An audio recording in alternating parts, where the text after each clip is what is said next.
ತಂದೆ ಹತ್ರ ಮಾತಾಡ್ತಾ ಇದ್ದಾಗ ಅವ್ರಿಗಿರೋ ಅಷ್ಟು ಸ್ಟ್ರೆಂತ್ ನಮ್ಗಿಲ್ಲ ಅಂತ ಅನ್ಸ್ಬಿಡುತ್ತೆ. ನಮ್ಮ ಹಿರಿಯರಲ್ಲಿ ಗನ್ ಲೋಡ್ ಆಗಿತ್ತು, ಟ್ರಿಗರ್ ಒತ್ತಿರ್ಲಿಲ್ಲ ಅವರು. ಅದಕ್ಕೆ ನಮ್ಮ ತಾತ, ನಮ್ಮ ತಾತ, ತಂದೆ ಎಲ್ಲ 8 ಗಂಟೆ ನೀವು ಕೂತಲೇ ನೀವು ಕೆಲಸ ಮಾಡಿದ್ರೆ 4 ಸಿಗರೇಟ್ ಸೇದಿದಷ್ಟು. ಅದಕ್ಕೆ ನೋಡಿ ಒಂದು ಗಾದೆ ಮಾತಿತ್ತು, ಹೊಟ್ಟೆಗೆ ಏನ್ ತಿಂತೀಯಾ ಅಂತ ಅನ್ನೋ. ಗರ್ಭಧರಿಸಿದ ಮಹಿಳೆ ಏನಾದರೂ ಆಲ್ಕೋಹಾಲ್ ಸೇವನೆ ಮಾಡಿದ್ರೆ, ಯಾವುದೋ ಒಂದು ಅಬ್ನಾರ್ಮಲ್ ಮಗು ಹುಟ್ಟಿತು ಅಂತಂದ್ರೆ ಮೊದಲು ನೋಡೋದು ತಾಯಿಯ ವಯಸ್ಸು. ಮಗು ಅಂತನ್ನಲ್ಲ, ಅದನ್ನ ಫೀಟಸ್ ಅಂತೀವಿ. ಈಗ ನಾವು ಸೆಲೆಬ್ರಿಟಿಗಳು ಒಳ್ಳೆ ಮಗು ಹುಟ್ಟಿದೆ ಅಂತ ಅನ್ಕೊಂಡಿದೀವಲ್ಲ, ಅವರು ಈ ತರ ಪರೀಕ್ಷೆಗೆ ಹೋಗಿಲ್ಲ ಅಂತ ನಿಮಗೆ ಗೊತ್ತಿದ್ಯಾ? ಇದೆಲ್ಲ ಹೆಂಗಂದ್ರೆ ಟಿಪ್ ಆಫ್ ದ ಐಸ್ಬರ್ಗ್. ಆ ಪರೀಕ್ಷೆಯಲ್ಲಿ ಮಗುವಿಗೆ ತೊಂದರೆ ಇದೆ ಅಂದಾಗ ಅಬಾಟ್ ಆಗಿರುತ್ತೆ. ಬ್ಲಡ್ ರಿಲೇಟಿವ್ಸ್ ಅಲ್ಲಿ ಮದುವೆ ಆಗಬಾರ್ದು ಅಂತ. ಹಿಂದೂಗಳಲ್ಲಿ ಸೋದರ ಮಾವನನ್ನ ಮದುವೆ ಆಗ್ತಾರೆ, ಮುಸ್ಲಿಂ ಜನಾಂಗದಲ್ಲಿ ಅವರು ಕಸಿನ್ಸ್ನೇ ಮದುವೆ ಆಗ್ತಾರೆ. ನಾನು ಒಬ್ಬ ತಳಿ ವಿಜ್ಞಾನ ತಜ್ಞಿಯಾಗಿ ಹೇಳೋದು ಅಂದ್ರೆ, ಹಿರಿಯರು ಒಂದು ಪ್ಯಾಕೇಜ್ ತರ ನಮ್ಗೆ ಎಲ್ಲ ಕೊಟ್ಬಿಟ್ಟಿದ್ದಾರೆ, ಆದ್ರೆ ನಾವು ಅದನ್ನೆಲ್ಲ ಮೂಟೆ ಕಟ್ಟಿ ಎಸ್ಬಿಟ್ಟಿದೀವಿ.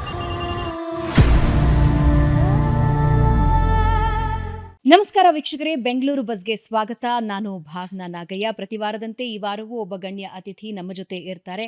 ಆದರೆ ನಾವಿವತ್ತು ಮಾತಾಡೋದಕ್ಕೆ ಹೊರಟಿರುವಂತಹ ವಿಷಯ ನಮ್ಮ ದೈನಂದಿನ ಜೀವನ. ಇದರ ಜೊತೆಗೆ ಜೆನೆಟಿಕಲಿ ನಮಗಾಗುವ ಉಪಯೋಗಗಳು ಮತ್ತು ಸಮಸ್ಯೆಗಳೇನಾಗಿರುತ್ತೆ. ಆಮೇಲೆ ನಾವು ಎಷ್ಟೇ ಜೆನೆಟಿಕಲಿ ಸ್ಟ್ರಾಂಗ್ ಇದ್ದೀವಿ, ನಮ್ಮ ತಂದೆ ತುಂಬ ಸ್ಟ್ರಾಂಗ್ ಇದ್ರು, ನಮ್ಮಮ್ಮ ತುಂಬ ಸ್ಟ್ರಾಂಗ್ ಇದ್ರು ಅಂದರೂ ಇವತ್ತಿನ ಜೀವನ ಶೈಲಿಯಲ್ಲಿ ನಾವು ಆ ಎಲ್ಲ ಸ್ಟ್ರೆಂತನ್ನು ಕಳ್ಕೊಂಡ್ಬಿಡ್ತಾ ಇದ್ದೀವಿ. Because of our habits. ನಮ್ಮ ಹವ್ಯಾಸಗಳು, ನಮ್ಮ ಚಟುವಟಿಕೆಗಳು ರಾಂಗ್ ಆಗಿದ್ದರೆ ಎಷ್ಟೇ ಶಕ್ತಿಶಾಲಿ ಜೀನ್ಸಿಂದ ನಮ್ಮ ದೇಹ ನಿರ್ಮಾಣ ಆಗಿದ್ರೂ ಕೂಡ ಅದನ್ನು ನಾವು ಕಳ್ಕೊಂಡ್ಬಿಡ್ತೀವಿ, ರೋಗಗಳಿಗೆ ತುತ್ತಾಗ್ತಾ ಇರ್ತೀವಿ. ಸೊ ಜೀವನ ಶೈಲಿ ಮತ್ತು ಜೆನೆಟಿಕ್ಸ್ ಯಾವ ರೀತಿ ನಮ್ಮನ್ನು ರೂಪಿಸುತ್ತೆ, ಇದ್ರ ಬಗ್ಗೆ ನಮ್ಮ ಜೊತೆ ಮಾತನಾಡೋದಕ್ಕೆ ಮೈಸೂರು ಯೂನಿವರ್ಸಿಟಿಯ ಜೆನೆಟಿಕ್ಸ್ ಆ್ಯಂಡ್ ಜಿನೋಮಿಕ್ಸ್ ವಿಭಾಗದ ಅಧ್ಯಯನ ವಿಭಾಗದ ಅಧ್ಯಕ್ಷರಾದ ಮಾಲಿನಿ ಸುತ್ತೂರು ಅವರು ನಮ್ಮ ಜೊತೆ ಇದ್ದಾರೆ. ನಮಸ್ಕಾರ ಮಾಲಿನಿ ಅವರೇ, ಕಾರ್ಯಕ್ರಮಕ್ಕೆ ಸ್ವಾಗತ. Welcome to Bengaluru bus. ನಮಸ್ತೆ ಮೇಡಮ್, ಹೇಗಿದ್ದೀರಿ? ಆರಾಮ, ಚೆನ್ನಾಗಿದ್ದೀನಿ. ಇವತ್ತಿನ ಜೀವನ ಶೈಲಿ, ನಾನು ಯೂಶ್ವಲಿ ನಮ್ಮ ತಂದೆ ಹತ್ರ ಮಾತಾಡ್ತಾ ಇದ್ದಾಗ ಅವ್ರಿಗಿರೋ ಅಷ್ಟು ಸ್ಟ್ರೆಂತ್ ನಮಗಿಲ್ಲ ಅಂತ ಅನಿಸ್ಬಿಡುತ್ತೆ ಒಂದೊಂದು ಸಲ. ಅವರು ಟಚ್ ವುಡ್ ಚೆನ್ನಾಗಿದ್ದಾರೆ, ಸ್ಟ್ರೆಂತ್ ಚೆನ್ನಾಗಿದೆ ಅವ್ರದ್ದು, ಫಿಸಿಕಲಿ ಯಾವುದೇ ಊಂಡ್ಸ್ ಆದರೆ ಬೇಗ ರಿಕವರ್ ಆಗ್ತಾರೆ. ಆದರೆ ನಮ್ಗಳಿಗೆ ಆ ಸ್ಟ್ರೆಂತ್ ಇಲ್ವಾ ಅಂತ ಎಷ್ಟೋ ಸಲ ನನಗೆ ಈ ಪ್ರಶ್ನೆ ಉದ್ಭವ ಆಗುತ್ತೆ. Am I right? ಕರೆಕ್ಟ್, ನೀವು ಹೇಳ್ತಾ ಇರೋದು ನಿಜ. ಏಕೆಂತಂದರೆ ಈಗ ಅದ್ರ ಬಗ್ಗೆ ಹೇಳಬೇಕು ಅಂತಂದರೆ, ಈಗ ನಮ್ಮ ದೇಹ ಅಂತ ತಗೊಂಡ್ರೆ, ನಮ್ಮ ದೇಹ ಈಗ ಒಂದು ಬಿಲ್ಡಿಂಗ್ ನೀವು ಕಟ್ಟಬೇಕಾದ್ರೆ ಇಟ್ಟಿಗೆಗಳಿಂದ ಕಟ್ಟಿರ್ತೀರ. ಅದೇ ಥರ ನಮ್ಮ ದೇಹನು ಕೋಟಿ ಕೋಟಿ ಜೀವಕೋಶ ಅಥವಾ ಸೆಲ್ಸ್ ಅಂತ ಕರಿತೀವಲ್ಲ, ಆ ಸೆಲ್ಸಿಂದನೇ ಮಾಡಿರೋದು. ನಿಮ್ಮ ಹೃದಯದಲ್ಲಿ ಲಕ್ಷಾಂತರ ಜೀವಕೋಶಗಳು, ನಿಮ್ಮ ಶ್ವಾಸಕೋಶ, ಮೆದುಳು, ಈ ಥರ ಎಲ್ಲ ದೇಹದ ಅಂಗಾಂಗಗಳಲ್ಲಿ ಜೀವಕೋಶ ಇದೆ. ಅದರ ಒಳಗಡೆ ಒಂದು ನ್ಯೂಕ್ಲಿಯಸ್ ಅಂತ ಇರುತ್ತೆ, ಕೋಶ ಕೇಂದ್ರ ಅಂತ ಇರುತ್ತೆ. ಅದರ ಒಳಗಡೆ ಕ್ರೋಮೋಸೋಮ್ಸ್ ಅಂತ ಕರಿತೀವಿ, ಅಥವಾ ವರ್ಣತಂತುಗಳು ಅಂತ ಹೇಳ್ತೀವಲ್ಲ, ಅದಿರುತ್ತೆ. ಈ ವರ್ಣತಂತುಗಳ ಒಳಗಡೆ DNA ಅಂತ ಇದೆ, ಅದೇ ನಮ್ಮ ದೇಹದ ಬ್ಲೂ ಪ್ರಿಂಟ್ ಅಂತ ಅನ್ಬೋದು. ನಮ್ಮ ದೇಹ ಹೇಗಿರಬೇಕು, ನಮ್ಮ ದೇಹದಲ್ಲಿ ಪ್ರತಿಯೊಂದೂ ಯಾವ ರೀತಿ ಕೆಲಸ ಮಾಡಬೇಕು ಅಂತ ಡಿಸೈಡ್ ಮಾಡೋದೇ ಆ ಬ್ಲೂ ಪ್ರಿಂಟ್. ಆ ಬ್ಲೂ ಪ್ರಿಂಟ್ ಚೆನ್ನಾಗಿತ್ತು ಅಂತಂದರೆ ನಾವು ಆರೋಗ್ಯವಾಗಿರ್ತೀವಿ. ಅಲ್ಲಿ ಏನಾದರೂ ವ್ಯತ್ಯಾಸ ಆದರೆ ಅದನ್ನು ಅನಾರೋಗ್ಯ ಅಂತ ಕರಿತೀವಿ. ನೀವು ಹೇಳಿದ್ರಿ, ನಿಮ್ಮ ತಂದೆ ಚೆನ್ನಾಗಿದ್ರು, ನಮ್ಮ ತಾತ ಚೆನ್ನಾಗಿರ್ತಾರೆ ಅಂದರೆ, ನಮ್ಮ ಹಿಂದಿನ ತಲೆಮಾರಿನವ್ರನ್ನ ನಾವು ನೋಡಿದಾಗ ಆರೋಗ್ಯದಲ್ಲಿ ಅವರು ಬಹಳ ನಿಜವಾಗ್ಲೂ ಅದೃಷ್ಟವಂತರವರು, ಒಳ್ಳೆ ಆರೋಗ್ಯ ಅವ್ರಿಗಿತ್ತು. ಇವಾಗ ಜಗತ್ತನ್ನು ಕಾಡುತ್ತಿರುವ ಸಮಸ್ಯೆ ಅಂದರೆ ಆರೋಗ್ಯ ಅನ್ಬೋದು. ಎಲ್ಲರಿಗೂ ಆರೋಗ್ಯದ ಬಗ್ಗೆ ಕಾಳಜಿ ಇದೆ. ಕಾಳಜಿ ಇಟ್ಕೊಂಡೇ ನಾವು ಆರೋಗ್ಯ ಕಾಪಾಡ್ಕೋಬೇಕು ಅಂತ ಹೋದ್ರೂ ಎಲ್ಲೋ ಒಂದು ಕಡೆ ಆರೋಗ್ಯನ ಕಳ್ಕೊತಾ ಇದ್ದೀವಿ. ಅದಕ್ಕೆ ಕಾರಣ ಏನು ಅಂತಂದರೆ, ನೀವು ಆಗಲೇ ಹೇಳಿದ್ರಿ, ಒಂದು ನಮ್ಮ ಜೀವನ ಶೈಲಿ ಇರ್ಬೋದು, ನಮ್ಮ ಆಹಾರ ಪದ್ಧತಿ ಇರ್ಬೋದು, ನಮ್ಮ ಹವ್ಯಾಸಗಳು. ಈ 3 ಹೊರಗಡೆಯಿಂದ ಫ್ಯಾಕ್ಟರ್ಸ್ಗಳು ಅಂತ ಇರ್ಬೋದು, ಎಕ್ಸ್ಟರ್ನಲ್ ಫ್ಯಾಕ್ಟರ್ಸ್. ನಿಮ್ಮ ಜೀನ್ಸ್ ಚೆನ್ನಾಗೇ ಇದೆ, ಆದರೆ ಎಕ್ಸ್ಟರ್ನಲ್ ಫ್ಯಾಕ್ಟರ್ಸ್ ಇದೆಯಲ್ಲ, ಇದು ಭಾರತೀಯರು ಅಂತ ನಾವು ಹೇಳ್ತೀವಲ್ಲ, ನಮ್ಮ ಒಂದು ಜೀನೋಮ್ನ ನಾವು ನೋಡಿದಾಗ ನಮ್ಮದು ಗನ್ ಲೋಡ್ ಆಗಿಬಿಟ್ಟಿದೆ ಆಲ್ರೆಡಿ. ಓಕೆ, ಗನ್ ಲೋಡ್ ಅಂದರೆ ಯಾವ ರೀತಿ ಅಂತಂದರೆ, ಒಂದು ಈಗ ಉದಾಹರಣೆಗೆ ಹೇಳಬೇಕು ಅಂದರೆ ಡಯಾಬಿಟೀಸು. ಭಾರತ ಇಡೀ ವಿಶ್ವದಲ್ಲೇ ಡಯಾಬಿಟಿಕ್ ಕ್ಯಾಪಿಟಲ್, ರಾಜಧಾನಿ ಆಗೋಗಿದೆ. ಈಗ 5 ಜನದಲ್ಲಿ ಒಬ್ಬರನ್ನ ನೀವು ಕೇಳಿದ್ರೆ ಸ್ವೀಟ್ ತಿನ್ನಿ ಅಂತಂದರೆ ಬೇಡ ಅಂತಾರೆ, ತುಂಬ ಸ್ವೀಟ್ ಜಾಸ್ತಿ. ಆಮೇಲೆ ಏಕೆಂದರೆ ಡಯಾಬಿಟಿಕ್ ಅಂತಾರೆ.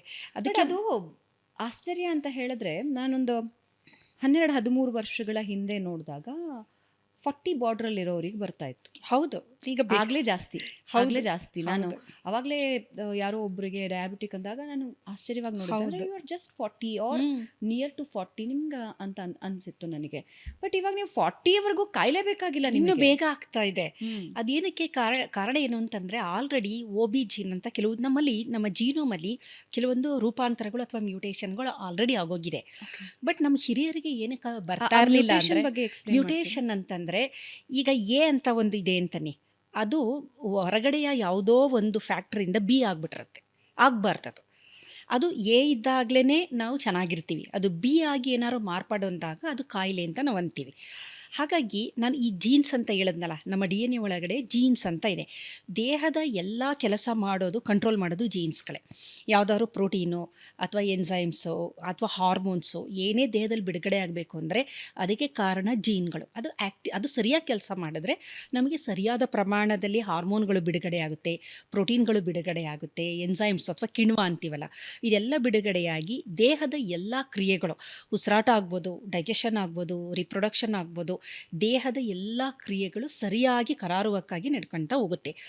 ಅದರಲ್ಲಿ ಏನಾದರೂ ಒಂದು ಸಣ್ಣ ಬದಲಾವಣೆ ಅಂತಲೇ ಇಟ್ಕೊಳ್ಳಿ, ರೂಪಾಂತರ ಬದಲಾವಣೆ ಅಂತಲೇ ನಾವು ಹೇಳ್ಬೋದು. ಆದರೆ ಅದೇನಾಗುತ್ತೆ, ಮಾಡೋ ಕೆಲಸನ ಮಾಡಲ್ಲ ಅಥವಾ ಜಾಸ್ತಿ ಮಾಡಿಬಿಡುತ್ತೆ. ಹೈಪರ್ ಥೈರಾಯ್ಡಿಸಮ್ ಅಂತೀವಿ, ಜಾಸ್ತಿ ಥೈರಾಯ್ಡ್ ಹಾರ್ಮೋನ್ ಬಿಡುಗಡೆ ಆಗೋದು. ಹೈಪೋ ಅಂದರೆ ಕಡಿಮೆ ಬಿಡುಗಡೆ, ಎರಡೂ ಒಳ್ಳೆಯದಲ್ಲ, ಎರಡೂ ಕಾಯಿಲೆಯ ಒಂದು ರೂಪ ಅಂತಲೇ ನಾವು ಹೇಳ್ಬೋದು. ಹಾಗಾಗಿ ಏನಾಗಿತ್ತು, ಕೆಲವೊಂದು ಜೀನ್ಸ್ಗಳು ನಮ್ಮಲ್ಲಿ ಆಲ್ರೆಡಿ ರೂಪಾಂತರ ಆಗೋಗ್ಬಿಟ್ಟಿದೆ. ಆದರೆ ಅದು ಎಕ್ಸ್ಪ್ರೆಸ್ ಆಗಬೇಕು, ತೋರಿಸ್ಕೋಬೇಕು, ಒಂದು ಕಾಯಿಲೆಯಾಗಿ ಮ್ಯಾನಿಫೆಸ್ಟ್ ಆಗಬೇಕು, ತೋರಿಸ್ಕೋಬೇಕು ಅಂದರೆ ಅದಕ್ಕೆ ಒಂದು ಹೊರಗಡೆಯಿಂದ ಒಂದು ಸ್ಟಿಮ್ಯುಲೇಷನ್ ಬೇಕು, ಟ್ರಿಗರ್ ಬೇಕು. ನಮ್ಮ ಹಿರಿಯರಲ್ಲಿ ಗನ್ ಲೋಡ್ ಆಗಿತ್ತು, ಟ್ರಿಗರ್ ಒತ್ತಿರಲಿಲ್ಲ ಅವರು. ಅದಕ್ಕೆ ನಮ್ಮ ತಾತ ತಂದೆ ಎಲ್ಲ ಅವ್ರಿಗೆ ಯಾವುದೇ ಮಧುಮೇಹ ಆಗಲಿ, ಬೊಜ್ಜುತನ ಅಥವಾ ಏನೇ ಬೇರೆ ಥರದ ಈ ಮಲ್ಟಿಫ್ಯಾಕ್ಟೋರಿಯಲ್ ಡಿಸಾರ್ಡರ್ ಅಂತೀವಲ್ಲ ನಾವು, ಮೆಟಬಾಲಿಕ್ ಸಿಂಡ್ರೋಮ್, ಈಗೆಲ್ಲ ಇಡೀ ಜಗತ್ತೇ ಒದ್ದಾಡ್ತಾ ಇರೋದು ಮೆಟಬಾಲಿಕ್ ಸಿಂಡ್ರೋಮ್ ಅಂತ. ಡಯಾಬಿಟಿಕ್ ಆಗ್ಬೋದು, ಕಾರ್ಡಿಯಾಕ್ ಹೃದಯಕ್ಕೆ ಸಂಬಂಧಿಸಿದಂಥ ತೊಂದರೆ, ರಕ್ತದೊತ್ತಡ, ಥೈರಾಯ್ಡ್ ತೊಂದರೆಗಳು, ಹಾರ್ಮೋನಲ್ ಇಂಬ್ಯಾಲೆನ್ಸು, ಇವೆಲ್ಲ ಏನು ಅಂತಂದರೆ ಮೆಟಬಾಲಿಕ್ ಡಿಸಾರ್ಡರ್ಸ್ಗಳಲ್ಲಿ ಬರುತ್ತೆ. ಇದು ಬರ್ತಾ ಇರಲಿಲ್ಲ, ಏನಕ್ಕೆ ಅಂದರೆ ಗನ್ ಲೋಡ್ ಆಗಿದ್ರು ಟ್ರಿಗರ್ ಒತ್ತಿರಲಿಲ್ಲ ಅವರು. ಇವಾಗ ನಾವೇನು ಮಾಡ್ತಿದ್ದೀವಿ, ಗನ್ ಲೋಡ್ ಆಗಿದೆ ನಮ್ಮೆಲ್ಲರಿಗೂ, ಟ್ರಿಗರ್ ಒತ್ತಾ ಇದ್ದೀವಿ. ಟ್ರಿಗರ್ ಯಾವುದು ಅಂತಂದರೆ ಬದಲಾದ ನಮ್ಮ ಆಹಾರ ಪದ್ಧತಿ, ನಮ್ಮ ಹವ್ಯಾಸಗಳು, ನಮ್ಮ ಜೀವನ ಶೈಲಿ. ಉದಾಹರಣೆಗೆ ಒಂದು ಸಣ್ಣ ಉದಾಹರಣೆ ಹೇಳಬೇಕು ಅಂತ ಅಂದರೆ, ಮೊದಲು ಎಲ್ಲ ಜನ ಯಾವುದು ಕೆಂಪಕ್ಕಿಯನ್ನು ತಿಂತಾಯಿದ್ರು, ರಾಗಿ, ಜೋಳ ಮತ್ತು ಸಿರಿಧಾನ್ಯ, ನವಣೆ, ಸಜ್ಜೆ ಇದೆಲ್ಲ ಇದೆಯಲ್ಲ, ಅದೆಲ್ಲದೂ ಅದೇನೇ ಆಹಾರ ಆಗಿತ್ತು. ನಂತರ ಏನಾಯಿತು, ಅಕ್ಕಿ ಜಾಸ್ತಿ ಬಳಸೋಕ್ಕೆ ಪ್ರಾರಂಭ ಮಾಡಿದ್ರು, ಆಮೇಲೆ ಪಾಲಿಷ್ಡ್ ಆಯಿತು, ಕೆಂಪಕ್ಕಿ ಹೋಗಿ ಬಿಳಿ ಅಕ್ಕಿ ಬಂತು. ಕೆಂಪಕ್ಕಿನೇ ಇದ್ದಿದ್ರೆ ಅಥವಾ ಆ ಸಿರಿಧಾನ್ಯಗಳೇ ಇದ್ದಿದ್ರೆ ನಮಗೇನು ಡಯಾಬಿಟಿಕ್ ಬರ್ತಾ ಇರಲಿಲ್ಲ. ಇವೆಲ್ಲ ಟ್ರಿಗರಿಂಗ್ ಫ್ಯಾಕ್ಟರ್ಸ್. ಓಕೆ, ವ್ಯತ್ಯಾಸ ಹೇಳ್ಬಿಡಿ. ಯಾಕೆಂದರೆ ನನ್ನ ಅಂದಾಜಿನ ಪ್ರಕಾರ 90% ಜನ ಪಾಲಿಶ್ಡ್ ರೈಸ್ ತಿಂತಿರೋದು ಇವತ್ತಿಗೂ. ಹೌದು, ಸ್ವಲ್ಪ ಹೆಲ್ತ್ ಬಗ್ಗೆ ಕಾನ್ಶಿಯಸ್ ಇದ್ದಾರೆ, ಗೊತ್ತಾಗ್ತಿದೆ ಅನ್ನೋರು ಒಂದು 10% ಇಲ್ಲ ಅಂತ ಅನ್ಸತ್ತೆ ನನ್ನ ಪ್ರಕಾರ. ನವಣೆ ಇತ್ತೀಚಿನ ದಿನಗಳಲ್ಲಿ ಹೆಚ್ಚಾಗಿ ಬಳಕೆ ಆಗ್ತಾ ಇದೆ. ಸೊ ಡಿಫ್ರೆನ್ಸ್ ಏನು ನವಣೆ ಕೆಂಪಕ್ಕಿ ತಿನ್ನೋದಕ್ಕೂ ಪಾಲಿಶ್ಡ್ ವೈಟ್ ರೈಸ್ ತಿನ್ನೋದಕ್ಕೂ, ಬಿಳಿ ಅಕ್ಕಿ ತಿನ್ನೋದಕ್ಕೂ ವ್ಯತ್ಯಾಸ ಹೇಗಾಗುತ್ತೆ? ಗ್ಲೂಕೋಸ್ ಲೆವೆಲ್ ಇಂದಾನೆ ಹೇಳಿ. ಎಸ್, ಅದು ಬಿಳಿ ಅಕ್ಕಿ ಅಂತಂದರೆ ಪೂರಾ ಕಾರ್ಬೋಹೈಡ್ರೇಟ್, ಅದರಲ್ಲಿ ಇನ್ನೇನೂ ಇಲ್ಲ, ಸ್ಟಾರ್ಚು, ಬರೀ ಕಾರ್ಬೋಹೈಡ್ರೇಟ್ ಅದು. ಆದರೆ ನವಣೆ, ಸಿರಿಧಾನ್ಯಗಳಾಗ್ಬೋದು ಅಥವಾ ಕೆಂಪಕ್ಕಿ ಆಗ್ಬೋದು, ರಾಗಿ ಆಗ್ಬೋದು, ಜೋಳ, ಫೈಬರು ಜಾಸ್ತಿ ಇರುತ್ತೆ, ಕಂಟೆಂಟ್, ನಾರಿನಾಂಶ ತುಂಬ ಇರುತ್ತೆ. ಈ ಬಿಳಿ ಅಕ್ಕಿ ನಾವೇನು ಪಾಲಿಶ್ಡ್ ರೈಸ್ ಅಂತೀವಿ ಅದರಲ್ಲಿ ನಾರಿನಾಂಶ ಒಂದು ಚೂರೂ ಇರೋದಿಲ್ಲ. ಹಾಗಾಗಿ ಸೇವನೆ ಮಾಡಿದಾಗ ಏನಾಗುತ್ತೆ ಅಂತಂದರೆ ನಾರಿನಾಂಶ ಇರೋದು ನಮ್ಮ ಡೈಜೆಷನ್ನು ಸ್ವಲ್ಪ ನಿಧಾನಗತಿಯಲ್ಲಿ ಆಗ್ತಾ ಹೋಗುತ್ತೆ, ಬ್ಲಡ್ ಶುಗರ್ ಲೆವೆಲು ಶೂಟಪ್ ಆಗೋದಿಲ್ಲ. ಈ ವೈಟ್ ರೈಸ್ ಅಂತ ತಿಂದಾಗ ತಿಂದಿದ ತಕ್ಷಣ ಅದು ಗ್ಲುಕೋಸ್ ಆಗಿ ಕನ್ವರ್ಟ್ ಆಗೋದ್ರಿಂದ ಬ್ಲಡ್ಡಲ್ಲಿ ಸಕ್ಕರೆಯ ಪ್ರಮಾಣ ಶೂಟಪ್ ಆಗುತ್ತೆ. ಇದು ಡಯಾಬಿಟಿಕ್ ಬಂದ ನಂತರ ಇದನ್ನು ನಾವು ನಿರ್ವಹಣೆ ಮಾಡಬೇಕು. ಆದರೆ ಡಯಾಬಿಟಿಕ್ ಅಥವಾ ಮಧುಮೇಹ ಬರೋದಕ್ಕೆ ಕಾರಣ ಇದು ಒಂದು ಆಹಾರದಲ್ಲಿ ಹೇಳಿದೆ ನಾನು. ಇದರ ಜೊತೆಗೆ ಜಂಕ್ ಆಹಾರಗಳನ್ನು ಸೇವನೆ ಮಾಡ್ತಾ ಇದ್ದೀವಿ ನಾವು. ಹೆಚ್ಚು ಫೈಬರ್ ಅಥವಾ ನಾರಿನಾಂಶದಿಂದ ಕೂಡಿದ ಅಂಥ ಹಣ್ಣು, ಸೊಪ್ಪು, ತರಕಾರಿಗಳು, ಮೊಳಕೆ ಕಾಳುಗಳು ಇದೆಲ್ಲ ಎಲ್ಲೋ ಒಂದು ಕಡೆ ಅವಾಯ್ಡ್ ಆಗ್ತಾ ಇದೆ. ಒಂದು ಸಣ್ಣ ಆ್ಯಡ್ ಆನ್ ಮಾಡಿಬಿಡ್ತೀನಿ ಮಾಲಿನಿ, ನನ್ನ ಎಕ್ಸ್ಪೀರಿಯನ್ಸ್ ನಾನು ನಿಮಗೆ ಹೇಳ್ತಿರೋದು.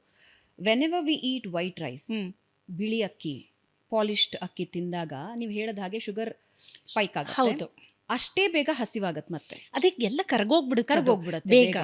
ಆದ್ರೆ ಈ ಕೆಂಪಕ್ಕಿ ನೀವು ಬಳಸಿದ್ದೆ ಆದ್ರೆ, ನನ್ನ ಎಕ್ಸ್ಪೀರಿಯನ್ಸ್ ಅಂತ ಹೇಳ್ತಿರೋದು, ಕ್ವಾಂಟಿಟಿ ಕಮ್ಮಿ ತಿಂತೀರಿ. ಖಂಡಿತ. ತುಂಬಾ ಕ್ವಾಂಟಿಟಿ ಕಮ್ಮಿ ಇಳಿಯುತ್ತೆ, ಹೌದು. ಯಾಕಂದ್ರೆ ಸ್ವಲ್ಪ ತಿಂದಾಗ್ಲೇ ಹೊಟ್ಟೆ ತುಂಬೋದಕ್ಕೆ ಶುರು ಹೌದು. ತುಂಬಿದೆ ಅಂತ ಅನ್ಸುತ್ತೆ. ತುಂಬಾ ಲಾಂಗ್ ಟರ್ಮಿಗೆ ನಿಮ್ಗೆ ಹಸುವಾಗಲ್ಲ ಹೌದು. ಕೆಂಪಕ್ಕಿ ತಿನ್ನೋದ್ರಿಂದ. ಇದು ವ್ಯತ್ಯಾಸ. ಅದೇ ಅಡ್ವಾಂಟೇಜ್. ಏನಕ್ಕೆ ಅಂತಂದರೆ ತಕ್ಷಣ ಜೀರ್ಣ ಆಗಿ ತಕ್ಷಣ ಶುಗರ್ ಲೆವೆಲು ಶೂಟಪ್ ಆಗಿ, ಇನ್ಸುಲಿನ್ ಇತ್ತು ಅಂತಂದರೆ ಗ್ಲೈಕೋಜನ್ನ ಕನ್ವರ್ಟ್ ಆಗುತ್ತೆ. ಇನ್ಸುಲಿನ್ ಇಲ್ಲ ಅಂತಂದ್ರೆ ಏನಾಗುತ್ತೆ, ರಕ್ತದಲ್ಲಿ ಸಕ್ಕರೆ ಪ್ರಮಾಣ ಜಾಸ್ತಿ ಇರುತ್ತೆ.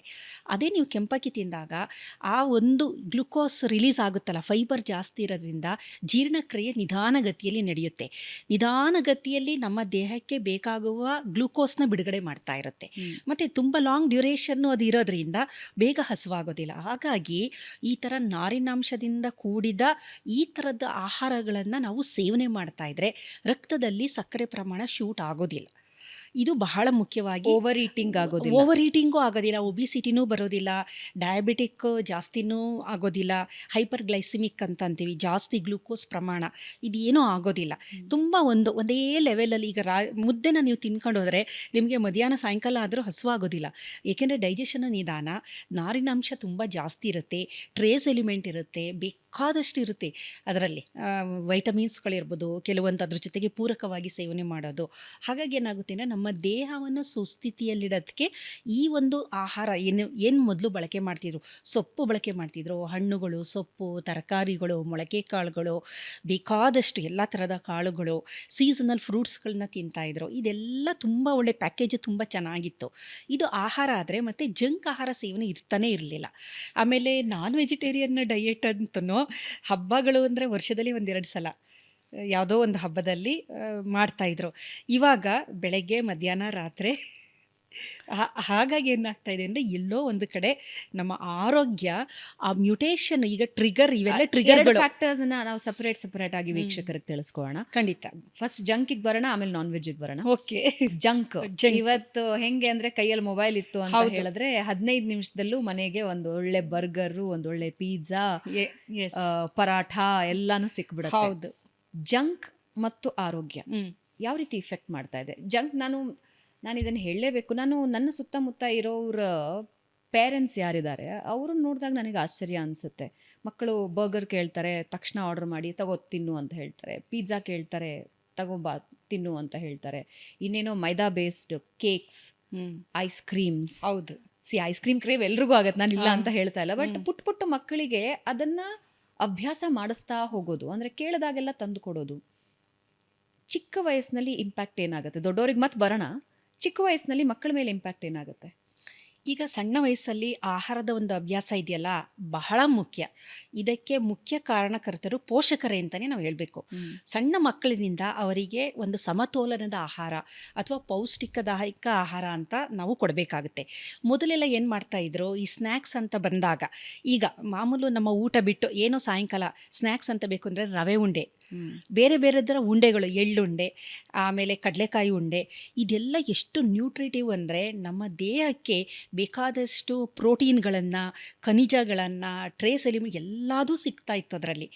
ಇವಾಗೇನಾಗಿದೆ, ಈ ಉಂಡೆಗಳು, ಮನೇಲಿ ಮಾಡೋ ಈ ತಿಂಡಿಗಳ ಬದಲು ಏನಾಗಿದೆ ಅಂದರೆ ಬೇಕ್ರಿಯಲ್ಲಿ ದೊರಕುವ ಎಲ್ಲ ಥರದ ಬಿಸ್ಕೆಟ್ಸ್ಗಳಾಗಿರ್ಬೋದು, ಪಪ್ಸ್ ಆಗ್ಬೋದು, ಕೇಕ್ ಆಗ್ಬೋದು, ಚಾಕ್ಲೇಟ್ಸ್ ಆಗ್ಬೋದು, ಈ ಥರದನ್ನೇ ನಾವು ನೋಡ್ತಾ ಇದ್ದೀನಿ.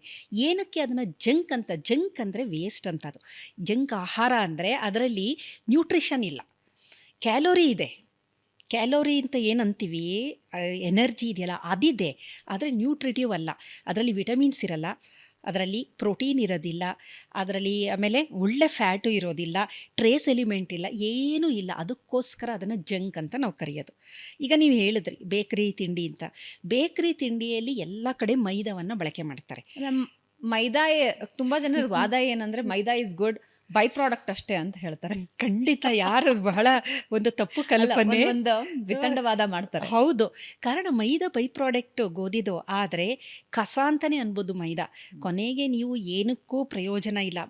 ಗೋಧಿಲಿ ಎಲ್ಲ ಅದ್ರ ಎಣ್ಣೆನ ತೆಗಿತಾರೆ, ಆಮೇಲೆ ಅದನ್ನು ಗೋಧಿದು ಬೇರೆ ಬೇರೆ ಪ್ರಾಡಕ್ಟ್ ಎಲ್ಲ ಆಗಿ ಕೊನೆಗೆ ಉಳ್ಕೊಳ್ಳುತ್ತಲ್ಲ, ಅದು ಮೈದಾ ಅನ್ಬೋದು. ಅದಕ್ಕೆ ಏನು ಮಾಡ್ತಾರೆ ಅಂದರೆ ಇದ್ರ ಬಗ್ಗೆ ಬಹಳಷ್ಟು ರಿಸರ್ಚ್ ನಡೆದಿದೆ. ನಮ್ಮ ವಿಭಾಗದಲ್ಲೇ ಒಂದು ವಿದ್ಯಾರ್ಥಿ ಇದ್ರ ಬಗ್ಗೆನೇ ಮೈದಾದಲ್ಲಿ ಬಳಸುವ ಅಲೆಕ್ಸಾನ್ ಅಂತ ಒಂದು ಕೆಮಿಕಲ್ ಇದೆ. ಮೈದಾದ ತಯಾರಿಕೆಯಲ್ಲಿ ಈ ಪ್ರಾಸೆಸ್ಡ್ ಫುಡ್ ಏನಕ್ಕೆ ನಾವು ಬಳಸಬಾರ್ದು ಅಂದರೆ ಯಥೇಚ್ಛವಾಗಿ ರಾಸಾಯನಿಕಗಳನ್ನು ಬಳಕೆ ಮಾಡ್ತಾರೆ. ಆ ರಾಸಾಯನಿಕಗಳು ಏನು ಮಾಡುತ್ತೆ ಅಂದರೆ ದೇಹದಲ್ಲಿ ಹೋದಾಗ ಒಂದು ಲೆವೆಲ್ಗೆ ನಮ್ಮ ದೇಹ, ನಾನು ಯಾವಾಗಲೂ ದೇಹದ ಬಗ್ಗೆ ಮಾತಾಡ್ಬೇಕಾದ್ರೆ ನಾನು ಒಂಥರ ಮೂಕವಿಸ್ಮಯ ಅಂತಾರಲ್ಲ, ನನಗೆ ನಾನೇ ಥ್ರಿಲ್ ಆಗುತ್ತೆ ನನಗೆ. ಕಾರಣ ಏನು ಅಂತಂದರೆ ದೇಹನೇ ಬ್ರಹ್ಮಾಂಡ ಅನ್ಬೋದು. ಎಷ್ಟರ ಮಟ್ಟಿಗೆ ದೇಹದ ಒಳಗಡೆ ಎಲ್ಲ ಕ್ರಿಯೆ ನಡೆಯುತ್ತೆ ಅಂದರೆ ನೀವು ವಿಷನ ತಗೊಂಡ್ರೂ ಅದನ್ನು ನಿರ್ವಿಷಯುಕ್ತ ಮಾಡುವ ಶಕ್ತಿ ದೇಹಕ್ಕಿದೆ. ಹಾಗಾಗಿಯೇ ನಾವೆಲ್ಲ ಚೆನ್ನಾಗಿ ಇನ್ನೂ ಬದುಕಿರೋದು ಇದೆಲ್ಲ ತಿನ್ಕೊಂಡು. ಕಾರಣ ದೇಹದ ಒಳಗಡೆ ಅಂಥ ಒಂದು ಡಿಫೆನ್ಸ್ ಮೆಕ್ಯಾನಿಸಮ್ ಇದೆ. ಆದರೆ ಏನಾಗುತ್ತೆ ಅಂದರೆ ಡಿಫೆನ್ಸ್ ಮೆಕ್ಯಾನಿಸಮ್ ಇದೆ ಅಂತ ನೀವು ಜಾಸ್ತಿ ಪ್ರತಿದಿನ ಅಪರೂಪಕ್ಕೆ ಒಂದು ಸಲ ನೀವು ಬೇಕ್ರಿ ಐಟಮ್ ತಿಂದರೆ ಏನೂ ಆಗೋದಿಲ್ಲ, ಅಪರೂಪಕ್ಕೆ ಹೋಟೆಲಲ್ಲಿ ಹೋಗಿ ತಿಂದರೆ ಏನೂ ಆಗೋದಿಲ್ಲ.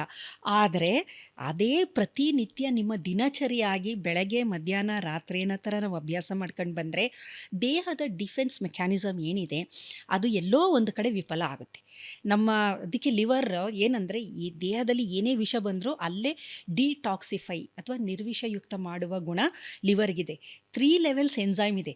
ಫೇಸ್ 1, ಫೇಸ್ 2, ಫೇಸ್ 3 ಅಂತ ಎನ್ಸೈಮ್ಗಳು. ಇವೆಲ್ಲ ಗ್ಲೂಟಥಯಾನ್ ಅಂತ ಒಂಥರ ಮಾಸ್ಟರ್ ಥರ. ಅದು ಯಾವುದೇ ವಿಷ ತಗೊಂಡ್ಲಿ, ವಿಷ ಅಂದರೆ ನಮ್ಮ ದೇಹಕ್ಕೆ ತೊಂದರೆ ಮಾಡುವಂತಹ ರಾಸಾಯನಿಕ, ಅದನ್ನು ನಿರ್ವಿಷಯುಕ್ತ ಮಾಡುವ ಶಕ್ತಿ ಅದಕ್ಕಿದೆ. ಬಿಯಾಂಡ್ ಅಂತ ನಾವು ಹೋದಾಗ ಏನಾಗುತ್ತೆ ಅಂದರೆ ಅದು ನಮ್ಮ DNA ಡ್ಯಾಮೇಜ್ ಮಾಡ್ತಾ ಬರುತ್ತೆ. ಈಗ ನಾನು ಬ್ಲೂ ಪ್ರಿಂಟ್ ಅಂದೆ, ಆ ಬ್ಲೂ ಪ್ರಿಂಟಲ್ಲಿ ಒಂದು ಮೆಸೇಜ್ ಇದೆ. ಅದಕ್ಕೆ ನೀವೇನೋ ಒಂದು ಡ್ಯಾಮೇಜ್ ಮಾಡಿದರೆ ಮೆಸೇಜು ಬೇರೆ ಆಗೋಗುತ್ತೆ, ಮೆಸೇಜ್ ತಪ್ಪಾಗ್ಬಿಡುತ್ತೆ. ಈಗ ನೀವು ಬೆಂಗಳೂರಿಂದ ಮೈಸೂರಿಗೆ ಹೋಗಬೇಕು, ರೂಟ್ ತಪ್ಪೋದ್ರೆ ನೀವು ಮೈಸೂರಿಗೆ ಹೋಗೋ ಬದಲು ನೀವು ಇನ್ಯಾವುದೋ ಒಂದು ಚಿಕ್ಕಬಳ್ಳಾಪುರಕ್ಕೆ ಹೋದರೆ ನಿಮ್ಮ ಡೆಸ್ಟಿನಿ ಅದಲ್ಲ. ಅಂದರೆ ಇಲ್ಲಿ ಅದೇ ಥರ ನಿಮ್ಮದು ಏನೋ ಒಂದು ಕೆಲಸ ಮಾಡುವಂತಹ ಜೀನ್ಗಳಿರುತ್ತಲ್ಲ, ಈ ಚೇಂಜಸ್ ಆಗಿದ ತಕ್ಷಣ ಇನ್ನೇನೋ ಕೆಲಸ ಮಾಡುತ್ತದೆ. ಓಕೆ, ಈಗ ಜಂಕೆ ಜೀವನ ಅಂತ ಅಂದುಕೊಳ್ಳೋರು, ಈ ಅದು ದೊಡ್ಡವರಾಗಿರಬಹುದು ಅಥವಾ ಸಣ್ಣ ವಯಸ್ಸಿಂದ, ಎಷ್ಟು ವರ್ಷಗಳ ಫೀಡಿಂಗ್ ಅಂದರೆ ಎಷ್ಟು ವರ್ಷಗಳು ತಿಂದರೆ ಅವರ ಹೆಲ್ತ್ ಮೇಲೆ ಇಂಪ್ಯಾಕ್ಟ್ ಅಥವಾ ನೀವೇನು ಹೇಳ್ತಾ ಇದ್ದೀರಾ ಡೆಸ್ಟಿನಿ ಚೇಂಜ್ ಆಗುತ್ತೆ, ಆರೋಗ್ಯ ಚೇಂಜ್ ಆಗೋ ಸಾಧ್ಯತೆ ಇರುತ್ತೆ? ಇದು ಒನ್ಸ್ ಅಗೇನ್ ಎಷ್ಟು ತಿಂತಾರೆ, ಯಾವ ವಯಸ್ಸಿನವರು, ಅವರ ದೇಹ ಎಷ್ಟರ ಮಟ್ಟಿಗೆ ಕೋಪಪ್ ಆಗುತ್ತೆ ಅನ್ನೋದು. ಒಬ್ಬ ವ್ಯಕ್ತಿಯಿಂದ ಇನ್ನೊಬ್ಬ ವ್ಯಕ್ತಿಗೆ ಇದು ಬದಲಾಗುತ್ತೆ. So there is no rules ಇಲ್ಲ. ಏನಕ್ಕೆ ಅಂದರೆ ಉದಾಹರಣೆಗೆ ಇಲ್ಲ, ಈಗ ನೋಡಿ ಸ್ಮೋಕ್ ಮಾಡೋರಿಗೆ ಒಂದು ಲಂಗ್ ಕ್ಯಾನ್ಸರ್ ಬರುತ್ತೆ ಅಂತ ನಮಗೆ ಗೊತ್ತಿದೆ. ಆದರೆ ಎಲ್ಲ ಸ್ಮೋಕರ್ಸ್ಗೂ ಬರೋದಿಲ್ಲ. ಕೆಲವರಿಗೆ ಈಗ ನಮ್ಮ ಜಿನೋಮಿಕ್ ಲೆವೆಲಲ್ಲಿ ಕೆಲವರು ಎಷ್ಟು ಸ್ಟ್ರಾಂಗ್ ಆಗಿರ್ತಾರೆ ಅಂದರೆ, ಜಿನೋಮಿಕ್ ಲೆವೆಲ್ ಸ್ಟ್ರಾಂಗ್ ಅಂದರೆ ಅವರ ಡಿಟಾಕ್ಸಿಫಿಕೇಷನ್, ದೇಹದಲ್ಲಿ ನಿರ್ವಿಷಯುಕ್ತ ಮಾಡುವ ಪಾತ್ವೆಗಳಿರುತ್ತಲ್ಲ, ಕೆಲವರಲ್ಲಿ ಅದ್ಭುತವಾಗಿ ಕೆಲಸ ಮಾಡುತ್ತೆ. ಈಗ ಕೆಲವರು ಏನು ಮಾಡ್ಬೋದು, ಸ್ಮೋಕ್ ಮಾಡ್ಬೋದು ಮತ್ತು ಆಲ್ಕೋಹಾಲ್ ತಗೋಬೋದು, ಅದ್ರ ಜೊತೆಗೆ ನ್ಯೂಟ್ರಿಟಿವ್ ಆಗೂ ಅವರು ಒಂದಷ್ಟು ಫುಡ್ಗಳನ್ನ ತಿನ್ಬೋದು. ಏನಾಗುತ್ತೆ ಅಂದರೆ ಅಲ್ಲಿ ಎರಡಕ್ಕೂ ಇಲ್ಲಿ ವಿಷಗಳು ಬಿಡುಗಡೆ ಆಗ್ತಿದೆ, ಅದನ್ನು ನಿರ್ವಿಷಯುಕ್ತ ಮಾಡುವುದನ್ನು ನಾವು ಸೇವನೆ ಮಾಡ್ತಾ ಇದ್ದೀವಿ. ಡಿಫೆನ್ಸ್ ಸಿಸ್ಟಮ್ ಸ್ಟ್ರಾಂಗ್ ಆಗುತ್ತೆ, ಅವಾಗ ಅದನ್ನು ಡೆಸ್ಟ್ರಾಯ್ ಮಾಡುತ್ತೆ. ಕೆಲವರು ಏನು ಮಾಡ್ತಾರೆ, ಊಟ ತಿಂಡಿನೇ ಮಾಡಲ್ಲ, ಬರೀ ಸ್ಮೋಕ್ ಮಾಡ್ತಾ ಇರ್ತಾರೆ. ಅಂಥವ್ರಿಗೆ ಏನಾಗುತ್ತೆ ಅಂದರೆ ಅವರಿಗೆ ಬಹಳ ಬೇಗ ತೊಂದರೆಗೆ. ಅದಕ್ಕೆ ನೋಡಿ, ಯಾರು ಆಲ್ಕೋಹಾಲ್ ತಗೊಂಡು ಸರಿಯಾಗಿ ಊಟ ಮಾಡಲ್ಲ, ಅವ್ರದ್ದು ಏನೋ ಒಂದು ಅವರ ದಿನಚರಿ ಸರಿಗೆ ಇಟ್ಕೊಳ್ಳಲ್ಲ, ಬೇಗ ಅಂಥವ್ರಿಗೆ ಲಿವರ್ ಸಿರೋಸಿಸ್ ಆಗ್ಬೋದು, ಲಿವರ್ದು ಬೇರೆ ಬೇರೆ ಡ್ಯಾಮೇಜ್ ಆಗಿ ಅವರು ಮರಣ ಹೊಂದುವಂಥ ಸಾಧ್ಯತೆ ಇದೆ. ಹಾಗಾಗಿ ನಾವು ಅದಕ್ಕೆ ಪೂರಕವಾಗಿ ಏನು ತಗೊಳ್ತೀವಿ ಅನ್ನೋದನ್ನು ಬಹಳ ಮುಖ್ಯ. ಇಲ್ಲಿ ನಾವು ಹೊರಗಡೆ ಸೇವನೆ ಮಾಡುವ ಜಂಕ್ ಆಹಾರದಲ್ಲಿ ಕಲರಿಂಗ್ ಏಜೆಂಟ್ ಹಾಕಿರ್ತಾರೆ. ಏಕೆಂತಂದರೆ ತುಂಬ ಅಟ್ರಾಕ್ಟಿವ್ ಆಗಿರಬೇಕಲ್ವಾ. ಈಗ ನೀವು ಹೋಟೆಲ್ಗೆ ಹೋಗ್ತೀರಾ, ನೀವು ಯಾವುದೋ ಒಂದು ಯಾವುದೋ ಮಂಚೂರಿ ಹೇಳ್ತೀರಾ, ಏನು ರೆಡ್ಡಾಗಿ ತುಂಬ ಕಲರ್ಫುಲ್ ಆಗಿರುತ್ತೆ. ಅವ್ರು ಏನು ಬ್ಯಾಡಗಿ ಮೆಣಸಿನ್ಕಾಯಿ ಹಾಕಿ ಮಾಡಿರಲ್ಲ, ಏಕೆಂದರೆ ಅದು ಕಮರ್ಷಿಯಲ್. ಅದು ಸೈಕಾಲಜಿ ರೆಡ್ ಕಲರ್ ಅಟ್ರಾಕ್ಟ್ ಆಗುತ್ತೆ. ಅದಕ್ಕೇನು ಮಾಡ್ತಾರೆ, ರೆಡ್ ಕಲರ್ ಹಾಕ್ತಾರೆ. ಆಮೇಲೆ ನೀವು ಪಾಲಕ್ ಪನ್ನೀರ್ ಕೇಳ್ತೀರಾ, ಪಾಲಕ್ ಪನ್ನೀರೇ ಹಾಕಿದರೆ ಇದು ಒಳ್ಳೆ ಪ್ರಮಾಣದಲ್ಲಿ ಅಂತ ಏನು ಗೊತ್ತು, ಗ್ರೀನ್ ಕಲರ್ ಹಾಕಿರ್ಬೋದು. ಹೀಗೆ ಕಲರಿಗೆ ಏಜೆಂಟ್ಗಳು ಬಳಕೆ ಮಾಡ್ತಾರೆ. ಅದು ಆರೋಗ್ಯಕ್ಕೆ ಒಳ್ಳೆಯದಲ್ಲ. ಆರೋಗ್ಯ ಅಂದ ತಕ್ಷಣ ಅದೇನಾಗುತ್ತೆ ಅಂದರೆ ಈ ಕಲರಿಂಗ್ ಏಜೆಂಟ್ ರಾಸಾಯನಿಕಗಳು ನಮ್ಮ DNA ಹೋಗಿ ಅಲ್ಲಿ ಮ್ಯೂಟೇಷನ್ ಅಂತ, ಅದನ್ನೇ ನಾನು ಹೇಳಿದ್ದು ರೂಪಾಂತರ ಅಂತ, ರೂಪಾಂತರವನ್ನು ಉಂಟು ಮಾಡ್ಬೋದು. ಪ್ರಿಸರ್ವೇಟಿವ್ ಹಾಕಿರ್ತಾರೆ. ಈಗ ಮನೇಲಿ ನೀವು ಏನಾದ್ರು ಒಂದು ಆಹಾರ ಪದಾರ್ಥ ಮಾಡಿ ಎಷ್ಟು ದಿನ ಇಡ್ತೀರಾ, 1 ದಿನ 2 ದಿನ, ಆಮೇಲೆ ಅದು ಹಾಳಾಗುತ್ತೆ. ಅದೇ ಬೇಕರಿಲಿ ಇಟ್ಟಿರೋ ಬಿಸ್ಕೆಟ್ಸ್ಗಳಾಗಿರ್ಬೋದು, ತಿಂಡಿಗಳಾಗಿರ್ಬೋದು, ಎಷ್ಟು ದಿನ ಇರುತ್ತೆ? ಕಾರಣ ಏನು ಅಂತಂದರೆ ಪ್ರಿಸರ್ವೇಟಿವ್ಸ್. ಮನೇಲಿ ಮಾಡಿದ ಉಪ್ಪಿನಕಾಯಿನೇ ತುಂಬ ದಿನ ಇರೋದಿಲ್ಲ, ಆದರೆ ಹೊರಗಡೆ ಅಂಗಡಿದು ನಿಮಗೆ ಎಷ್ಟು ದಿನ ಇರುತ್ತೆ? ಕಾರಣ ಪ್ರಿಸರ್ವೇಟಿವ್ಸು, ಕಲರಿಂಗ್ ಏಜೆಂಟು, ಫುಡ್ ಎಡಿಟಿವ್ಸು. ಈಗ ಉದಾಹರಣೆಗೆ ಹೇಳಬೇಕು ಅಂದರೆ, ಮನೇಲಿ ಮಾಡಿದ್ದ ಆಹಾರ ಕೆಲವು ಸಲ ನಮಗೆ ರುಚಿ ಅನ್ಸಲ್ಲ, ನಾವೇ ಹೊರಗಡೆ ತಿನ್ನಬೇಕು ಅನಿಸುತ್ತೆ. ಹೊರಗಡೆ ನಮಗೆ ಸಿಕ್ಕುವ ಹೋಟೆಲ್ ಆಗ್ಬೋದು, ಬೇಕ್ರಿಗಳಾಗ್ಬೋದು, ಚಾಟ್ಸ್ಗಳಾಗ್ಬೋದು, ಎಲ್ಲದೂ ಇರುತ್ತಲ್ಲ, ಅದೇನು ಅಂತಂದರೆ ಅಲ್ಲಿ ಒಂದು ಫುಡ್ ಎಡಿಟಿವ್ಸ್ಗಳು ಹಾಕಿರ್ತಾರೆ. ನಿಮ್ಗೆ ಗೊತ್ತಿರ್ಬೋದು ಎಜಿನೋಮೋಟೋ ಅಂತ. ಎಜಿನೋಮೋಟೋ ಫುಡ್ ಎಡಿಟಿವ್ಸ್ ಅದೇನಂದರೆ ರುಚಿ ಕೊಡೋ ಅಂಥದ್ದು. ಇವತ್ತು ನಾನು ತಿಂದರೆ ಪುನಃ ನಾಳೆ ಅಡಿಕ್ಷನ್ ಅಂತಲೂ ಅಂತಾರೆ. ಅಲ್ಲೇ ಚೆನ್ನಾಗಿದೆ, ಅಲ್ಲೇ ಚೆನ್ನಾಗಿರಬೇಕು ಅಂತ. ಏನಕ್ಕೆ ಅಂದರೆ ಮೊದಲು ಅಡಿಕ್ಷನ್ ಅಂದರೆ ಸ್ಮೋಕಿಂಗು, ಆಲ್ಕೋಹಾಲು ಅಥವಾ ಗ್ಯಾಮ್ಲಿಂಗು, ಸ್ವಲ್ಪ ಪ್ರಮಾಣದ ಡ್ರಗ್ಸ್ ಅಡಿಕ್ಷನ್ನು. ಈಗ ಅಡಿಕ್ಷನ್ನು ಅದಲ್ಲ, ಅದಕ್ಕಿಂತ ಜಾಸ್ತಿ ಇರೋದು ಜಂಕ್ ಫುಡ್ ಅಡಿಕ್ಷನ್ನು. ಆಮೇಲೆ ಮೊಬೈಲ್, ಸೋಷಿಯಲ್ ಮೀಡಿಯಾ, ಸ್ಕ್ರಾಲಿಂಗು, ಆಮೇಲೆ ಶಾಪಿಂಗ್ ಅಡಿಕ್ಷನ್ ಇದೆ. ತುಂಬ ಸ್ಟ್ರೆಸ್ ಔಟ್ ಆದಾಗ ಶಾಪ್ ಮಾಡ್ತಾರೆ, ಬೇಕೋ ಬೇಡವೋ, ನನಗೆ ಬೇಕಾ ಯೋಚನೆ ಮಾಡಲ್ಲ. ಒಟ್ಟಿನಲ್ಲಿ ಏನಂದರೆ ಡೊಪಮೈನ್ ಅಂತ ನಮ್ಮಲ್ಲಿ ಒಂದು ರಿವಾರ್ಡಿಂಗ್ ಹಾರ್ಮೋನ್ ಇರುತ್ತೆ ಮೆದುಳಿನಲ್ಲಿ. ಅದಕ್ಕೆ ತುಂಬ ಸ್ಟ್ರೆಸ್ ಆದಾಗ ಅದು ಈ ಥರದ್ದು ಏನಾದರೂ ನಾವು ಚೆನ್ನಾಗಿ ಈ ಥರದ್ದು ಹೊರಗಡೆ ತಿಂದಾಗ, ಏನೋ ತಗೊಂಡಾಗ ಅದೇನಾಗುತ್ತೆ, ಡೊಪಮೈನ್ ರಿಲೀಸ್ ಆಗುತ್ತೆ, ರಿವಾರ್ಡಿಂಗ್. ಸೊ ತುಂಬ ನಾರ್ಮಲ್ ಭಾಷೆಯಲ್ಲಿ ನಾವು ಅದನ್ನ ಹೇಳೋದಾದ್ರೆ ಡೊಪಮೈನ್ ಅಂದ್ರೆ ಖುಷಿ ಪಡಿಸೋದು, ರಿವಾರ್ಡು. ಈಗ ನಾನು ಏನೋ ಒಂದು ಮಾಡ್ತಾ ಇದ್ದೀನಿ, ಖುಷಿ ಆಗುತ್ತೆ. ಖುಷಿ ಆದಾಗ ಆ ಹಾರ್ಮೋನ್ ಬಿಡುಗಡೆ ಆದಾಗ ತುಂಬ ಖುಷಿ ಆಗುತ್ತೆ ನಮಗೆ. So colouring agent, preservative, food additives, ಇದರ ಜೊತೆಗೆ ಹೊರಗಡೆ ಸಿಗುವ ಒಂದು ಹೋಟೆಲಲ್ಲಿ ಅಲ್ಲಿ ಆಹಾರ ತಯಾರು ಮಾಡಬೇಕಾದ್ರೆ ಅವರು, ಈಗ ಮನೇಲಾದರೆ ನೀವು ಯಾವುದೇ ತರಕಾರಿ ಆದರೆ ಒಂದು 2 ಸಲನಾರು ಅದನ್ನು ಚೆನ್ನಾಗಿ ತೊಳೆದು ನಾವು ಮಾಡ್ತೀವಿ. ಹೋಟೆಲಲ್ಲಿ ಅವನು ಮಾಡೋಕ್ಕೆ ಸಾಧ್ಯನಾ? ಅಷ್ಟು ಲಾರ್ಜ್ ಸ್ಕೇಲು. ಅವಾಗೇನಾಗುತ್ತೆ, ಇನ್ಸೆಕ್ಟಿಸೈಡು, ಪೆಸ್ಟಿಸೈಡು, ಹರ್ಬಿಸೈಡು, ಫಂಗಿಸೈಡು, ಈ ಥರದ ರಾಸಾಯನಿಕಗಳೆಲ್ಲ ನಮ್ಮ ಆಹಾರದಲ್ಲಿ ಸೇರ್ಕೊಂಡಿರುತ್ತೆ. ಇದನ್ನೆಲ್ಲ ನಾವು ಸೇವನೆ ಮಾಡಿದ್ರೆ ಇಮ್ಯಾಜಿನ್ ಮಾಡಿ ಎಷ್ಟು ವಿಷಯಗಳು ಹೇಳಿದೆ ನಾನು. ಆಮೇಲೆ ಮೈದಾ, ಈಗ ಪರಾಟದು ಒಂದು ಫ್ಯಾನ್ಸಿ, ಅದು ಎಲ್ಲ ತರಾವರಿ 120-150 ಥರ ಪರಾಟ. ಅಲೆಕ್ಸಾನ್ ಅನ್ನುವ ಒಂದು ಕೆಮಿಕಲ್, ರಾಸಾಯನಿಕ ಏನಿದೆ, ನಮ್ಮ ಪ್ಯಾನ್ಕ್ರಿಯಾಸ್ ಅದಲ್ಲಿರುವ ಬೀಟಾ ಸೆಲ್ಸ್ ಅಂತ ಇದೆ, ಅದೇ ಇನ್ಸುಲಿನ್ನ ಬಿಡುಗಡೆ ಮಾಡೋದು, ಅದನ್ನು ಸಂಪೂರ್ಣ ನಾಶ ಮಾಡುತ್ತೆ. ಹಾಗಾಗಿ ಆಹಾರನೂ ಒಂದು ಕಾರಣ. ಇದರ ಜೊತೆಗೆ ಒತ್ತಡ, ಹೊರಗಡೆ ನಮ್ಮ ಹವ್ಯಾಸಗಳು ಹೆಂಗಿದೆ ಈಗ ನೋಡಿ. ನಮ್ಮದು ಜೀವನ ಶೈಲಿ ಅಂದರೆ ಸೆಡೆಂಟ್ರಿ ಲೈಫ್ ಸ್ಟೈಲ್. 8 ಗಂಟೆ ನೀವು ಕುಳಿತು ಕೆಲಸ ಮಾಡಿದ್ರೆ, ಕೂತಲ್ಲೇ ನೀವು ಕೆಲಸ ಮಾಡಿದ್ರೆ 4 ಸಿಗರೇಟ್ ಸೇದಿದಷ್ಟು ನಿಮಗೆ ದೇಹಕ್ಕೆ ತೊಂದರೆ ಆಗುತ್ತೆ. ಹಾಗಾಗಿ ಓಡಾಡ್ತಾ ಇರಬೇಕು. ಎವ್ರಿ 30 ಮಿನಿಟ್ಸು ಸುಮ್ಮನೆ ಎದ್ದು ನಿಮ್ಮ ಚೇರಿಂದ ಒಂದು ರೌಂಡ್ ಹೋಗಿ ಎಲ್ಲಾರನ್ನೂ ಮಾತಾಡ್ಸ್ಕೊಂಬನ್ನಿ. ನಿಮಗೆ ಸ್ಮೋಕಿಂಗ್ ಹ್ಯಾಬಿಟ್ ಇಲ್ಲ, ಡ್ರಿಂಕಿಂಗ್ ಹ್ಯಾಬಿಟ್ ಇಲ್ಲ, ಏನಂದ್ರೆ ಕೂತ್ ಕೆಲಸ ಮಾಡ್ತೀರಾ 8 ಗಂಟೆ.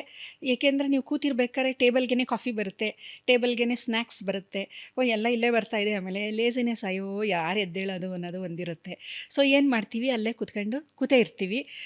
8 ಗಂಟೆ ಒಂದು ಕಡೆ ಕೂತ್ರೆ 4 ಸಿಗರೇಟು ನೀವು ಸೇದಿದ್ದೀವಿ ಅಂತ ಅಂದ್ಕೊಳ್ಳಿ, ಅಷ್ಟು ದೇಹಕ್ಕೆ ನಿಮಗೆ ತೊಂದರೆ ಆಗುತ್ತೆ. Sedentary life style. ನಮ್ಮ ಹಿರಿಯರೆಲ್ಲ ಏನಕ್ಕೆ ಚೆನ್ನಾಗಿದ್ರು, ಅವ್ರಿಗೇನಕ್ಕೆ ಹೃದಯ ತೊಂದರೆ ಇರ್ತಿರಲಿಲ್ಲ, ಒಬಿಸಿಟಿ ಇರ್ತಾನೆ ಇರಲಿಲ್ಲ, ಯಾವುದೇ ರೀತಿ ಮಂಡಿ ನೋವು, ಈಗ ನೋವುಗಳು ಅಂತಾರಲ್ಲ, ಆರ್ಥ್ರೈಟಿಸ್ ಆಗ್ಬೋದು, ಸ್ಪಾಂಡಲೈಟಿಸ್ ಆಗ್ಬೋದು, ಈ ಥರದ್ದೆಲ್ಲ ತೊಂದರೆಗಳು ಅದೆಲ್ಲ ಏನಕ್ಕೆ ಇರ್ತಿರ್ಲಿಲ್ಲ ಅಂದರೆ ಚೆನ್ನಾಗಿ ಕೆಲಸ ಮಾಡೋರು. ಓಕೆ, ಫ್ಲಿಪ್ ಸೈಡ್ಗೆ ಬರೋಣ ಇವಾಗ. ಓಕೆ, ಪೇಜನ್ನ ಫ್ಲಿಪ್ ಮಾಡೋಣ. ಖಂಡಿತ.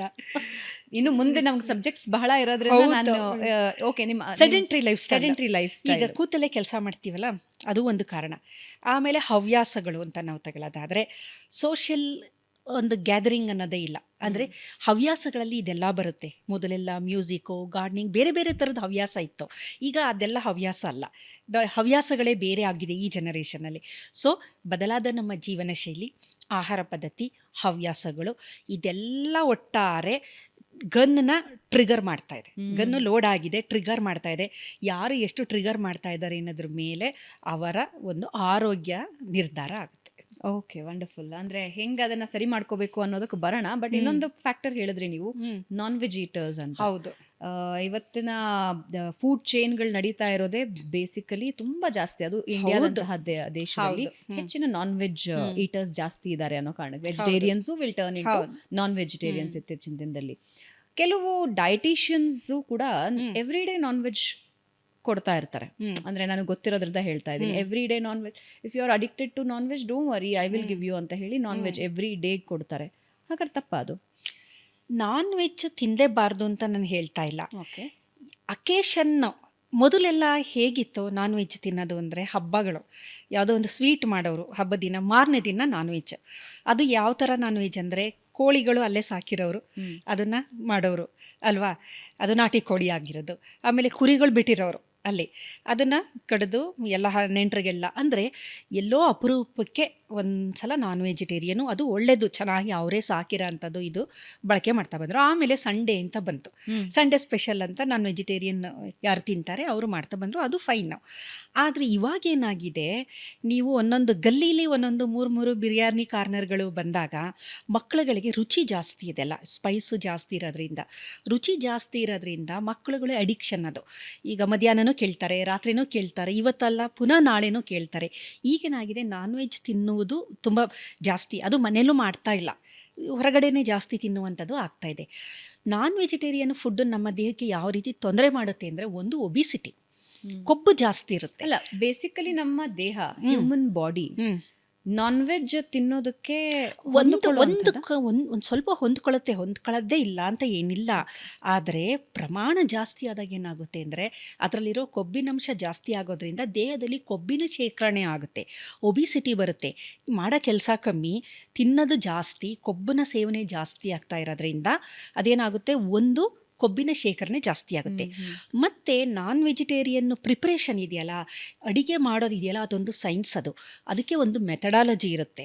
ನೀವು ಅದನ್ನೇನಾದರೂ ಡಿವಿಯೇಟ್ ಮಾಡ್ತಾ ಹೋದರೆ ನಾವು ತಿನ್ನುವ ಆಹಾರ ಒಂಥರ ಅಮೃತ ಆಗಬೇಕಾಗಿರೋದೇ ವಿಷ ಆಗ್ಬೋದಂತ ಸಾಧ್ಯತೆ.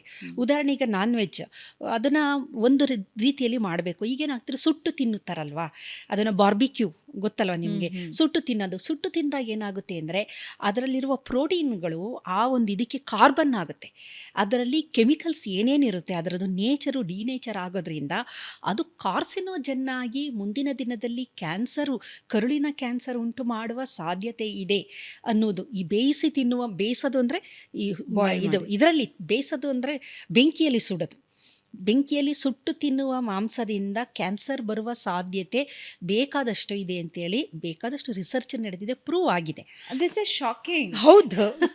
ಯಾಕೆ ಅಂದರೆ ಅಗೇನ್ ನಾನು ಕೆಲವು ಡಯಟಿಷಿಯನ್ಸ್, ನಾನು ಎಲ್ಲರೂ ಅದರಲ್ಲಿ ಹೇಳ್ತಿಲ್ಲ, ಕೆಲವು ಡಯಟಿಷಿಯನ್ಸ್ ಏನು ಹೇಳ್ತಾರೆ, ಸುಟ್ಟ ಬಾರ್ಬಿಕ್ಯೂಡ್ ಅಥವಾ ತಂದೂರ್ ಅಥವಾ grilled non veg is best for diet, best for weight loss, best for health ಅಂತ ಹೇಳ್ತಾರೆ. ನೀವು ಹೊರಗಡೆ ಹೋಗಿದ್ದೀರಾ, ಜಂಕ್ ತಿನ್ನೋ ಬದಲಿಗೆ ಗ್ರಿಲ್ಡ್ ತಿನ್ನಿ ಅಥವಾ ಬಾರ್ಬಿಕ್ಯೂಡ್ ತಿನ್ನಿ ಅಥವಾ ತಂದೂರ್ ತಿನ್ನಿ ಅಂತ ಹೇಳ್ತಾರೆ. ನೀವು ಹೇಳ್ತಿದ್ದೀರಾ ಬೆಂಕಿಯಲ್ಲಿ ಸುಟ್ಟಿದ್ದು ಕ್ಯಾನ್ಸರ್ ತರುತ್ತೆ. ಹೌದು. ಏನಕ್ಕೆ ಅಂತಂದರೆ, ಅವರು ಹೇಳೋದ್ರಲ್ಲಿ ಸಂಪೂರ್ಣ ತಪ್ಪಿದೆ ಅಂತ ನಾನು ಹೇಳ್ತಿಲ್ಲ, ಆದರೆ ಈಗ ನೀವು ಬೆಂಕಿಯಲ್ಲಿ ಸುಡಬೇಕಾದ್ರೆ ಟೆಂಪ್ರೇಚರ್ ಇದೆಯಲ್ಲ, ಟೆಂಪ್ರೇಚರ್ ರೆಗ್ಯುಲೇಷನು ಬಹಳ ಮುಖ್ಯ. ಒಂದು ಟೆಂಪ್ರೇಚರ್ವರೆಗೂ ಅದು ಚೆನ್ನಾಗಿರುತ್ತೆ, ಆ ಟೆಂಪ್ರೇಚರ್ ಬಿಯಾಂಡ್ ಹೋದಾಗ ಅದು ಕಾರ್ಸಿನೋಜನ್ ಆಗಿ ಬದಲಾವಣೆ ಹೊಂದುವ ಸಾಧ್ಯತೆ ಇದೆ. ಹಾಗಾಗಿ ನೀವು ಮನೇಲಿ ಅದನ್ನೇನಾದರೂ ಬಾರ್ಬಿಕ್ಯೂ ಥರ ಮಾಡೋದಾದರೆ ಒಂದು ಟೆಂಪ್ರೇಚರು, ಈಗ ನಾವು ಓವನಲ್ಲಿ ಇಡ್ತೀವಿ, ನಮಗೆ ಗೊತ್ತಿದೆ, ಅದನ್ನು ಪದೇ ಬಿಸಿ ಯಾವುದೇ ಆಹಾರ ಪದಾರ್ಥವನ್ನು ನೀವು ಪದೇ ನೀವು ಬೆಂಕಿಯಲ್ಲಿ ಸುಟ್ಟಾಗೇನಾಗುತ್ತೆ, ಅದು ಕಾರ್ಬನ್ ಆಗಿ ಬೇಕಾದಷ್ಟು ಅದರಲ್ಲಿ ಚೇಂಜಸ್ ಆಗುತ್ತೆ, ರಾಸಾಯನಿಕಗಳು ಬಿಡುಗಡೆಯಾಗಿ ತೊಂದರೆ ಆಗುತ್ತೆ. ಈಗ ಏನಾಗುತ್ತೆ ಅಂದರೆ, ನಮಗೆ ನಮ್ಮ ನಾಲೆಡ್ಜು ಅರ್ಧಂಬರ್ಧ. ಈಗ ಅವ್ರು ಹೇಳೋದನ್ನು ಬಾರ್ಬಿಕ್ಯೂ ತಿನ್ಬೋದು ಅಂತ ಹೇಳ್ಬಿಟ್ಟಿದ್ದಾರೆ ಅಂತ ತಿನ್ನೋಕ್ಕೆ ಶುರು ಮಾಡ್ತೀವಿ. ಆದರೆ ಅವ್ರು ಹೇಳಿರ್ತಾರೆ ಮನೆಯಲ್ಲಿ ಇಷ್ಟು ಪ್ರಮಾಣದಲ್ಲಿ, ಅವ್ರು ಹೇಳೋದು ನಾನ್ ವೆಜ್ ಸ್ವಲ್ಪನೇ ತಿನ್ನಿ ಅಂತ. ಈಗ ನೀವು ಫಾರಿನರ್ಸ್, ನನ್ನ ಹತ್ರ ಬೇಕಾದಷ್ಟು ಜನ PhD ಸ್ಟೂಡೆಂಟ್ಸ್ ಇದ್ದರು, ಪ್ರತಿದಿನ ನಾನ್ ವೆಜ್ ತಿನ್ನೋರು. ಹೇಗೆ ಅಂದರೆ, ಒಂದೇ ಒಂದು ಪೀಸು ರೈಸ್ ಜೊತೆ ಎಲ್ಲೋ ಒಂದೇ ಒಂದು ಪೀಸ್ ಚಿಕನ್ ಅವ್ರು ತಿಂತಾ ಇದ್ದಿದ್ದು. ಆ ಥರ ಆದರೆ ಏನೂ ತೊಂದರೆ ಆಗಲ್ಲ. ಆದರೆ ನಮ್ಮಲ್ಲಿ ನಾನ್ ವೆಜ್ ತಿನ್ನೋದು ಅಂತಂದರೆ ನಿಮಗೂ ಗೊತ್ತಿದೆ ಯಾವ ಥರ ತಿಂತಾರೆ ಅಂತ. ಇನ್ನು ಒಂದು ತಿಂಗಳಿಗಾಗ ಸ್ಟಾಕು ಒಂದೇ ಸಲ ತಿಂದ್ಬಿಡ್ತಾರೆ. ಸೊ ಅದು ದೇಹಕ್ಕೆ ಒಳ್ಳೆಯದಲ್ಲ. ಇದಕ್ಕಿಂತ ಮುಖ್ಯವಾಗಿ ಇತ್ತೀಚಿನ ದಿನದಲ್ಲಿ ಜಗತ್ತಿನಲ್ಲಿ ಎಲ್ಲ ಒಂದು ಸಂಶೋಧನಾ ಕೇಂದ್ರದಲ್ಲಿ ನಡೆಯುತ್ತಿರುವ ಬಹಳ ದೊಡ್ಡ ರಿಸರ್ಚ್ ಏನಂತಂದರೆ ಗಟ್ ಮೈಕ್ರೋಬಯೋಮ್ ಅಂತ. ಗಟ್ ಮೈಕ್ರೋಬಯೋಮ್ ಅಂದರೆ ನಮ್ಮ ಕರುಳಿನಲ್ಲಿರುವ ಬ್ಯಾಕ್ಟೀರಿಯಾಗಳ ಬಗ್ಗೆ. ಈಗ ನಮ್ಮಲ್ಲಿ ಬ್ರೈನ್ ಬಗ್ಗೆ ನಿಮಗೆಲ್ಲ ಗೊತ್ತಿದೆ, ಆದರೆ ನಮ್ಮಲ್ಲಿ ಎರಡನೆಯ ಬ್ರೈನ್ ಇದೆ ಅಂತ ವಿಜ್ಞಾನಿಗಳು ಹೇಳ್ತಾರೆ. ಮೊದಲನೇ ಬ್ರೈನು ತಲೆಯಲ್ಲಿದೆ, ಮೆದುಳು. ಎರಡನೆಯ ಮೆದುಳು ಯಾವುದು ಅಂತಂದರೆ ನಮ್ಮ ಕರುಳನ್ನು ಎರಡನೆಯ ಮೆದುಳು ಅಂತಾರೆ. ಕರುಳಿಗೆ ಅಷ್ಟೊಂದು ಪ್ರಾಮುಖ್ಯತೆನ ಇವಾಗ ಕೊಡ್ತಾ ಇದ್ದಾರೆ. ನಮಗೆ ಬರುವ ಎಲ್ಲ ಕಾಯಿಲೆ, ಅದು ಡಯಾಬಿಟಿಸ್ ಆಗ್ಬೋದು, ಒಬಿಸಿಡಿ ಆಗ್ಬೋದು, ಹಾರ್ಮೋನ್ ಇಂಬ್ಯಾಲೆನ್ಸ್ ಆಗ್ಬೋದು, ಇನ್ಫರ್ಟಿಲಿಟಿ, ಮೂಡು, ಡಿಪ್ರೆಷನು, ಆಂಗ್ಸೈಟಿ ಮತ್ತು ಸೂಸೈಡಲ್ ಎಲ್ಲ ಥರ ದೈಹಿಕ ಮಾನಸಿಕ ಕಾಯಿಲೆಗೆ ನಿಮ್ಮ ಕರುಳಿನಲ್ಲಿರುವ ಬ್ಯಾಕ್ಟೀರಿಯಾಗಳೇ ಕಾರಣ ಅಂತ ವಿಜ್ಞಾನಿಗಳ ವಾದ ಇದು.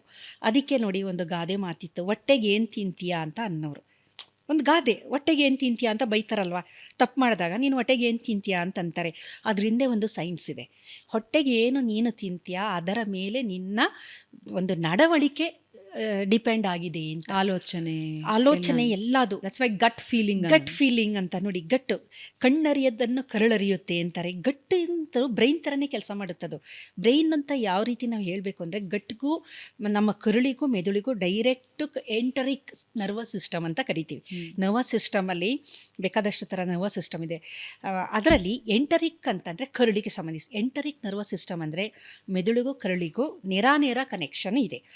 ಈ ನಮ್ಮ ದೇಹದಲ್ಲಿ ಈಗ ನೋಡಿ, ನಾವೆಲ್ಲ ತುಂಬ ಚೆನ್ನಾಗಿ ಇದ್ದೀವಿ ಅಂತಲೇ, ಭಾಳ ನೀಟಾಗಿ ಹೈಜೀನಾಗಿ ಶುಚಿತ್ವದಿಂದ ದೇಹದ ಒಳಗಡೆ ನಮ್ಮ ಜೀವಕೋಶ ಎಷ್ಟಿದೆ ಅಷ್ಟೇ ನಮ್ಮ ದೇಹದಲ್ಲಿ ಬ್ಯಾಕ್ಟೀರಿಯಾಗಳು ಇದೆ. ಇದು ಸತ್ಯನ ನಾವೆಲ್ಲರೂ ಅರ್ಥ ಮಾಡ್ಕೋಬೇಕು. ಬಾಯಿಯಿಂದ ಗುದದ್ವಾರದವರೆಗೂ ಎಲ್ಲ ಕಡೆ, ಅದು ಕರುಳಿನಲ್ಲಿ ಗುದದ್ವಾರ, ಬಾಯಿ, ಈಗೆಲ್ಲ ನಮ್ಮದು ಡೈಜೆಸ್ಟಿವ್ ಟ್ರ್ಯಾಕ್ ನೋಡಿದ್ರೆ ಕೋಟಿ ಬ್ಯಾಕ್ಟೀರಿಯಾಗಳು ಇದೆ. ಅದರಲ್ಲಿ ಒಳ್ಳೆ ಬ್ಯಾಕ್ಟೀರಿಯಾನೂ ಇದೆ, ಕೆಟ್ಟ ಬ್ಯಾಕ್ಟೀರಿಯಾನೂ ಇದೆ. ಈಗ ಒಂದು ಸಮಾಜ ಅಂತಂದರೆ ಒಳ್ಳೆಯವರು ಕೆಟ್ಟವರು ಇರ್ತಾರಲ್ಲ, ಅದೇ ಥರ ಒಳಗಡೆ ಒಳ್ಳೆ ಬ್ಯಾಕ್ಟೀರಿಯಾ, ಕೆಟ್ಟ ಬ್ಯಾಕ್ಟೀರಿಯಾ, ಅನುಕೂಲ ಅನಾನುಕೂಲ, ಈ 2 ಬ್ಯಾಕ್ಟೀರಿಯಾಗಳು ಇದೆ. ಯಾವಾಗ ನಾವು ತುಂಬ ಚೆನ್ನಾಗಿ ಹೆಲ್ತಿಯಾಗಿರ್ತೀವಿ ಅಂದರೆ, ಈ ಅನುಕೂಲಕರವಾದ ಬ್ಯಾಕ್ಟೀರಿಯಾಗಳು ಅಪ್ಪರ್ ಹ್ಯಾಂಡ್ ಜಾಸ್ತಿ ಇದ್ದಾಗ ನಾವು ಚೆನ್ನಾಗಿರ್ತೀವಿ. ಈಗ ಸ್ವಾಸ್ಥ್ಯ ಸಮಾಜ ಅಂತ ನಾವು ತಗೊಂಡ್ರೆ, ಒಳ್ಳೆಯವರ ಸಂಖ್ಯೆ ಜಾಸ್ತಿ ಇದ್ದಾಗ ಒಳ್ಳೆ ಸಮಾಜ ಅದು. ಕೆಟ್ಟವರು ಜಾಸ್ತಿ ಆದಾಗ ಆ ಸಮಾಜ ಹಾಳಾಗಿದೆ ಅಂತೀವಲ್ಲ, ಅದೇ ಥರ ಬೈ ಚಾನ್ಸ್ ಏನಾದರೂ ಈ ಕೆಟ್ಟ ಬ್ಯಾಕ್ಟೀರಿಯಾಗಳು ಮೇಲ್ಗೈ ಸಾಧಿಸಿದ್ರೆ, ಅವುಗಳ ಸಂಖ್ಯೆ ಜಾಸ್ತಿ ಆಗ್ತಾ ಹೋದರೆ ಏನಾಗುತ್ತೆ, ನಮ್ಮ ದೇಹ ಕಾಯಿಲೆಗಳ ಗೂಡಾಗುತ್ತೆ. ಕಾಯಿಲೆ ಏನಕ್ಕೆ ಬಂತು ಅಂತಲೇ ನಮಗೆ ಗೊತ್ತಿರಲ್ಲ. ಇರಿಟಬಲ್ ಬೊವೆಲ್ ಸಿಂಡ್ರೋಮ್ ಅಂತ ಕೇಳಿದ್ದೀರಾ, ಗ್ಯಾಸ್ಟ್ರೈಟಿಸ್ ಆಗಿರ್ಬೋದು, ಬೇಕಾದಷ್ಟು ತೊಂದರೆಗಳು. ನಮ್ಗೆ ಏನಕ್ಕೆ ಈ ಥರ ಕಾಯಿಲೆಗಳೆಲ್ಲ ಬರ್ತಾ ಇದೆ ಅಂತ ಯೋಚನೆ ಮಾಡ್ತಾರಲ್ಲ ಜನ. ಮೊದಲನೇದು ನಮ್ಮ ಆಹಾರ.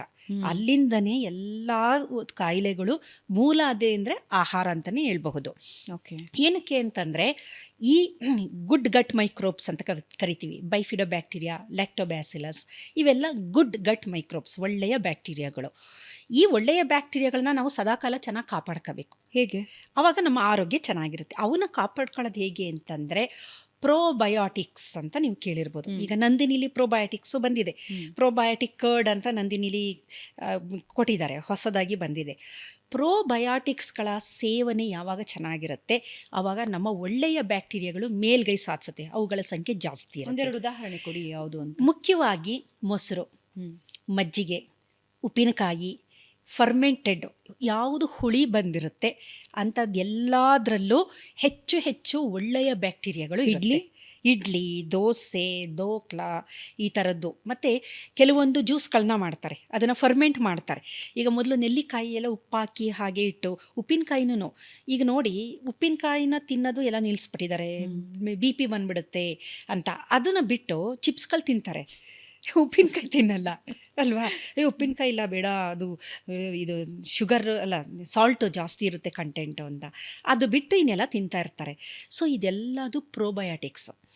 ಇದರಲ್ಲಿ ಬ್ಯಾಕ್ಟೀರಿಯಾ, ಒಳ್ಳೆ ಬ್ಯಾಕ್ಟೀರಿಯಾ ಇರುತ್ತೆ, ಹುಳಿ ಬಂದಿರೋ ಅಂಥದ್ದು.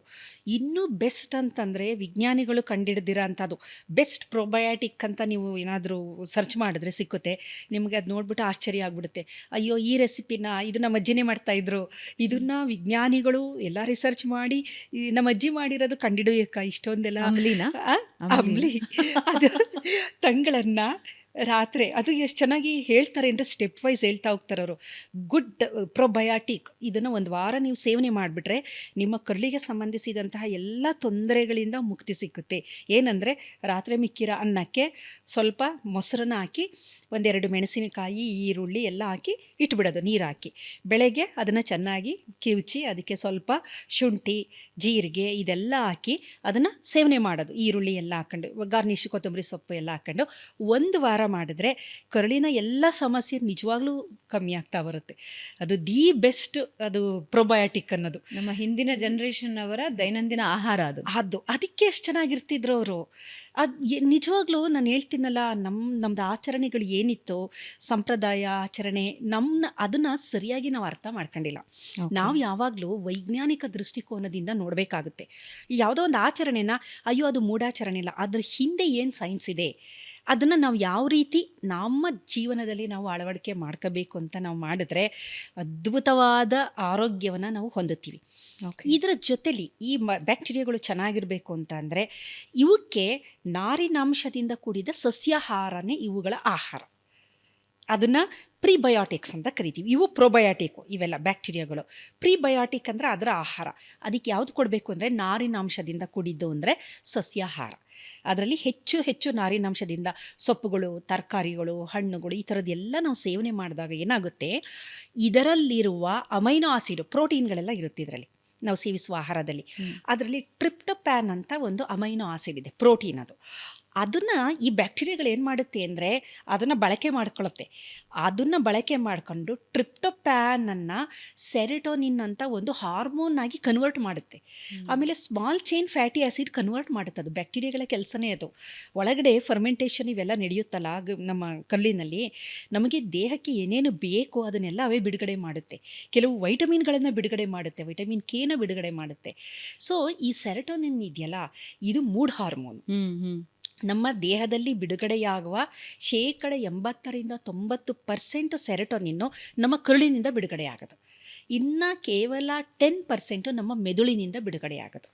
ಯಾರಿಗೆ ಈ ಮೊಸರು ಮಜ್ಜಿಗೆ ಎಲ್ಲ ತಿಂತಾರೆ ಫುಲ್ಲು ಚೆನ್ನಾಗಿರ್ತಾರೆ, ಅವ್ರಿಗೆ ಕೋಪ ಬರಲ್ಲ, ತುಂಬ ಆರಾಮಾಗಿ ಖುಷಿಯಾಗಿ ಹ್ಯಾಪಿಯಾಗಿ ಕೆಲಸ ಮಾಡ್ಕೊಂಡು ನಗಾಡ್ಕೊಂಡು ಜೋಕ್ ಮಾಡ್ಕೊಂಡು ಮೂಡ್ ತುಂಬ ಚೆನ್ನಾಗಿರುತ್ತೆ. ಮೂಡ್ ಸ್ಟೆಬಿಲೈಸರು. ಎಂಥದೇ ಪರಿಸ್ಥಿತಿ ಬಂದರೂ they know how to bounce back. But what about lactose intolerant ಜನ? ಅದು ಸ್ವಲ್ಪ ಕಷ್ಟ. ಅಂದರೆ ಅದೊಂದು ಗ್ರೂಪ್ ಕಮ್ಮಿ ಇದೆ ಅಲ್ವಾ, ಅದು ಪರ್ಸೆಂಟೇಜ್ ಆಫ್ ಲ್ಯಾಕ್ಟೋಸ್ ಇಂಟಾಲರೆನ್ಸ್ ಇರೋ ಅಂಥವ್ರು ಸ್ವಲ್ಪ ಕಮ್ಮಿನೇ ಇದ್ದಾರೆ. ನಾನು ಈ ಜನರಲ್ ಪಾಪ್ಯುಲೇಷನ್ನಲ್ಲಿ ನಾವು ಏನಂದರೆ ಅವಾಗ ಅವ್ರೇನು ಮಾಡಬೇಕು ಅಂತಂದರೆ ಡೈರೆಕ್ಟು ಆ ಮೈಕ್ರೋಬ್ ನಿಮಗೆ ಸಿಕ್ಕುತ್ತದು. ಈ ಗಟ್ ಮೈಕ್ರೋಬ್ಸ್ ಬ್ಯಾಲೆನ್ಸ್ ಮಾಡೋಕ್ಕೆ ಅವರ ಡೈಟಿಷಿಯನ್ ಅವರಿಗೆ ಕ್ಯಾಪ್ಸ್ಯೂಲ್ ಮುಖಾಂತರ ಈ ಮೈಕ್ರೋಬ್ಗಳನ್ನೇ ಕೊಡ್ತಾರೆ, ಅದನ್ನೇ ತಗೊಂತಾರೆ ಥ್ರೂ ಸಮ್ ಇದು ಬೆವರೇಜಸ್ ಆಗ್ಬೋದು. ಅಥವಾ ಈ ಲ್ಯಾಕ್ಟೋಸ್ ಇಲ್ವೇ ಇಲ್ಲ, ಬೇಡ ಬಿಟ್ಬಿಡಿ, ಲ್ಯಾಕ್ಟೋಸ್ ಇಂಟಾಲರೆನ್ಸ್ ಇದ್ದವರಿಗೆ ಡೈರೆಕ್ಟು ಈ ಬ್ಯಾಕ್ಟೀರಿಯಾಗಳನ್ನೇ ಕೊಡ್ತಾ ಬರ್ತಾರೆ. ಆವಾಗ ಏನಾಗುತ್ತೆ, ಅದು ಈ ಕೆಲವೊಂದು ಈಗ ನಾನು ಹೇಳಿದೆ ಸೆರೆಟೋನಿನ್ ಬಿಡುಗಡೆ ಮಾಡುತ್ತೆ. ಆಮೇಲೆ ಸೆರೆಟೋನಿನ್ ಬಿಡುಗಡೆ ಆಗಲ್ಲ ಅಂದರೆ ಅದಕ್ಕೂ ಸಪ್ಲಿಮೆಂಟ್ಸ್ ಇದೆ. ಹಾಗಾಗಿ ನಮ್ಮ ಮೂಡ್ ಚೆನ್ನಾಗಿರಬೇಕು ಅಂತಂದರೆ ನೋಡಿ, ಕರುಳು ಬಹಳ ಮುಖ್ಯ ಅಂತ ಹೇಳಿದೆ. ಹಾಗಾಗಿ ಸಸ್ಯಾಹಾರ ತುಂಬ ಮುಖ್ಯ, ತುಂಬ ಅದ್ಭುತ. ಸಸ್ಯಾಹಾರದಿಂದ ನೋಡಿ ವೈಟಮಿನ್ಗಳು ಸಿಕ್ತು, ಟ್ರೇಸ್ ಎಲಿಮೆಂಟು, ನಿಮಗೆ ಎಲ್ಲ ಥರ ದೇಹಕ್ಕೆ ಏನೇನು ಮುಖ್ಯವಾಗಿ, ಅದಕ್ಕಿಂತ ಮುಖ್ಯವಾಗಿ ಸಸ್ಯಾಹಾರದಲ್ಲಿ ಆ್ಯಂಟಿ ಆಕ್ಸಿಡೆಂಟ್ ಅಂತ ಕೇಳಿರ್ಬೋದು ನೀವು.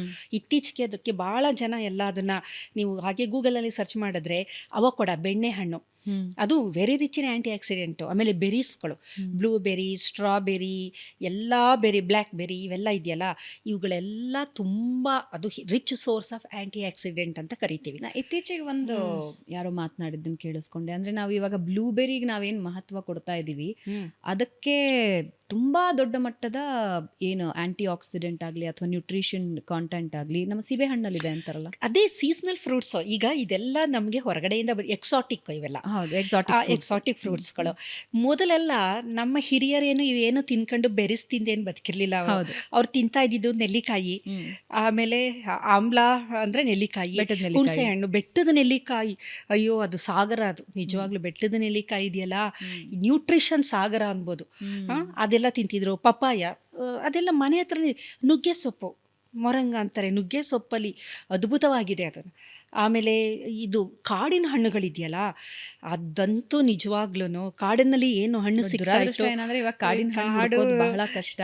ಅದು ಕೂಡ ಇತ್ತೀಚಿನ ದಿನದಲ್ಲಿ ಎಕ್ಸಾಟಿಕ್ ಫ್ರೂಟ್ಸ್ ಅನ್ಬಿಟ್ಟು ನಿಮಗೆ ಹೌದು ಮಾರ್ಕೆಟ್ ಅಲ್ಲಿ ವ್ಯಾಲ್ಯೂ ಜಾಸ್ತಿ ಆಗಿದೆ, ಬಟ್ ಸಾಮಾನ್ಯ ಮಾರುಕಟ್ಟೆಯಲ್ಲಿ ಸಿಗ್ತಿಲ್ಲ. ಹೌದು, ಈಗ ನಿಮಗೆ ಸಿಟ್ರಸ್ ಫ್ರೂಟ್ಗಳನ್ನು ತಗೋಬೋದು, ರಿಚ್ ಇನ್ ಆ್ಯಂಟಿ ಆಕ್ಸಿಡೆಂಟ್. ಕಿತ್ಲೆ ಹಣ್ಣು ಸಿಕ್ಕುತ್ತಪ್ಪ, ಸೀಬೆ ಹಣ್ಣು ಸಿಗುತ್ತೆ, ಕಿತ್ಲೆ ಹಣ್ಣು ಸಿಕ್ಕುತ್ತೆ, ಹುಣಸೆ ಹಣ್ಣು, ನೆಲ್ಲಿಕಾಯಿ, ನುಗ್ಗೆ ಸೊಪ್ಪು, ಇವೆಲ್ಲ very rich in anti accident. ಬೆಣ್ಣೆ ಹಣ್ಣು ತುಂಬ ಕಾಮನ್ ಇವಾಗ, ಬೆಣ್ಣೆಹಣ್ಣು, ಅವಕೋಡ ಎಲ್ಲ ಕಡೆಯೂ ಸಿಕ್ಕುತ್ತಲ್ವ, ಅದು ತುಂಬ ಒಂಥರ ರಿಚ್ ಇನ್ ಆ್ಯಂಟಿ ಆಕ್ಸಿಡೆಂಟ್. ಅದರ ಸೇವನೆ ಇದೆಲ್ಲ ಮಾಡಿದಾಗ ಏನಾಗುತ್ತೆ ಅಂದರೆ ಗುಡ್ ಗಟ್ ಮೈಕ್ರೋಬ್ಸ್ ಜಾಸ್ತಿ ಆಗುತ್ತೆ, ನಮ್ಮ ಹೆಲ್ತ್ ಚೆನ್ನಾಗಿರುತ್ತೆ. ಅದು ನಾನ್ ವೆಜ್ಗೂ ವೆಜ್ಜಲ್ಲೂ ಇರುವಂತಹ ವ್ಯತ್ಯಾಸ ಅಂತ ನಾವು ಹೇಳ್ತಾ ಬರ್ಬೋದು. ಓಕೆ, ಇವಾಗ ಇನ್ನೊಂದು ಹಂತಕ್ಕೆ ಹೋಗೋಣ. ನಮ್ಮ ಹಿಂದಿನ ಜನರೇಷನ್ನ ಒಂದು ಆರೋಗ್ಯಕರ ಜೀವನ ಇವತ್ತಿನ ನಮ್ಮ ಜೆನೆಟಿಕ್ಸ್ನ ಕ್ರಿಯೇಟ್ ಮಾಡಿವೆ, DNA ಕ್ರಿಯೇಟ್ ಮಾಡಿವೆ. ಆ DNA ಹೆಂಗೆ ಹಾಳು ಮಾಡ್ಕೋತಾರೆ ಅನ್ನೋದನ್ನ ನೀವು ಹೇಳಿದ್ರಿ, ಹೇಗೆ ಸರಿ ಮಾಡ್ಕೋಬೇಕು ಅನ್ನೋದನ್ನು ನೀವು ಹೇಳಿದ್ರಿ. ಆದರೆ ನಾವು ಮುಂದಿನ ಜನ್ರೇಷನ್ಗೆ ಏನು ಕೊಡ್ತಾ ಇದ್ದೀವಿ, ನಮ್ಮ ಮುಂದಿನ DNA ಏನು ಕೊಡ್ತೀವಿ ಅನ್ನೋದು ದೊಡ್ಡ ಪ್ರಶ್ನೆ ಆಗ್ತಾ ಇದೆ. ಇತ್ತೀಚಿನ ದಿನದಲ್ಲಿ ನಾನು ಗಮನಿಸಿದ ಹಾಗೆ ಹೆಣ್ಮಕ್ಳು ರೋಡ್ ಸೈಡಲ್ಲಿ ನಿಂತ್ಕೊಂಡು ಕೈಯಲ್ಲಿ ಒಂದು ಸಿಗರೇಟ್ ಹಿಡ್ಕೊಂಡು ಸೇದೋದೇ ಒಂಥರ ಖುಷಿ ಅವರಿಗೆ. ಹೌದು. ಅವ್ರು ಏನೋ ಪ್ರಪಂಚದಲ್ಲಿ ಸಾಧನೆ ಮಾಡಿಬಿಟ್ಟೆ ಅಂತ ಫೀಲ್ ಮಾಡ್ಕೊಳ್ತಾ ಇರ್ತಾರೆ. ನಾನು ಅದರಲ್ಲಿ ಈಕ್ವಾಲಿಟಿ ಹುಡುಕ್ತಾರೆ. I don't understand how it works. ಹೌದು. ಸಿಗರೇಟ್ ಸೇದೋದ್ರಲ್ಲಿ ಈಕ್ವಾಲಿಟಿ ಏನು ಸಾಧಿಸ್ತಿದ್ದೀರಾ ನೀವು ಖಂಡಿತ. ಅಂತ. ಆಮೇಲೆ ಆಲ್ಕೋಹಾಲ್, ಗಂಡಸರು ಕುಡಿಯೋದಲ್ಲ, ನಾವು ಕುಡಿತೀವಿ, ನಾವು ಈಕ್ವಲ್ ಇದ್ದೀವಿ ಅವ್ರ ಜೊತೆಗೆ ಅಂತ ಹೇಳ್ತಾರೆ. ಬಟ್ ಈ ಆಲ್ಕೋಹಾಲ್ ಮತ್ತು ಸಿಗರೇಟ್ನಿಂದ ನೆಕ್ಸ್ಟು ನಿಮ್ಮ ಮಗು, ಅದರ ಮೇಲೆ ಇಂಪ್ಯಾಕ್ಟ್ ಏನಾಗುತ್ತೆ? ಮೇಲ್ ಹ್ಯಾಬಿಟ್ಸ್ ಆ್ಯಂಡ್ ಫೀಮೇಲ್ ಹ್ಯಾಬಿಟ್ಸ್ ಎರಡು. ಗಂಡಸರು ಸಿಗರೇಟ್ ಸೇದಿ ಆಲ್ಕೋಹಾಲ್ ಕುಡಿಯೋದ್ರಿಂದ ಆಗಲ್ಲ ಅಂತಲ್ಲ. ಹೌದು. ಬಟ್ ಲೆಟ್ಸ್ ಅಂಡರ್ಸ್ಟ್ಯಾಂಡ್, ಹ್ಮ್. ಒಬ್ಬ ಗಂಡಸು ಅಥವಾ ಮೇಲ್ ಅವರ ದುಶ್ಚಟಗಳು ಅವರ ಮಕ್ಕಳ ಮೇಲೆ, ಅವರ DNA ಮೇಲೆ ಏನು ಎಫೆಕ್ಟ್ ಆಗುತ್ತೆ? ಹೆಣ್ಣು ಮಕ್ಕಳ ಈ ದುಶ್ಚಟಗಳಿಂದ ಅವರ DNA ಮೇಲೆ ಏನು ಎಫೆಕ್ಟ್ ಆಗುತ್ತೆ? ಬಹಳ ಒಂದು ಒಳ್ಳೆ ಪ್ರಶ್ನೆ ಕೇಳಿದ್ರಿ. ಈಗ ನೀವು ಹೇಳಿದ ಹಾಗೆ ಈಕ್ವಾಲಿಟಿ ಬೇಕು. ಎಲ್ಲಿ ಬೇಕು? ಎಜುಕೇಷನಲ್ಲಿ, ಸಾಧನೆಯಲ್ಲಿ ಅಲ್ವಾ? ಅಲ್ಲಿ ಮಾಡೋಣ, ತೋರಿಸೋಣ, ನಾವು ನಿಮಗಿನ್ನ ಚೆನ್ನಾಗಿ ಕೆಲಸ ಮಾಡ್ತೀವಿ ಅಂತ. ಏಕೆಂದರೆ ಫೀಮೇಲ್ ಬ್ರೈನೇ ಆ ಥರ ಇದೆ, ಮಲ್ಟಿ ಟಾಸ್ಕಿಂಗ್ ಬ್ರೈನ್ ನೆಟ್ವರ್ಕ್ ತುಂಬ ಅದ್ಭುತವಾಗಿರೋದ್ರಿಂದ she is a multi tasker. ಬಹಳಷ್ಟು ಕೆಲಸಗಳ ಅದ್ಭುತವಾಗಿ ಮಾಡ್ಬೋದು. ಅಲ್ಲಿ ಮಾಡೋಣ. ನೀವು ಹೇಳಿದ್ರಲ್ಲ ಹ್ಯಾಬಿಟ್ಸ್ ಅಂತ, ಅದನ್ನು ಅಲ್ಲಿ ಈಕ್ವಾಲಿಟಿ ಅಂತ ಮಾಡೋದಿದೆಯಲ್ಲ, ಅದು ಒಂದು ಭ್ರಮೆ ಅಂತಲೇ ಅನ್ಬೋದು. ಅಲ್ಲಿ ನಾನು ಈಕ್ವಾಲಿಟಿ ತೋರಿಸ್ತೀನಿ, ನಿನ್ನ ಥರ ನಾನು ಸೇರ್ತೀನಿ, ನಿನ್ನ ಥರ ನಾನು ಕುಡಿತೀನಿ ಅಂತಂದರೆ ಖಂಡಿತವಾಗ್ಲೂ ನಮ್ಮ ದೇಹವನ್ನು ನಾವೇ ಹಾಳು ಮಾಡ್ಕೊತಾ ಇದ್ದೀವಿ ಅಂತ. ಕಾರಣ, ಹೆಣ್ಣು ಗಂಡು ಅಂದಾಗ ಬೇಸಿಕಲಿ ಫಿಸಿಕಲ್ ಆಗು ಬಹಳಷ್ಟು ವ್ಯತ್ಯಾಸಗಳು ಇದೆ. ನಾವು ನೋಡಿದಾಗ್ಲೇ ಫಿಸಿಕಲ್ ಸ್ಟ್ರೆಂತ್ ಅಂತ ಬಂದಾಗ ಮೇಲ್ಸ್ ಆರ್ ಸ್ವಲ್ಪ ಸ್ಟ್ರಾಂಗ್ ಇರ್ತಾರೆ, ಫೀಮೇಲ್ಸು ಫಿಸಿಕಲಿ ಸ್ವಲ್ಪ ವೀಕು. ಆದರೆ ಮೆಂಟಲ್ ಸ್ಟ್ರೆಂತ್ ಫೀಮೇಲ್ಗೆ ಜಾಸ್ತಿ ಇರುತ್ತೆ, ಅದು ಬೇರೆ ಪ್ರಶ್ನೆ. ಅದು ಡಿಫ್ರೆನ್ಸು. ಮತ್ತು ದೇಹದ ಒಳಗಡೆ ನೋಡಿದಾಗ ಬೇರೆ ಅಂಗಾಂಗಗಳು, ಹೃದಯ, ಶ್ವಾಸಕೋಶ, ಜೀರ್ಣಾಂಗ ಅವೆಲ್ಲದು ಒಂದೇ ಇರ್ಬೋದು. ಜನನೇಂದ್ರಿಯಗಳಲ್ಲಿ ವ್ಯತ್ಯಾಸ ಇದೆ. ಜನನೇಂದ್ರಿಯದಲ್ಲಿ ವ್ಯತ್ಯಾಸ ಬಂದಾಗ ಹಾರ್ಮೋನಲ್ಲಿ ವ್ಯತ್ಯಾಸ ಕಂಡೇ ಕಾಣ್ತೀವಿ ನಾವು. ಪುರುಷರಲ್ಲಿ ಟೆಸ್ಟೋಸ್ಟಿರಾನ್ ಅಂತ ಹಾರ್ಮೋನು ಜಾಸ್ತಿ ಪ್ರಮಾಣದಲ್ಲಿ, ಡಾಮಿನೇಟಿಂಗ್ ಹಾರ್ಮೋನು ಜಾಸ್ತಿ ಇರ್ತದೆ. ಆ ಟೆಸ್ಟೋಸ್ಟಿರಾನ್ ಹಾರ್ಮೋನಿಂದನೇ ಪುರುಷತ್ವ, ಅವರ ಒಂದು ಗಡ್ಡ ಮೀಸೆ ಬರೋಂಥದ್ದೇ ಆಗಲಿ, ವಾಯ್ಸು ಹದಿಹರಿಯದಲ್ಲಿ ಒಡೆಯೋದೇ ಆಗಲಿ, ಅದೆಲ್ಲದನ್ನು. ಮತ್ತು ಅಗ್ರೆಸಿವ್ ನೇಚರು, ಏನಕ್ಕೆ ಅವರು ಸ್ವಲ್ಪ ಅಗ್ರೆಸಿವ್ ಆಗಿರ್ತಾರೆ ಅಂದರೆ ಟೆಸ್ಟೋಸ್ಟಿರಾನ್ ಡಾಮಿನೇಟ್ ಆಗಿರುತ್ತೆ. ಹೆಣ್ಣು ಮಕ್ಕಳಲ್ಲಿ ಎಸ್ಟ್ರೋಜನ್ ಅಂತ ಹಾರ್ಮೋನು. ಎಸ್ಟ್ರೋಜನ್ ಹಾರ್ಮೋನು ಇದನ್ನು ನಾವು ಒಂದು ಮೆನಿಸ್ಟ್ರೇಷನ್ ಅಂತ ಶುರು ಆಗುತ್ತಲ್ಲ, ಆ ಸಂದರ್ಭದಿಂದ ಜಾಸ್ತಿ ಇರುತ್ತೆ. ಅದು ಒಂದು ಹೆಣ್ಣು ಹಾರ್ಮೋನು ಅಂತ ಹೇಳ್ಬೋದು, ಡಾಮಿನೇಟಿಂಗು. ಗಂಡಸರಲ್ಲೂ ಸ್ವಲ್ಪ ಮಟ್ಟಿಗೆ ಎಸ್ಟ್ರೋಜನ್ ಇರುತ್ತೆ, ಹೆಂಗಸರಲ್ಲೂ ಸ್ವಲ್ಪ ಟೆಸ್ಟೋಸ್ಟಿರಾನ್ ಇರುತ್ತೆ, ಇಲ್ಲ ಅಂತಲ್ಲ. ಬಟ್ ಎಸ್ಟ್ರೋಜನ್ನು ಅನ್ನುವ ಹಾರ್ಮೋನು ಡಾಮಿನೇಟಿಂಗು. ಇದು ಭಾಳ ಮೊದಲನೇದಾಗಿ ನಾವು ತಿಳ್ಕೊಬೇಕಾದಂಥ ವ್ಯತ್ಯಾಸ. ಮೊದಲು ಹಾರ್ಮೋನ್ಗಳಲ್ಲೇ ವ್ಯತ್ಯಾಸ ಇದೆ. ಎಸ್ಟ್ರೋಜನ್ನು, ಪ್ರೊಲ್ಯಾಕ್ಟಿನ್ನು, ಈ ಥರದ್ದು ಕೆಲವೊಂದು ಹಾರ್ಮೋನುಗಳು ಹೆಣ್ಣು ಮಕ್ಕಳಲ್ಲಿ ಜಾಸ್ತಿ ಇದೆ. ಸೊ ಈಗ ಗಂಡಸರು ಮಾಡಿದ ಹಾಗೆ ನಾನು ಮಾಡ್ತೀನಿ ಅಂದರೆ, ಉದಾಹರಣೆಗೆ ಹೇಳಬೇಕು ಅಂದರೆ ಆಲ್ಕೋಹಾಲ್ ಬಗ್ಗೆ ನೀವು ಹೇಳಿದ್ರಿ. ಈಗ ನ್ಯೂ ಇಯರ್ ಅಂದಾಗ ನಾವು ನೋಡಿದ್ವು ಬೆಂಗಳೂರಿನಲ್ಲಿ ಯಾವ ಪರಿಸ್ಥಿತಿ ಇತ್ತು. ಈಗ ನೋಡಿ, ಅಷ್ಟೇ ಪ್ರಮಾಣದ ಆಲ್ಕೋಹಾಲು ಗಂಡಸು ಸೇವನೆ ಮಾಡಿದ್ರೆ ಅಂಥದ್ದೇನೂ ಆಗಲ್ಲ. ಆದರೆ ಅಷ್ಟೇ ನೀವು ಸುಮ್ಮನೆ ಆ ಸೀನ್ ನೋಡಿದಾಗ ಟಿ ವಿಲಿ ಹುಡುಗಿರನ್ನ ಎತ್ಕೊಂಡು ಹೋಗ್ತಾಯಿದ್ರು, ಹುಡುಗರು ಸ್ವಲ್ಪ ಹಾಗೆ ಹೋಗ್ತಾಯಿದ್ರು. ಅಂದರೆ ಅಷ್ಟೇ ಸೇವನೆ ಇವರು ತಡ್ಕೊಳಕ್ಕಾಗಿಲ್ಲ. ಅಂದರೆ ದೇಹದಲ್ಲಿ ನಡೆಯುವ ಕ್ರಿಯೆ ಇದೆಯಲ್ಲ, ಅದು ಕೋಪಪ್ ಮಾಡ್ತಾ ಇಲ್ಲ ಅಂತ ನಾವು ಅರ್ಥ ಮಾಡ್ಕೋಬೇಕು. Same dose of alcohol consumption ಗಂಡಸರಲ್ಲಿ ಬೇರೆ ಥರ ಪರಿಣಾಮ ಬೀರುತ್ತೆ, ಹೆಂಗಸರಲ್ಲಿ ಅವರಲ್ಲಿ ಸೇಫ್ ಡೋಸ್ ಅನ್ನೋದು ಇಲ್ಲಿ ಟಾಕ್ಸಿಕ್ ಆಗುತ್ತೆ, ವಿಷದ ಥರ. Sorry to interrupt. ಇನ್ನೊಂದು ನಾನು ಅಬ್ಸರ್ವ್ ಮಾಡಿದ್ದು ಮತ್ತು ಕೆಲವೊಂದು ಅಧ್ಯಯನಗಳು, ಸೇಮ್ ಡೋಸ್ ಆಫ್ ಆಲ್ಕೋಹಾಲ್ ಮನುಷ್ಯನ ಗಂಡಸಿನ ದೇಹದ ಆರೋಗ್ಯದ ಮೇಲೆ ಪ್ರಭಾವ ಬೀರೋದಕ್ಕೂ ಹೆಣ್ಣಿನ ದೇಹದ ಮೇಲೆ ಆರೋಗ್ಯ, ಎಸ್ಪೆಷಲಿ ಅವರ ಲಿವರ್ ಫಂಕ್ಷನ್ ಮೇಲೆ ಪ್ರಭಾವ ಬೀರೋದಕ್ಕೂ ಬಹಳ ವ್ಯತ್ಯಾಸ ಇದೆ. ಅಂಡ್ ಆಲ್ಕೋಹಾಲ್ ಅಡಿಕ್ಷನ್ ಗಂಡಸಿನ ದೇಹಕ್ಕಿಂತ ಹೆಚ್ಚಿನ ಕೆಟ್ಟ ಪರಿಣಾಮ ಹೆಣ್ಣಿನ ದೇಹದ ಮೇಲೆ. ಅಂದ್ರೆ ಅವರ ಡೆತ್ ರೇಟ್ ಕೂಡ, ಇಫ್ ಐ ಆಮ್ ರೈಟ್, ನಾನು ನೋಡಿರೋ ಪ್ರಕಾರ, ನಾನು ಓದಿರೋ ಪ್ರಕಾರ, ಆಲ್ಕೋಹಾಲ್ ಕನ್ಸಂಪ್ಷನ್ ಆಮೇಲೆ ಸಿಗರೇಟ್ ಸ್ಮೋಕಿಂಗ್ ಕನ್ಸಂಪ್ಷನ್ ಇಂದ ಅವರಿಗೆ ತುಂಬ ಕ್ರಿಟಿಕಲ್ ಹೆಲ್ತ್ ಪ್ರಾಬ್ಲಮ್ಸ್, ಆರೋಗ್ಯ ಸಮಸ್ಯೆಗಳು ತುಂಬ ಬೇಗ ಬರುತ್ತೆ. ಗಂಡಸರಿಗಿಂತ ಏಜಿನಲ್ಲಿ, ಆಮೇಲೆ ಆ ಪೀರಿಯಡ್ ಬೇಗ ಅವರನ್ನ ಅನಾರೋಗ್ಯಕ್ಕೀಡು ಮಾಡುತ್ತೆ. ಕೆಲವೊಂದೆಲ್ಲ ತುಂಬ ಕ್ರಿಟಿಕಲ್ ಇರುತ್ತೆ, ಸರ್ವೈವಲ್ ರೇಟ್ ಕಮ್ಮಿ ಇರುತ್ತೆ. ಇದ್ರ ಬಗ್ಗೆನೇ ನಾನು ಒಂದು ವೈಜ್ಞಾನಿಕವಾಗಿ ನಿಮಗೆ ಅದನ್ನು ಹೆಚ್ಚು ಬೆಳಕನ್ನು ನೀಡ್ತೀನಿ. ಏನಾಗುತ್ತೆ ಅಂತಂದರೆ, ಮೊದಲನೇದು, ಎಲ್ಲರ ದೇಹದಲ್ಲೂ ಪುರುಷ ಮಹಿಳೆಯರ ದೇಹದಲ್ಲಿ ಒಂದು ADH ಅಂತ ಹಾರ್ಮೋನ್ ಇದೆ, ಆಲ್ಕೋಹಾಲ್ ಡಿಹೈಡ್ರಾಜಿನೇಸ್ ಅಂತ. ಆಲ್ಕೋಹಾಲ್ ಡಿಹೈಡ್ರಾಜಿನೇಸ್ ಏನದು? ಅದು ಒಂದು ಕಿಣ್ವ ಎನ್ಸೈಮ್. ಈಗ ಆಲ್ಕೋಹಾಲ್ನ ಸೇವನೆ ಮಾಡಿದಾಗ ಈ ಆಲ್ಕೋಹಾಲ್ ಡಿಹೈಡ್ರಾಜಿನೇಸು, ಆಲ್ಕೋಹಾಲ್ ಇದೆಯಲ್ಲ ನಾವು ಸೇವನೆ ಮಾಡಿದ್ದು, ಅದನ್ನು ಆಲ್ಡಿಹೈಡ್ ಆಗಿ ಅದನ್ನು ಪರಿವರ್ತನೆ ಮಾಡುತ್ತೆ. ಆಲ್ಡಿಹೈಡ್ ನಂತರ ಇನ್ನೊಂದು ಎನ್ಸೈಮ್ ಇದೆ. ದೇಹದೊಳಗಡೆ ನಾವು ಏನೇ ಸೇವನೆ ಮಾಡಿದ್ರು ನಾನು ಹೇಳಿದೆ, ಫೈನಲಿ ದೇಹ ಅದನ್ನು ನೋಡ್ಕೊಳ್ಳುತ್ತೆ. ವಿಷನ ನಿರ್ವಿಷಯುಕ್ತ ಮಾಡೋದು, ದೇಹದಿಂದ ಹೊರಗಡೆ ಹಾಕುವ ಕೆಲಸ ನಡೆಯುತ್ತೆ. ಈಗ ನೋಡಿ, ನೈಟ್ ಆಲ್ಕೋಹಾಲ್ ತಗೊಂಡಿದ್ದಾರೆ, ಬೆಳಗ್ಗೆ ಎದ್ದಾಗ ಸರಿಯಾಗಿರ್ತಾರಲ್ವ, ಒಂದು ಸ್ವಲ್ಪ ಹ್ಯಾಂಗ್ ಓವರ್ ಇರ್ಬೋದು, ಆಮೇಲೆ ಸರಿ ಆಗ್ಬಿಟ್ಟು ಮಾರನೇ ದಿನ ಚೆನ್ನಾಗಿರ್ತಾರೆ. ಕಾರಣ, ತೆಗೆದುಕೊಂಡ ಆಲ್ಕೋಹಾಲು ದೇಹದಿಂದ ಮೂತ್ರದ ಮುಖಾಂತರ ಬೇರೆ ರೂಪದಲ್ಲಿ ಹೊರಗಡೆ ಬಂದಾಗಿದೆ. ಸೊ ಅದಕ್ಕೆ ಅವನು ನಾರ್ಮಲ್ ಆಗಿ ಇರ್ತಾನೆ. 2 ಎನ್ಸೈಮ್ಗಳನ್ನ ಬಗ್ಗೆ ಬಹಳ ನಾವು ತಿಳ್ಕೊಂಡಿರಬೇಕು. ಒಂದು ಆಲ್ಕೋಹಾಲ್ ಡಿಹೈಡ್ರಾಜಿನೇಸ್ ಅಂತ, ಇನ್ನೊಂದು ಆಲ್ಡಿಹೈಡ್ ಡಿಹೈಡ್ರಾಜಿನೇಸ್. ಮೊದಲನೇದು, ಆಲ್ಕೋಹಾಲ್ ಸೇವನೆ ಮಾಡಿದಾಗ ನಾವು ಸೇವಿಸುವ ಆಲ್ಕೋಹಾಲು ಆಲ್ಡಿಹೈಡ್ ಆಗಿ ಕನ್ವರ್ಟ್ ಆಗುತ್ತೆ. ನಂತರ ಇನ್ನೊಂದು ಎನ್ಸೈಮ್ ಬರುತ್ತಲ್ಲಿ, ಅದು ಆಲ್ಡಿಹೈಡ್ನ ಸಿಟ್ರಿಕ್ ಆ್ಯಸಿಡ್ ಆಗಿ ಕನ್ವರ್ಟ್ ಮಾಡುತ್ತೆ, ಫೈನಲಿ ನಿರ್ವಿಷಯುಕ್ತ ಮಾಡುತ್ತೆ. ಮಹಿಳೆಯರಲ್ಲಿ ಏನಾಗುತ್ತೆ ಅಂದರೆ, ಇದು ಎಲ್ಲೆಲ್ಲಿರುತ್ತೆ ಅಂದರೆ ಕರುಳಿನಲ್ಲಿರುತ್ತೆ. ಗ್ಯಾಸ್ಟ್ರಿಕ್ ಅಂತ ಅಂತೀವಿ. ಸೇವಿಸಿದ ತಕ್ಷಣ ಗ್ಯಾಸ್ಟ್ರಿಕ್ ಅಂದರೆ ಕರುಳಿನಲ್ಲಿ ಈ ADH ಅನ್ನುವ ಒಂದು ಕಿಣ್ವ ಇದೆ. ಸೇವಿಸಿದ ತಕ್ಷಣ ಏನಾಗುತ್ತೆ, ಅದನ್ನು ಆಲ್ಡಿಹೈಡ್ ಆಗಿ ಇಮಿಡಿಯೇಟಾಗಿ ಕನ್ವರ್ಟ್ ಮಾಡುತ್ತದು. ಮಾಡಿಬಿಟ್ಟು ತಕ್ಷಣ ದೇಹ ರೆಡಿಯಾಗಿರುತ್ತೆ. ಏನೇ ಬಂದರೂ ಒಂಥರ ಯುದ್ಧದಲ್ಲಿ ರೆಡಿ ಇರ್ತಾರಲ್ಲ ಸೋಲ್ಜರ್ಸು, ಆ ಥರ. ತಕ್ಷಣ ಏನು ಮಾಡುತ್ತೆ, ಅದನ್ನು ಸಿಟ್ರಿಕ್ ಆ್ಯಸಿಡ್ ಆಗಿ ಲಿವರ್ಗೆ ಹೋಗುತ್ತೆ. ಅಲ್ಲಿಂದ ಲಿವರಲ್ಲಿ ಇದೆಲ್ಲ ಪ್ರಾಸೆಸ್ ನಡೆದು ದೇಹದಿಂದ ಹೊರಗೋಗುತ್ತೆ. ಮಹಿಳೆಯರಲ್ಲಿ ಏನಾಗುತ್ತೆ, ಕರುಳಿನಲ್ಲಿರುವ ADH ಪ್ರಮಾಣ ತುಂಬ ಕಮ್ಮಿ, ತುಂಬ ಅಂದರೆ ತುಂಬ ಕಮ್ಮಿ ಗಂಡಸರಿಗೆ ಹೋಲಿಸಿದ್ರೆ. ಸೊ ಆಲ್ಕೋಹಾಲು ಆಲ್ಡಿಹೈಡ್ ಆಗಿ ಕನ್ವರ್ಟ್ ಆಗೋದಿಲ್ಲ, ರಕ್ತಕ್ಕೆ ಹೊರಟೋಗ್ಬಿಡುತ್ತೆ ಅದು. ಅದೇ ಥರ ಲಿವರ್ಗೆ ಹೋಗುತ್ತೆ. ನಂತರ ಲಿವರಲ್ಲೂ ಅಷ್ಟೇ ADH ಇದೆಯಲ್ಲ, ಆಲ್ಕೋಹಾಲ್ ಡಿಹೈಡ್ರಾಜಿನೇಸು, ಆಲ್ಡಿಹೈಡ್ ಡಿಹೈಡ್ರಾಜಿನೇಸ್ ಪ್ರಮಾಣ ಗಂಡಸರಿಗಿನ್ನ ಕಮ್ಮಿ ಇರುತ್ತದೆ. ಹಾಗಾಗಿ ಏನಾಗುತ್ತೆ, ಇದು ರಕ್ತದಲ್ಲಿ ಈ ಆಲ್ಕೋಹಾಲು ಹೆಚ್ಚಾಗಿರೋದ್ರಿಂದ ಪುರುಷರಿಗೆ ಹೋಲಿಸಿದರೆ ಮಹಿಳೆಯರ ದೇಹದ ಮೇಲೆ ದುಷ್ಪರಿಣಾಮ ಬೀರುವ ಸಾಧ್ಯತೆಗಳು ತುಂಬ ಅಂತಲೇ ಹೇಳ್ಬೋದು. ಅಡಿಕ್ಟೆಡ್ ಪರ್ಸೆಂಟೇಜ್ ಕೂಡ ಜಾಸ್ತಿ, ಅಡಿಕ್ಷನು ಜಾಸ್ತಿ ಆಗುತ್ತೆ, ದೇಹಕ್ಕೆ ತೊಂದರೆನೂ ಜಾಸ್ತಿ ಆಗುತ್ತೆ. ಇನ್ನೊಂದು ಬಹಳ ಮುಖ್ಯ ಕಾರಣ ಏನು ಅಂದರೆ ಎಸ್ಟ್ರೋಜನ್, ಫೀಮೇಲ್ ಹಾರ್ಮೋನ್ ಇದೆಯಲ್ಲ ಎಸ್ಟ್ರೋಜನ್ನು, ಆಲ್ಕೋಹಾಲ್ನ ರೀಅಬ್ಸಾರ್ಬ್ ಮಾಡ್ಕೊಳ್ಳುತ್ತೆ, ಟೆಸ್ಟೋಸ್ಟಿರಾನ್ ಮಾಡ್ಕೊಳ್ಳಲ್ಲ. ಇದು ಭಾಳ ಮುಖ್ಯವಾದ ಡಿಫ್ರೆನ್ಸ್. ರೀಅಬ್ಸರ್ವ್ ಮಾಡೋದು ಅಂದರೆ ಅದನ್ನು ಈಗ ಹೋಗ್ತಾ ಇದೆ ಅಲ್ವಾ ಹೊರಗಡೆ, ಪುನಃ ಎಳ್ಕೊಳ್ಳೋದು. ಇದು ದೇಹದಿಂದ ಹೊರಗಡೆ ಹೋಗ್ಬೇಕಲ್ವಾ, ಗಂಡಸರಲ್ಲಿ ಹೊರಟೋಗುತ್ತೆ, ಟೆಸ್ಟೋಸ್ಟಿರಾನು ಇನ್ಫ್ಲೂಯೆನ್ಸ್ ಮಾಡಲ್ಲ. ಆದರೆ ಮಹಿಳೆಯರಲ್ಲಿ ರೀಅಬ್ಸಾರ್ಪ್ಷನ್ ಆಫ್ ಆಲ್ಕೋಹಾಲ್, ಎಸ್ಟ್ರೋಜನ್ ಅನ್ನುವ ಹಾರ್ಮೋನು ಪ್ಲಸ್ ಆಲ್ಕೋಹಾಲು ಎರಡೂ ಸೇರ್ಕೊಂಡ್ರೆ ದೇಹ ಡ್ಯಾಮೇಜ್ ಆಗೋದ್ರಲ್ಲಿ ಏನೂ ಸಂದೇಹನೇ ಇಲ್ಲ. ಈ ಸಂದರ್ಭದಲ್ಲಿ ಏನಾಗುತ್ತೆ ಅಂದರೆ, ಡೊಪಮೈನ್ ಅಂತ ನಮ್ಮ ಮೆದುಳಿನಿಂದ ಬಿಡುಗಡೆ ಆಗುವ ಹಾರ್ಮೋನ್ ಏನಿದೆ, ಅದು ಸ್ಪೈಕ್ ಜಾಸ್ತಿ ಪ್ರಮಾಣದಲ್ಲಿ ಮಹಿಳೆಯರಲ್ಲಿ ಅದು ಇದಾಗ್ತಾ ಬರುತ್ತೆ, ಜಾಸ್ತಿ ಆಗ್ತಾ ಹೋಗುತ್ತೆ. ಇದರ ಜೊತೆಯಲ್ಲಿ ಒಂದು CYP2 ಅಂತ, CYP1E2 ಅಂತ ಒಂದು ಜೀನ್ ಇದೆ. ಆ ಜೀನು ಲಿವರಲ್ಲಿರೋ ಅಂಥದ್ದು, ಅದು ಆ್ಯಕ್ಟಿವೇಟ್ ಆಗಿ ಏನಾಗುತ್ತೆ, ಆಲ್ಕೋಹಾಲ್ ಯಾರು ಸೇವನೆ ಮಾಡಿರ್ತಾರೆ ಅಂಥವರ ಲಿವರ್ನಲ್ಲಿ ವಿಷಗಳನ್ನು ಬಿಡುಗಡೆ ಮಾಡುತ್ತೆ. ರಿಯಾಕ್ಟಿವ್ ಆಕ್ಸಿಜನ್ ಸ್ಪೀಶೀಸ್ ಅಂತ, ಅದನ್ನು ಜಾಸ್ತಿ ಬಿಡುಗಡೆ ಮಾಡ್ತಾ ಬರುತ್ತದೆ. ಮಹಿಳೆಯರಲ್ಲಿ ಇವೆಲ್ಲ ಜಾಸ್ತಿ ನಡೆಯೋ ಅಂಥದ್ದು, ಪುರುಷರಲ್ಲಿ ನಡೆದರೂ ಸ್ವಲ್ಪ ಪ್ರಮಾಣದಲ್ಲಿ ನಡೆಯುತ್ತೆ. ಮಹಿಳೆಯರ ದೇಹದಲ್ಲಿ ಇದು ಜಾಸ್ತಿ ಪ್ರಮಾಣದಲ್ಲಿ ನಡೆಯೋದ್ರಿಂದ ಲಿವರ್ ಸಿರೋಸಿಸ್ ಆಗ್ಬೋದು, ಲಿವರ್ದು ಇನ್ಫ್ಲಮೇಷನ್ ಆಗ್ಬೋದು, ಲಿವರ್ಗೆ ಸಂಬಂಧಿತ, ಮತ್ತು ಇದು ಫ್ಯಾಟಿ ಲಿವರ್ ಈಗ ಹೆಚ್ಚಾಗ್ತಿದೆಯಲ್ಲ, ಫ್ಯಾಟಿ ಲಿವರ್ ಅನ್ನೋದು, ಇದೆಲ್ಲ ಜಾಸ್ತಿ ಆಗುವ ಸಾಧ್ಯತೆಗಳನ್ನು ನಾವು ನೋಡ್ತಾ ಬರ್ತೀವಿ. ಇದರ ಜೊತೆಯಲ್ಲಿ ಮಹಿಳೆಯರು ಆಲ್ಕೋಹಾಲ್ನ ಸೇವನೆ ಮಾಡಿದಾಗ ಗಾಬಾ ಅಂತ ಒಂದು ನ್ಯೂರೋ ಟ್ರಾನ್ಸ್ಮಿಟರು ನಮ್ಮ ಮೆದುಳಿನಲ್ಲಿರುತ್ತೆ. ಗಾಬಾದ ಪ್ರಮಾಣ ತುಂಬ ಜಾಸ್ತಿ ಆಗಿಬಿಡುತ್ತೆ.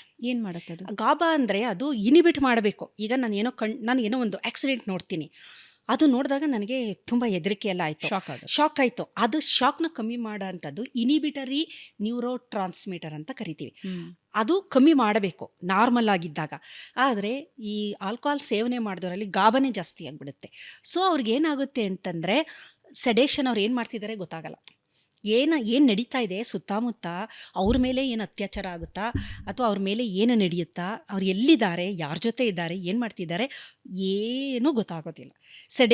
ತುಂಬ ಸೆಡೇಷನ್ ಜಾಸ್ತಿ ಆಗುತ್ತೆ. ಆಮೇಲೆ ಮೈಮರೆವು ಗ್ಲೂಟಮೇಟ್ ಅಂತ ಒಂದಿದೆ, ಗ್ಲೂಟಮೇಟ್ ಅಂತ ಇನ್ನೊಂದು ಹಾರ್ಮೋನು, ಅದರ ಪ್ರಮಾಣ ತುಂಬ ಕಮ್ಮಿ ಇರುತ್ತೆ. ಅದು ಇದು ಎಕ್ಸೈಟೇಟರಿ, ನೋಡಿದ ತಕ್ಷಣ ಸ್ಟಿಮ್ಯುಲೇಷನ್ ಕೊಡೋಂಥದ್ದು. ಸೊ ಏನಾಗುತ್ತೆ ಅಂದರೆ, ಅವರಿಗೆ ಮುಂದಿನ ದಿನದಲ್ಲಿ ಯಾರು ಆಲ್ಕೋಹಾಲ್ನ ಸೇವನೆ ಮಾಡ್ತಾರೆ, ಮೆಮೊರಿ ಲಾಸ್ಗಳು, ಫೋಕಸ್ ಕಮ್ಮಿ ಆಗೋದು, ಮೆಮೊರಿ ಲಾಸ್ ಆಗೋದು, ರೆಸ್ಟ್ಲೆಸ್ನೆಸ್ಸು.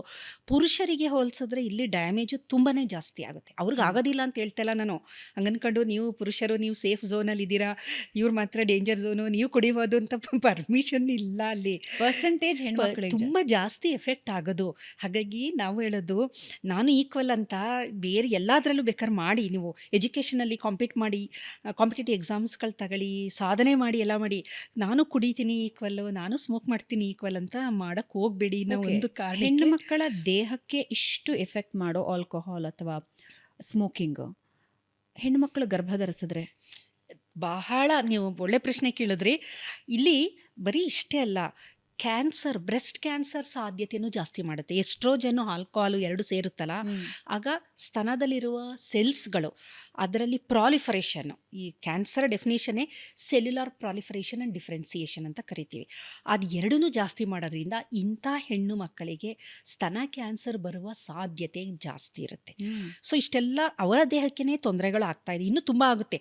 ಕೆಲವೊಂದು ಹಾರ್ಮೋನ್ಗಳು ಇದು ಎಲ್ಲದೂ ಕಾಂಪ್ರಮೈಸ್ ಆಗಿ ದೇಹಕ್ಕೆ ಬೇಕಾದಷ್ಟು ತೊಂದರೆಗಳು ಆಗ್ತಾ ಬರುತ್ತೆ. ಹೃದಯಕ್ಕೆ ತೊಂದರೆ ಆಗುತ್ತೆ, ಇದೆಲ್ಲ. ಇದರ ಜೊತೆಗೆ ಪ್ರೆಗ್ನೆನ್ಸಿ ಅಂತಂದಾಗ ಎಷ್ಟು ಸೆನ್ಸಿಟಿವ್ ಅಂದರೆ, ಒಬ್ಬ ಮಹಿಳೆಯ ಜೀವನದ ಅತ್ಯಂತ ಸೂಕ್ಷ್ಮವಾದ ಒಂದು ಅವಧಿ ಅಂತಂದರೆ ಆಕೆ ಗರ್ಭಿಣಿಯಾಗಿರೋದು. ಕಾರಣ, ಆಕೆ ಗರ್ಭಿಣಿ ಆಗೋಕ್ಕೆ ಮೊದಲೇ ಮಗುವಿನ ಬರುವಿಕೆಗೆ, ಮಗು ಕನ್ಸೀವ್ ಮಾಡೋಕ್ಕೇ, ಗರ್ಭಧಾರಣೆಗೆ ತಯಾರಿ ಮಾಡಬೇಕು ಆಕೆ ದೈಹಿಕವಾಗಿ, ಮಾನಸಿಕವಾಗಿ ಎಲ್ಲ ಥರದ ಆರೋಗ್ಯವನ್ನು ಹೊಂದಿದಾಗ ಮಾತ್ರ ಆಕೆ ಗರ್ಭ ಧರಿಸಬಹುದು. ಆದರೆ ಇಲ್ಲಿ ಗರ್ಭಧರಿಸಿದ ಮಹಿಳೆ ಏನಾದರೂ ಆಲ್ಕೋಹಾಲ್ ಸೇವನೆ ಮಾಡಿದ್ರೆ ಅದರ ಪರಿಣಾಮ ಅಂತೂ ತುಂಬ ಭೀಕರವಾಗಿರುತ್ತೆ ಅಂತ ಅನ್ಬೋದು. ಕಾರಣ ಏನು ಅಂತಂದರೆ, ಈ ಗರ್ಭಧರಿಸಿದಾಗ ಆಕೆ ಮಗು ಇರುತ್ತಲ್ಲ, ಆಕೆ ಏನು ಸೇವನೆ ಮಾಡ್ತಾಳೆ, ಪ್ಲಾಸೆಂಟಾ ಮುಖಾಂತರ ಆ ಮಗುವಿಗೆ ಹೋಗ್ತಾ ಇರುತ್ತೆ. ಫೀಟಸ್, ಅದು ಮಗು ಅಂತ ಅನ್ನಲ್ಲ, ಅದನ್ನು ಫೀಟಸ್ ಅಂತೀವಿ, ಡೆವಲಪಿಂಗ್ ಫೀಟಸ್ ಅಂತ ಕರಿತೀವಿ. ಮಗುವಿನ ಒಂದು ಮೆದುಳಿನ ಬೆಳವಣಿಗೆ ಇದೆಯಲ್ಲ, ಅದು 21ನೇ ದಿನದಿಂದ ಆರಂಭ ಆಗುತ್ತೆ. ಆಕೆಗೆ ಇನ್ನೂ ಗರ್ಭಿಣಿ ಅಂತಲೇ ಗೊತ್ತಿಲ್ಲ. ಭ್ರೂಣದ ಒಂದು ಮೆದುಳಿನ ಬೆಳವಣಿಗೆ 21ನೇ ದಿನ ಅಂದರೆ ಇನ್ನೂ ಕನ್ಸೀವ್ ಆಗಿರೋದೇ ಗೊತ್ತಿಲ್ಲ ಆಕೆ. ಒಂದು ತಿಂಗಳಾದಮೇಲೆ ತಾನೇ ಟೆಸ್ಟ್ ಎಲ್ಲ ಮಾಡಿ ಗೊತ್ತಾಗೋದು. ಅದಕ್ಕೆ ಮೊದಲೇ ಆರಂಭ ಆಗಿರುತ್ತೆ. 21ನೆಯ ದಿನದಿಂದ ಆರಂಭ ಆಗಿದ್ದು 7 ವರ್ಷದವರೆಗೂ ಸತತವಾಗಿ 1 ಸೆಕೆಂಡಿಗೆ 7,000 ನ್ಯೂರಾನ್ಸು ಬೆಳವಣಿಗೆ ಆಗ್ತಾ ಇರುತ್ತೆ ಮೆದುಳು. 7,000 ನ್ಯೂರಾನ್ ಪರ್ ಸೆಕೆಂಡ್. ನೀವು ಸೆಕೆಂಡ್ ಹಿಂಗೆ ಅಂತ ಇದ್ದರೆ 7,000 ಅದು ಬೆಳವಣಿಗೆ ಆಗ್ತಾ ಇರುತ್ತೆ 7 ವರ್ಷದವರೆಗೂ. ನಂತರ 7 ವರ್ಷದಿಂದ 24 ವರ್ಷದವರೆಗೂ ಸ್ವಲ್ಪ ಸ್ಲೋ ಆಗುತ್ತೆ, ಮುಂಭಾಗದ ಮೆದುಳು ಬೆಳವಣಿಗೆ ಆಗುತ್ತೆ. ತಾಯಿ ಆಲ್ಕೋಹಾಲ್ ಸೇವನೆ ಮಾಡಿದಾಗ ಈ ಪ್ಲಾಸೆಂಟಾ ಇದೆಯಲ್ಲ, ಅಲ್ಲಿ ಏನು ಫಿಲ್ಟ್ರ್ ಇಲ್ಲ. ತಾಯಿ ಸೇವಿಸಿದ ಆಲ್ಕೋಹಾಲು ಭ್ರೂಣಕ್ಕೆ ಹೋಗಬಾರ್ದು ಅಂತ ಯಾವುದು ಫಿಲ್ಟ್ರ್ ಥರದ್ದು ಏನೂ ಇಲ್ಲ. ಕ್ರಾಸ್ ಮಾಡಿಬಿಡುತ್ತೆ, ಪ್ಲಾಸೆಂಟಾ ಮುಖಾಂತರ ಮಗುವಿನ ಹತ್ರ ಹೋಗುತ್ತೆ. ಮಗುವಿಗೆ ಹೋದಾಗ ಮಗುವಿನ ಲಿವರ್ನಲ್ಲಿ, ಅದರ ಕರುಳಿನಲ್ಲಿ ನಾನು 2 ಎನ್ಸೈಮ್ ಹೇಳಿದೆ, ಆಲ್ಕೋಹಾಲ್ ಡಿಹೈಡ್ರಾಜಿನೇಸ್, ಆಲ್ಡಿಹೈಡ್ ಡಿಹೈಡ್ರಾಜಿನೇಸು, ಅದು ಇನ್ನೂ ಇರೋದಿಲ್ಲ, ಇಲ್ಲವೇ ಇಲ್ಲ ಅದು. ಅಥವಾ ಬೆಳವಣಿಗೆ ಸ್ವಲ್ಪ ಮುಂದುವರೆದಿದ್ದರೆ 7 ತಿಂಗಳು 8 ತಿಂಗಳು ಅಂದರೆ ಒಂದು ಸ್ವಲ್ಪ ಪ್ರಮಾಣದಲ್ಲಿ ಇರಬಹುದು. ಬಂದಿರುವಂಥ ಆಲ್ಕೋಹಾಲು ಇರುವಂಥ ಕಿಣ್ವದ ಸಂಖ್ಯೆ ತುಂಬ ಕಮ್ಮಿ, ಆಲ್ಕೋಹಾಲ್ ಪ್ರಮಾಣ ಜಾಸ್ತಿ. ಸೊ ಬ್ಲಡ್ ಸರ್ಕ್ಯುಲೇಷನಲ್ಲಿ ಹೊರಟೋಗುತ್ತೆ, ಅದು ನೇರವಾಗಿ ಮೆದುಳಿಗೆ ಹೋಗುತ್ತೆ. ಮೆದುಳಿನಲ್ಲಿ ನ್ಯೂರಾನಲ್ ಸ್ಟೆಮ್ ಸೆಲ್ಸ್ ಅಂತ ಇರುತ್ತೆ, ರಿಸರ್ವಾಯರ್. ಸ್ಟೆಮ್ ಸೆಲ್ಸ್ ಅಂದರೆ ನಿಮಗೆ ಮೇಯ್ನ್ ಅದು ಇಂಪಾರ್ಟೆಂಟು. ನಿಮ್ಮ ಮೆದುಳಿನ ಬೆಳವಣಿಗೆಗೆ ಅತ್ಯಂತ ಪೂರಕವಾಗಿರುವುದು ಸ್ಟೆಮ್ ಸೆಲ್ಸು. ಡೈರೆಕ್ಟು ಸ್ಟೆಮ್ ಸೆಲ್ಸ್ನೇ ಡ್ಯಾಮೇಜ್ ಮಾಡಿಬಿಡುತ್ತದೆ. ಸ್ಟೆಮ್ ಸೆಲ್ಸ್ನೇ ಡ್ಯಾಮೇಜ್ ಮಾಡೋದ್ರಿಂದ ಈ ಆಲ್ಕೋಹಾಲ್ದು ಭಾಳ ವಿಶಿಷ್ಟದ ಇದು ಅಂದರೆ ಬ್ಲಡ್ ಬ್ರೈನ್ ಬ್ಯಾರಿಯರ್ ಅಂತ ಇದೆ ನಮ್ಮಲ್ಲಿ. ಮೆದುಳಿಗೂ ರಕ್ತದಲ್ಲಿ ನಾವು ಸೇವಿಸುವುದು ಎಲ್ಲ ಬ್ರೈನ್ಗೆ ಹೋಗೋದಿಲ್ಲ, ಫಿಲ್ಟ್ರ್ ಇದೆ, ಅಲ್ಲೊಂದು ಬ್ಯಾರಿಯರ್ ಇದೆ. ಈಗ ನೋಡಿ, ನ್ಯೂರೋಟಾಕ್ಸಿನ್ ಅಂತಾರಲ್ವಾ, ಕೆಲವೊಂದು ವಿಷ ಮಾತ್ರ ಮೆದುಳಿಗೆ ಹೋಗೋದು, ಇನ್ಯಾವ ವಿಷನೂ ಮೆದುಳಿಗೆ ಹೋಗೋದಿಲ್ಲ. ಸಯನೈಡ್ ಇದೆಯಲ್ಲ, ಮೆದುಳಿಗೆ ಹೊಟ್ಟೋಗುತ್ತೆ, ಬೇರೆ ವಿಷ ಮೆದುಳಿಗೆ ಹೋಗೋದಿಲ್ಲ. ಅಂದರೆ ಅಲ್ಲೊಂದು ಬ್ಯಾರಿಯರ್ ಇದೆ. ಆಲ್ಕೋಹಾಲು ಕ್ರಾಸ್ ಮಾಡುತ್ತದೆ. ಅದಕ್ಕೆ ನೋಡಿ ತಲೆ ಸುತ್ತೋದು ಇದೆಲ್ಲ ಆಗೋದು, ಆ ಬ್ರೈನ್ ಏನು ಬ್ಯಾರಿಯರ್ ಇದೆ ಕ್ರಾಸ್ ಮಾಡುತ್ತೆ.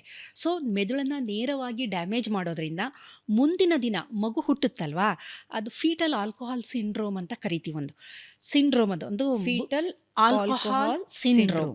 ಅದು ಮಗುವಿಗೆ ಕಾಣಿಸಿಕೊಳ್ಳುವ ಒಂದು ಬೈ ಬರ್ತ್, ಹುಟ್ಟಿನಿಂದಲೇ ಬರುವಂತಹ ಒಂದು ಕಾಯಿಲೆ ಅಂದರೆ ಮೆಂಟಲಿ ರಿಟಾರ್ಡೇಷನ್, ಮೆಂಟಲಿ ಬುದ್ಧಿಮಾಂದ್ಯತೆ. ಮುಖದಲ್ಲಿ ಫೇಶಿಯಲ್ ಫೀಚರ್ ಇರುತ್ತಲ್ಲ ಮುಖದ್ದು, ಅದೆಲ್ಲ ಬೇರೆ ಥರ ಇರುತ್ತೆ, ಸ್ವಲ್ಪ ಸರಿಯಾಗಿ ಬೆಳವಣಿಗೆ ಆಗಿರೋದಿಲ್ಲ. ಆಮೇಲೆ ಕೈಕಾಲು ಬೆಳವಣಿಗೆ ಆಗಿರೋದಿಲ್ಲ. ಅದನ್ನು ಪಾರ್ಷಿಯಲ್ ಫೀಟಲ್ ಆಲ್ಕೋಹಾಲ್ ಸಿಂಡ್ರೋಮ್ ಅಂತ ಒಂದು ಸ್ವಲ್ಪ ಪ್ರಮಾಣದಲ್ಲಿ ಸೇವನೆ ಮಾಡಿದ್ರೆ, ತುಂಬ ಜಾಸ್ತಿ ಅಡಿಕ್ಷನ್ ಆಗಿದ್ದು ತಾಯಿ ಕುಡಿತಾನೆ ಇದ್ದರೆ ಆವಾಗ ಕಂಪ್ಲೀಟ್ ಫೀಟಲ್ ಆಲ್ಕೋಹಾಲ್ ಸಿಂಡ್ರೋಮ್ ಅಂತ, ತುಂಬ ವರ್ಸ್ಟ್. ಅದು ಮೆಂಟಲಿ ರಿಟಾರ್ಡೆಡು ಕಂಪ್ಲೀಟ್ ಇರುತ್ತೆ. ಓಕೆ, ಇವಾಗ ಗರ್ಭಿಣಿ ಆಗೋದಕ್ಕೆ ಪ್ಲಾನ್ ಮಾಡ್ತಾ ಇದ್ದಾರೆ, ಅದೆಲ್ಲದರಿಂದ ಆಚೆ ಬಂದಿದ್ದಾರೆ ಅಂದರೆ ಸುಮಾರು ಎಷ್ಟು ಸಮಯ ಕೊಡಬೇಕು ದೇಹಕ್ಕೆ? ನೀವು ನಾನು ಗರ್ಭಿಣಿ ಆಗಬೇಕು ಅಂತ ಅಂದ್ಕೊಂಡ್ರೆ ಒಂದು 6 ತಿಂಗಳ ಅವಧಿಯಲ್ಲಿ ದೇಹ ಮನಸ್ಸನ್ನು ಹದವಾಗಿ ಇಟ್ಕೋಬೇಕು. ಒಳ್ಳೆಯ ನ್ಯೂಟ್ರಿಷನ್ನು, ಫೋಲಿಕ್ ಆ್ಯಸಿಡು, ಕ್ಯಾಲ್ಶಿಯಮ್ಮು, ಐರನ್ನು, ಈ ಥರದ್ದು ಎಲ್ಲ ನ್ಯೂಟ್ರಿಷನ್ ಅಂತ ನಾವು ಏನು ಹೇಳ್ತೀವಿ ಅದು ದೇಹಕ್ಕಾಯಿತು. ಅದೇ ರೀತಿ ಅದ್ರ ಜೊತೆಗೆ ನಮ್ಮ ಒಂದು ಜನನೇಂದ್ರಿಯಗಳು ಆರೋಗ್ಯವಾಗಿರಬೇಕು, ಯಾವುದೇ ಸೋಂಕುಗಳಿರಬಾರ್ದು. ಸೋಂಕು ಬಹಳ ಮುಖ್ಯ. ಅದರಲ್ಲಿ ರುಬೆಲಾ ಇನ್ಫೆಕ್ಷನ್ನು, ಟಾರ್ಚ್ ಅಂತ ಅಂತೀವಲ್ಲ, ಅದರಲ್ಲಿ ಟ್ಯಾಕ್ಸೋಪ್ಲಾಸ್ಮೋಸಿಸ್ಸು, ರುಬೆಲಾ ಇನ್ಫೆಕ್ಷನ್ನು, ಸೈಟೋಮೆಗಲೋ ವೈರಸ್ಸು, ಅದರ್ ಇನ್ಫೆಕ್ಷನ್ಸ್ಗಳು, ಅದು HIV, ಹೆಪಟೈಟಿಸು, ಯಾವುದೇ ಸೋಂಕಿರಬಾರ್ದು. ದೇಹ ಆರೋಗ್ಯವಾಗಿರಬೇಕು, ಮನಸ್ಸು ಆರೋಗ್ಯವಾಗಿರಬೇಕು. ಕಾರಣ ತಾಯಿಯ ಆಲೋಚನೆ ನೇರವಾಗಿ ಮಗುವಿನ ಮೆದುಳಿನ ಮೇಲೆ ಪರಿಣಾಮ ಬೀರುತ್ತೆ. ಸೊ ಈ ಆಲ್ಕೋಹಾಲ್ದು ಫಿಟಲ್ ಆಲ್ಕೋಹಾಲ್ ಸಿಂಡ್ರೋಮ್ ಆಯಿತು, ಬಿಹೇವಿಯರಲ್ ಪ್ರಾಬ್ಲಮ್ಸ್ಗಳು ತುಂಬ ಆಗುತ್ತೆ ಮಕ್ಕಳಿಗೆ. ಮಗು ಹುಟ್ಟಿದಾಗ ಅದರದ್ದು ನಡವಳಿಕೆಯಲ್ಲಿ ತೊಂದರೆಗಳು, ಲರ್ನಿಂಗ್ ಡಿಸಬಿಲಿಟಿ ಆಗಿರಬಹುದು, ಆಮೇಲೆ ಆಟಿಸಮ್ ಸ್ಪೆಕ್ಟ್ರಮ್ಮು ಆಗುವ ಸಾಧ್ಯತೆ ಇದೆ ಅಂತ ಅಂತಾರೆ ಕೆಲವು ರಿಸರ್ಚ್. ಇದರಲ್ಲಿ ಅಟೆನ್ಷನ್ ಡಿಫಿಸಿಟ್ ಪ್ರಾಬ್ಲಮ್ ಆಗಿರ್ಬೋದು, ಬಿಹೇವಿಯರಲ್ ಪ್ರಾಬ್ಲಮ್ ಆಗ್ಬೋದು, ಸೈಕಾಲಜಿಕಲ್ ಪ್ರಾಬ್ಲಮ್ ಆಗಿರ್ಬೋದು. ಒಟ್ಟಿನಲ್ಲಿ ಮಗುವಿನ ಮೆದುಳಿನ ಮೇಲೆ ನೇರವಾಗಿ ಆಲ್ಕೋಹಾಲು ಪರಿಣಾಮ ಬೀರುತ್ತೆ, ಸ್ಮೋಕಿಂಗು ಬೀರುತ್ತೆ. ಓಕೆ. ಕಾರಣ ಸ್ಮೋಕ್ ಮಾಡಿದಾಗ ಆಕ್ಸಿಜನ್ ದೇಹದಲ್ಲಿ ಕಮ್ಮಿ ಆಗುತ್ತೆ, ಮಗುವಿಗೆ ಆಕ್ಸಿಜನ್ ಸಪ್ಲೈ ಕಮ್ಮಿ ಆಗುತ್ತೆ, ಕಾರ್ಬನ್ ಡೈಆಕ್ಸೈಡ್ ಪ್ರಮಾಣ ಜಾಸ್ತಿ ಆಗುತ್ತೆ. ಹೈಪಾಕ್ಸಿಯಾ ಅಂದರೆ ಆಕ್ಸಿಜನ್ ಕಡಿಮೆ ಇರುವಂತಹ ಸಂದರ್ಭದಲ್ಲಿ ಮಗುವಿನ ಎಲ್ಲ ಅಂಗಾಂಗಗಳ ಬೆಳವಣಿಗೆ ಏನಾಗುತ್ತೆ ಅದು ಸರಿಯಾಗಿ ಆಗದೇ ಇರುವ ಸಾಧ್ಯತೆ ಇದೆ. ಹಾಗಾಗಿ ತಾಯಿ ಹೇಗಿರ್ತಾಳೆ ಅನ್ನೋದ್ರ ಮೇಲೆ ಮಗುವಿನ ಸಂಪೂರ್ಣ ಆರೋಗ್ಯ ನಿರ್ಧಾರ ಆಗುತ್ತೆ. ಓಕೆ. ಇವಾಗ ಬಹಳ ಜನ ತುಂಬ ಹೆಲ್ದಿ ಇರ್ತಾರೆ, ಏನೋ ದುರಭ್ಯಾಸಗಳಿರಲ್ಲ, ಆದರೆ ಮಕ್ಕಳು ಮಾಡಿಕೊಳ್ಳೋ ಏಜ್ ಸ್ವಲ್ಪ ಜಾಸ್ತಿ ಇರುತ್ತೆ. ಹೌದು. ವೀಕೆನ್ಸೆ ಇತ್ತೀಚಿನ ದಿನದಲ್ಲಿ 40ನೇ ವರ್ಷಕ್ಕೂ ಮಕ್ಕಳು ಮಾಡ್ಕೊಳ್ತಾರೆ. ಕೆಲವರು ಎಗ್ಸ್ನ ಪ್ರಿಸರ್ವ್ ಮಾಡಿ ಅದಾದಮೇಲೆ ಪ್ರೆಗ್ನೆಂಟ್ ಆಗ್ತಾರೆ. ಆದರೆ ಇದರಿಂದ ಮಕ್ಕಳಿಗೆ ಡಿಸಾರ್ಡರ್ಸ್ ಜಾಸ್ತಿ ಆಗುತ್ತೆ ಅಂತ ಹೇಳ್ತಾರೆ. ಖಂಡಿತ, ನಿಜವಾಗ್ಲೂ ಏನೇನು ಪ್ರಾಬ್ಲಮ್ಸ್ ಆಗುತ್ತೆ? ಒಳ್ಳೆ ಪ್ರಶ್ನೆ ಕೇಳಿದ್ರಿ. ಈಗ ತಾಯಿಯ ವಯಸ್ಸು, ಅದಕ್ಕೂ ಆಕೆ ಜನ್ಮ ನೀಡುವ ಮಗುವಿನ ಆರೋಗ್ಯಕ್ಕೂ ನೇರವಾಗಿ ಸಂಬಂಧ ಇದೆ. ಸೊ ತಂದೆಗೆ ಬರಲ್ಲ, ತಂದೆಗೆ ಅಷ್ಟು ಬರೋದಿಲ್ಲ. ಇದ್ರ ಬಗ್ಗೆ ಇಡೀ ಜಗತ್ತಿನಲ್ಲಿ ಬೇಕಾದಷ್ಟು ಸಂಶೋಧನೆ ನಡೆದಿದೆ. ವೆಲ್ ಎಸ್ಟಾಬ್ಲಿಷ್ಡ್ ರಿಸ್ಕ್ ಫ್ಯಾಕ್ಟರ್, ಯಾವುದೋ ಒಂದು ಅಬ್ನಾರ್ಮಲ್ ಮಗು ಹುಟ್ಟಿತು ಅಂತಂದರೆ ವೆಲ್ ಎಸ್ಟಾಬ್ಲಿಷ್ ರಿಸ್ಕ್ ಫ್ಯಾಕ್ಟರ್ ಯಾವುದು ಅಂದರೆ ಮೊದಲು ನೋಡೋದು ತಾಯಿಯ ವಯಸ್ಸು. ಅದಕ್ಕೆ ನೋಡಿ, ಈಗ ಯಾವ ಕಾಲದಲ್ಲಿ ಏನೇನು ಆಗಬೇಕೋ ಅದು ಆಗಬೇಕು ಅಂತ ಹಿರಿಯರು ಹೇಳ್ತಾರೆ ಅಲ್ವಾ. ಆದರೆ ಈಗ ಅದನ್ನು ಯಾರೂ ಕೇಳೋದಿಲ್ಲ. ಅವ್ರು ಹೇಳ್ತಾರೆ ಈಗ ಮದುವೆ ವಯಸ್ಸು, ಮದುವೆ ಮಾಡ್ಕೊಂಬಿಡು ಅಂತ. ಇಲ್ಲ, ನನ್ನ ಕೆರಿಯರ್ ನನಗೆ ಮುಖ್ಯ, ನಾನು ಕೆರಿಯರಲ್ಲಿ ಸೆಟ್ಲಾಗಿ ಎಲ್ಲ ಮಾಡಾದಮೇಲೆ ನಾನು ಅದು ಮಾಡಾಗಷ್ಟರಲ್ಲಿ 40 ವರ್ಷ ಆಗೋಗಿರುತ್ತೆ. 30ರ ಮೇಲೆ ಅಥವಾ 35ರ ಮೇಲೆ ರಿಸ್ಕ್ ಅಂತಲೇ ಹೇಳ್ಬೋದು. ಯಾವಾಗ ನಾವು ಕೆರಿಯರ್ ಏನಂದರೆ ಇದೆಲ್ಲ ಒಟ್ಟೊಟ್ಟಿಗೆ ಆಗಬೇಕಾಗಿರೋ ಅಂಥದ್ದು, ಅದಾದಮೇಲೆ ಇದಾದಮೇಲೆ ಅದು ಅಂತ ಪ್ರಕೃತಿ ಕಾಯೋದಿಲ್ಲ, ನಮ್ಮ ದೇಹ ಕಾಯೋದಿಲ್ಲ. ನಮ್ಮ ಎಲ್ಲದೂ ಸ್ಯಾಟಿಸ್ಫೈ ಆಗಿ ಫುಲ್ಫಿಲ್ ಆಗಿ ನನ್ನೆಲ್ಲ ಅಚೀವ್ ಮಾಡಿದ್ಮೇಲೆ ನಾನು ಮಗು ಅಂತಂದರೆ ಆಗೋದಿಲ್ಲ. ದೇಹದಲ್ಲಿ ಬೇಕಾದಷ್ಟು ಬದಲಾವಣೆಗಳು ಆಗ್ತಾ ಇರುತ್ತೆ. ಮುಖ್ಯವಾಗಿ ತಾಯಿಯ ವಯಸ್ಸೇ ಅಲ್ಲಿ ಕೌಂಟ್ ಆಗೋದು ತಂದೆದಕ್ಕಿಂತ. ಕಾರಣ ಏನಂತಂದರೆ ತಾಯಿ, ಈಗ ಒಂದು ಹೆಣ್ಣಿದ್ದಾಳಲ್ಲ, ಆಕೆಯ ತಾಯಿಯ ಗರ್ಭದಲ್ಲಿದ್ದಾಗ ಭ್ರೂಣಾವಸ್ಥೆಯಲ್ಲಿ ಆಕೆಯ ಅಂಡಾಣುಗಳು ಬಿಡುಗಡೆ ಆಗಿಬಿಟ್ಟಿರುತ್ತೆ. ಇದು ಬಹಳ ಮುಖ್ಯ, ಇದು ಗೊತ್ತಿಲ್ಲ ಜನಸಾಮಾನ್ಯರಿಗೆ, ಇದರ ಅರಿವಿಲ್ಲ. ತಾಯಿ ಹೆಣ್ಣು ಭ್ರೂಣಾವಸ್ಥೆಯಲ್ಲಿದ್ದಾಗ ಆಕೆಯ ಅಂಡಾಣುಗಳು ಬಿಡುಗಡೆಯಾಗಿ ಅದು ಹಾಗೆ ಇರುತ್ತೆ, ಸ್ಟೋರ್ ಆಗಿರುತ್ತೆ. ಹೆಣ್ಣು ಮಗು ಹುಟ್ಟಿತು, ಆವಾಗ ಒಂದು 3 ಲಕ್ಷದಷ್ಟು ಅಂಡಾಣುಗಳು ಬಿಡುಗಡೆಯಾಗಿ ಸ್ಟೋರ್ ಆಗಿ ಒಂದು ಕಡೆ ಇದೆ, ಆಕೆಯ ಗರ್ಭಕೋಶದ ಒಂದು ಇದರಲ್ಲಿದೆ ಅಂತ ಅಂದರೆ ನೆಕ್ಸ್ಟ್ ಏನಾಗುತ್ತೆ, ಆಕೆ ಹದಿಹರೆಯಕ್ಕೆ ಬರ್ತಾಳಲ್ವ, ಅಲ್ಲಿ ಅದೇನಾಗಿರುತ್ತೆ ಅಂದರೆ ಸೆಲ್ ಡಿವಿಷನ್ ಅಂತ ಕರಿತೀವಿ. ಡಯಾಕೈನಸಿಸ್ ಅನ್ನುವ ಒಂದು ಸ್ಥಿತಿಯಲ್ಲಿ, ಸಮಾಧಿ ಸ್ಥಿತಿಯಲ್ಲಿ ಇರುತ್ತದು, ಒಂದು ಸೆಲ್ ಡಿವಿಷನ್ ಸ್ಟೇಜಲ್ಲಿ ಹಾಗೆ ಸಮಾಧಿ ಸ್ಥಿತಿಯಲ್ಲಿ ಇರುತ್ತೆ. ಹದಿಹರೆಯಕ್ಕೆ ಬಂದಾಗ ದೇಹದಲ್ಲಿ ಹಾರ್ಮೋನ್ಸ್ಗಳು ಬಿಡುಗಡೆ ಆಗ್ತಾ ಬರುತ್ತೆ. ಹಾರ್ಮೋನ್ಗೆ ಟ್ರಿಗರ್ ಯಾವುದು ಅಂತಂದರೆ ನಾವು ಸೇವಿಸುವ ಆಹಾರ. ಅದಕ್ಕೆ ನೋಡಿ, ಒಂದು ಸ್ವಲ್ಪ ಮಾಲ್ ನ್ಯೂಟ್ರಿಷನ್ ಹೆಣ್ಣು ಮಕ್ಕಳು ಬೇಗ ಋತುಮತಿಯರಾಗಲ್ಲ. ತುಂಬ ಫ್ಯಾಟು, ತುಂಬ ನ್ಯೂಟ್ರಿಟಿವ್ ತಿಂದು ತುಂಬ ದಪ್ಪ ಇರೋ ಹೆಣ್ಣು ಮಕ್ಕಳು, ಅದು ಇತ್ತೀಚೆಗೆ ಏನಾಗ್ತಾ ಇದೆ ಅಂತಂದರೆ ನಾನ್ ವೆಜಿಟೇರಿಯನ್ ಫುಡ್, ಅದೊಂದು ಬಿಟ್ಟೆ ನಾನು ನಾನ್ ವೆಜಿಟೇರಿಯನ್ ಫುಡ್. ಯಾವಾಗ ಪೌಲ್ಟ್ರಿ ಫುಡ್ಡು ಅದೆಲ್ಲ ಗ್ರೋತ್ ಫ್ಯಾಕ್ಟರ್ಗಳನ್ನು ಇಂಜೆಕ್ಟ್ ಮಾಡಿರ್ತಾರೆ, ಆ್ಯಂಟಿಬಯೋಟಿಕ್ಸ್ಗಳು, ಗ್ರೋತ್ ಫ್ಯಾಕ್ಟರ್ಸು, ಹಾರ್ಮೋನ್ಸು, ಅದರ ಮಾಂಸದಲ್ಲಿರುತ್ತದೆ, ಕೋಳಿ ಮಾಂಸದಲ್ಲಿ ಅದೆಲ್ಲ ಇರುತ್ತೆ. ಅದನ್ನು ನಾವು ತಿಂದಾಗ ನಮಗೆ ಹೋಗುತ್ತದು, ನಮ್ಮ ದೇಹಕ್ಕೆ ಹೋದಾಗ ಏನಾಗುತ್ತೆ, ಅದೇ ಹಾರ್ಮೋನುಗಳು ನಮ್ಮ ದೇಹದಲ್ಲಿ ಟ್ರಿಗರ್ ಮಾಡಿ ಹೆಣ್ಣು ಮಕ್ಕಳು ಬೇಗ ಋತುಮತಿಯರಾಗ್ತಾ ಇರ್ತಾರೆ. ಸಾಮಾನ್ಯವಾಗಿ 13-14ನೇ ವಯಸ್ಸಿಗೆ ಆಗ್ತಾ ಇದ್ದವರು 12 8 ವರ್ಷ 10 ವರ್ಷದ್ದು ಕೆಲವೊಂದು ಪ್ರಸಂಗಗಳು ಇದೆ. ಕಾರಣ ಏನು ಅಂತಂದರೆ ಇದಕ್ಕೆ ಮುಖ್ಯವಾದ ಕಾರಣ ಕೋಳಿಗಳು ಅಂತಲೇ ಅನ್ಬೋದು. ಕುರಿಗಳಲ್ಲಿ ಕಮ್ಮಿ ಇದು, ಕೋಳಿಯಲ್ಲೇ ಜಾಸ್ತಿ ಇದು ಈ ಥರದ್ದು.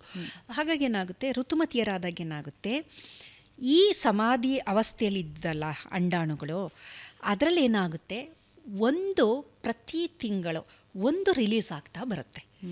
ಆ 3 ಲಕ್ಷದಲ್ಲಿ ಅದೇನಾಗುತ್ತೆ, 3 ಲಕ್ಷ ಅವಾಗ ಇತ್ತಲ್ಲ, ಅದು 30,000ಕ್ಕೆ ಬಂದು ನಿಂತಿರುತ್ತೆ. ಏಕೆಂದರೆ ಆ ಒಂದು ಡ್ಯೂರೇಷನ್ ಇದೆಯಲ್ಲ, ನಾವು ಸೇವಿಸುವ ವಿಷ ಇರ್ಬೋದು, ಆಹಾರದಲ್ಲಿ ವಿಷ ಇರ್ಬೋದು, ಒತ್ತಡ ಇರ್ಬೋದು, ದೇಹದಲ್ಲಿ ಅದೇನಾಗುತ್ತೆ ಸಾಯ್ತಾ ಬರುತ್ತದು. ಎಟ್ರೇಷಿಯಾ ಅಂತ ಕರಿತೀವಿ ನಾವು ಅದು ಪ್ರೋಸೆಸ್ನ. 3 ಲಕ್ಷ ಇದ್ದಿದ್ದು ಒಂದು 30,000-40,000 ಅಂಡಾಣುಗಳು ಒಂದು ಋತುಮತಿಯಾದ ಹೆಣ್ಣು ಮಗುವಿನ, ಋತುಮತಿ ಅಂದರೆ ಆವಾಗಲೇ ಅದು ಮೆಚ್ಯೂರ್ ಆಗಿದೆ ಅಂತ ಆ ಟೈಮಲ್ಲಿ ಅದೇನಾಗುತ್ತೆ, ಬಿಡುಗಡೆ ಆಗಬೇಕು. ಈಗ 30,000 ಇದೆ, ಯಾವ್ದು ಬಿಡುಗಡೆ ಆಗಬೇಕು ಅದನ್ನು ಡಿಸೈಡ್ ಮಾಡೋರು ಯಾರು? ಅಲ್ಲೇನಾಗುತ್ತೆ, 30,000ದಲ್ಲೂ ಕಾಂಪಿಟೇಷನ್ ನಡೆಯುತ್ತೆ. ಕಾಂಪಿಟೇಷನಲ್ಲಿ ಈಗ ಯಾರೋ ಒಬ್ಬ ಫಸ್ಟ್ ರನ್ನಿಂಗ್ ರೇಸಲ್ಲಿ ಫಸ್ಟ್ ಬರ್ತಾನೆ ಅಂದರೆ ನಾವು ಪ್ಲಸ್ ಪಾಯಿಂಟ್ ಏನು ಅಂದರೆ ಸ್ಟ್ರೆಂತು ಚೆನ್ನಾಗಿರುತ್ತೆ, ಆಮೇಲೆ ಸ್ಟ್ಯಾಮಿನಾ ಇರುತ್ತೆ, ಒಳ್ಳೇದಿರುತ್ತೆ, ಅವನು ಫಸ್ಟ್ ಬರ್ತಾನೆ. ಆಮೇಲೆ ಹಾಳಾಗಿರುತ್ತೆ, ಅವನು ನಿಶಕ್ತಿ, ಅವನಿಗೇನೋ ಕಾಯಿಲೆ ಇರುತ್ತೆ, ಅವನು ಹಿಂದೆ ಉಳ್ಕೊಂತಾನೆ. ಇಲ್ಲೂ ಸೇಮ್ ಅದೇ ಪ್ರೊಸೆಸ್ಸೇ ನಡೆಯೋದು. ಹಾಳಾಗಿರುವಂತಹ ಅಂಡಾಣುಗಳು ಆ ಕಾಂಪಿಟೇಷನಲ್ಲಿ ಆಗಲ್ಲ, ಅಥವಾ ಶಕ್ತಿ ಇಲ್ಲದ್ದು, ಅದು DNA ಡ್ಯಾಮೇಜ್ ಆಗಿರೋಂಥದ್ದು, ಪ್ರೋಟೀನ್ ಡ್ಯಾಮೇಜ್ ಆಗಿರೋಂಥದ್ದು, ಅದರಲ್ಲಿ ಏನೋ ಒಂದು ಡ್ಯಾಮೇಜ್ ಆಗಿಬಿಟ್ಟಿರುತ್ತೆ. ಅಂತಹ ಅಂಡಾಣುಗಳು ಬಿಡುಗಡೆ ಆಗೋಲ್ಲ. ಮೊದಲು ಬಿಡುಗಡೆಯಾಗುವ ಕಾಂಪಿಟೇಷನಲ್ಲಿ ಎವ್ರಿ ಮಂತು ಒಂದೊಂದು ಅಂಡಾಣು ರಿಲೀಸ್ ಆಗುತ್ತಲ್ವಾ, ಅದು ಫರ್ಟಿಲೈಸ್ ಆಗಲ್ಲ, ಅದು ಮೆನ್ಸ್ಟ್ರಲ್ ಬ್ಲೀಡ್ ಅಂತ ನಾವು ಕರಿತೀವಿ. ಪ್ರತಿ ಸಲ ನೇಚರ್ದು ಏನು ಅಂತಂದರೆ, ಬಿಡುಗಡೆ ಆಗುವ ಅಂಡಾಣು ಚೆನ್ನಾಗಿದ್ದರೆ ಒಳ್ಳೆಯ ಒಂದು ಜೀವಿ ಹುಟ್ಟುತ್ತೆ ಅನ್ನೋ ಒಂದು ಕಾರಣದಿಂದ ಆ ಥರ ಏನಾಗುತ್ತೆ, ಅಲ್ಲಿಂದ 12ನೇ ವಯಸ್ಸಿಗೆ ಶುರು ಆದರೆ ವರ್ಷಕ್ಕೆ ನಿಮಗೆ 12 ಒಳ್ಳೆ ಅಂಡಾಣು ಹೋಯ್ತು, 2 ವರ್ಷಕ್ಕೆ 24 ಒಳ್ಳೆ ಅಂಡಾಣು. ಆ ಥರ ನೀವು 30-35 ವರ್ಷ ಬರೋಷ್ಟರಲ್ಲಿ ಏನಾಗಿರುತ್ತೆ, ಒಳ್ಳೆಯ ಅಂಡಾಣುಗಳೆಲ್ಲ ಹೋಗ್ಬಿಟ್ಟಿರುತ್ತೆ. ಉಳಿಕೆ ಇರೋ ಅಂಥವು ಅದರಲ್ಲಿ ಡ್ಯಾಮೇಜ್ ಆಗಿರೋಂತಹದ್ದು ಉಳ್ಕೊಂಡಿರುತ್ತೆ, ಸ್ಟ್ರೆಂತ್ ಇಲ್ಲದೆ ಇರೋದು, ಅಥವಾ ಅದರಲ್ಲಿ DNA ಡ್ಯಾಮೇಜ್ ಆಗಿರುತ್ತೆ, ಡ್ಯಾಮೇಜ್ಗಳಾಗಿ ಎಲ್ಲ ತೊಂದರೆಗಳಾಗಿರೋಂಥದ್ದು ಡ್ಯಾಮೇಜ್ ಅಂತಲೇ ನಾವು ಅಂತೀವಿ. ಸ್ಟ್ರೆಂತ್ ಅನ್ನೋದಕ್ಕಿಂತ ಡ್ಯಾಮೇಜ್ ಅದು, ಏಕೆಂದರೆ ಡ್ಯಾಮೇಜ್ ಇಂತಲೇ ಕಾಯಿಲೆಗಳು ಮುಂದೆ ಬರೋಂಥದ್ದು.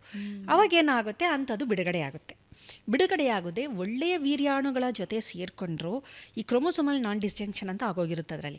ಅದರಿಂದ ಏನಾಗುತ್ತೆ, ಹುಟ್ಟುವ ಮಗುವಿಗೆ 46 ವರ್ಣತಂತುಗಳ ಬದಲು 47 ವರ್ಣತಂತು, 45 ವರ್ಣತಂತು, ಈ ಥರ ವರ್ಣತಂತುಗಳ ಸಂಖ್ಯೆಲೇ ವ್ಯತ್ಯಾಸ ಆಗೋಗಿರುತ್ತೆ. ಇದು ಒಂದು ಗ್ರಾಫೇ ಇದೆ. 25ನೇ ವಯಸ್ಸಿನಲ್ಲಿ ಒಂದು ಹೆಣ್ಣು ಆಕೆ ಏನಾದರೂ ಈ ಥರ ಮಗುವಿಗೆ ಜನ್ಮ ನೀಡುವ ಸಾಧ್ಯತೆಯನ್ನು ನಾವು ನೋಡಿದ್ರೆ 20,000ರಲ್ಲಿ 1 ಆ ಥರದ್ದು ನಡೆಯುವಂಥ ಸಾಧ್ಯತೆ 25ನೇ ವಯಸ್ಸಾಗಿದ್ದಾಗ. 30ಕ್ಕೆ ಬಂದರೆ 10,000ಕ್ಕೆ ಬರುತ್ತೆ. 35 ಅಂತ ಬಂದಾಗ 20ಕ್ಕೆ 1 ಬಂದ್ಬಿಡುತ್ತೆ. 20 ಆ ಥರದ್ದು ಹೆಣ್ಣು ಮಕ್ಕಳಲ್ಲಿ ಒಂದು ಹೆಣ್ಣು ಮಗುವಿಗೆ ಈ ಥರ ಬುದ್ಧಿಮಾಂದ್ಯತೆಯ ಮಗು ಹುಟ್ಟುವ ಸಾಧ್ಯತೆ.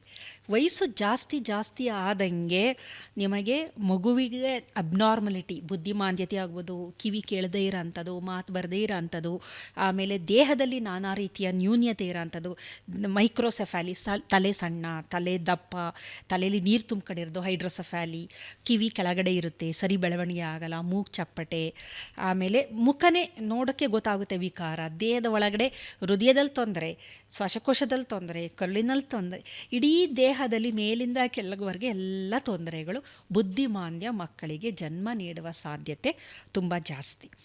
ಆದರೆ ಪುರುಷರಿಗೆ ಇದು ಅನ್ವಯ ಆಗೋದಿಲ್ಲ. ಕಾರಣ ಏನಂದರೆ, ವೀರ್ಯಾಣು ಉತ್ಪಾದನೆ ಇದೆಯಲ್ಲ, ಅದು ಆಗೋದು ಹದಿಹರೆಯಕ್ಕೆ ಬಂದಾಗ ಮಾತ್ರ. ಅವ್ರಿಗೆ ಮೊದಲೇ ಗಂಡು ಭ್ರೂಣ ದೇಹದಲ್ಲಿದ್ದಾಗ ಏನೂ ಆಗಿರಲ್ಲ. ಹದಿಹರಿಯಕ್ಕೆ ಬಂದಾಗ ವೀರ್ಯಾಣುವಿನ ಉತ್ಪಾದನೆ ಆರಂಭ ಆಗುತ್ತೆ. ಇಲ್ಲಿ ಸ್ಟೋರ್ ಆಗೋಗಿದೆ ಹೆಣ್ಣುಮಕ್ಕಳಲ್ಲಿ, ಆಲ್ರೆಡಿ ಅದು ಬಿಡುಗಡೆಯಾಗಿ ಸ್ಟೋರ್ ಆಗಿದೆ. ಇಲ್ಲಿ ಫ್ರೆಶ್ ಆಗಿ ಪ್ರತಿ ತಿಂಗಳು ಅವರು ಯಾವಾಗ ವೀರ್ಯ ಅದು ಉತ್ಪಾದನೆ ಆಗುತ್ತೆ, ಆ ಕನ್ಸೀವ್ ಆಗೋ ಸಂದರ್ಭದಲ್ಲಿ, ಗರ್ಭಧಾರಣೆಯ ಸಂದರ್ಭದಲ್ಲಿ ಒಳ್ಳೆ ವೀರ್ಯಗಳು, ಅಲ್ಲೂ ಕಾಂಪಿಟೇಷನ್ ಇದೆ. ಅಲ್ಲೇನು ಸುಮ್ಮನೆ ಅಲ್ಲ, ಮಿಲಿಯನ್ ಗಟ್ಟಲೆ ವೀರ್ಯಾಣುವಿನಲ್ಲಿ ಒಂದು ವೀರ್ಯಾಣು ಫೈನಲಿ ಸಕ್ಸಸ್ಫುಲ್ ಅಂದರೆ ಅಲ್ಲೂ ಕಾಂಪಿಟೇಷನು, ಇಲ್ಲೂ ಕಾಂಪಿಟೇಷನು ಅಲ್ವಾ.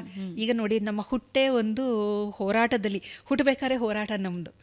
ಅದಕ್ಕೆ ನಾನು ವಿದ್ಯಾರ್ಥಿಗಳಿಗೆ ಹೇಳ್ತೀನಿ, ಈಗ ನೋಡಿ 1,00,000 ಜನ ಯಾವುದೋ ಎಕ್ಸಾಮು ತಗೊಂಡಿದ್ದೀವಿ, ಅಯ್ಯೋ ನನ್ನ ಕೈಲಾಗುತ್ತಾ ಇಲ್ವಾ ಅಂತ ಯೋಚನೆ ಮಾಡ್ತೀರಾ.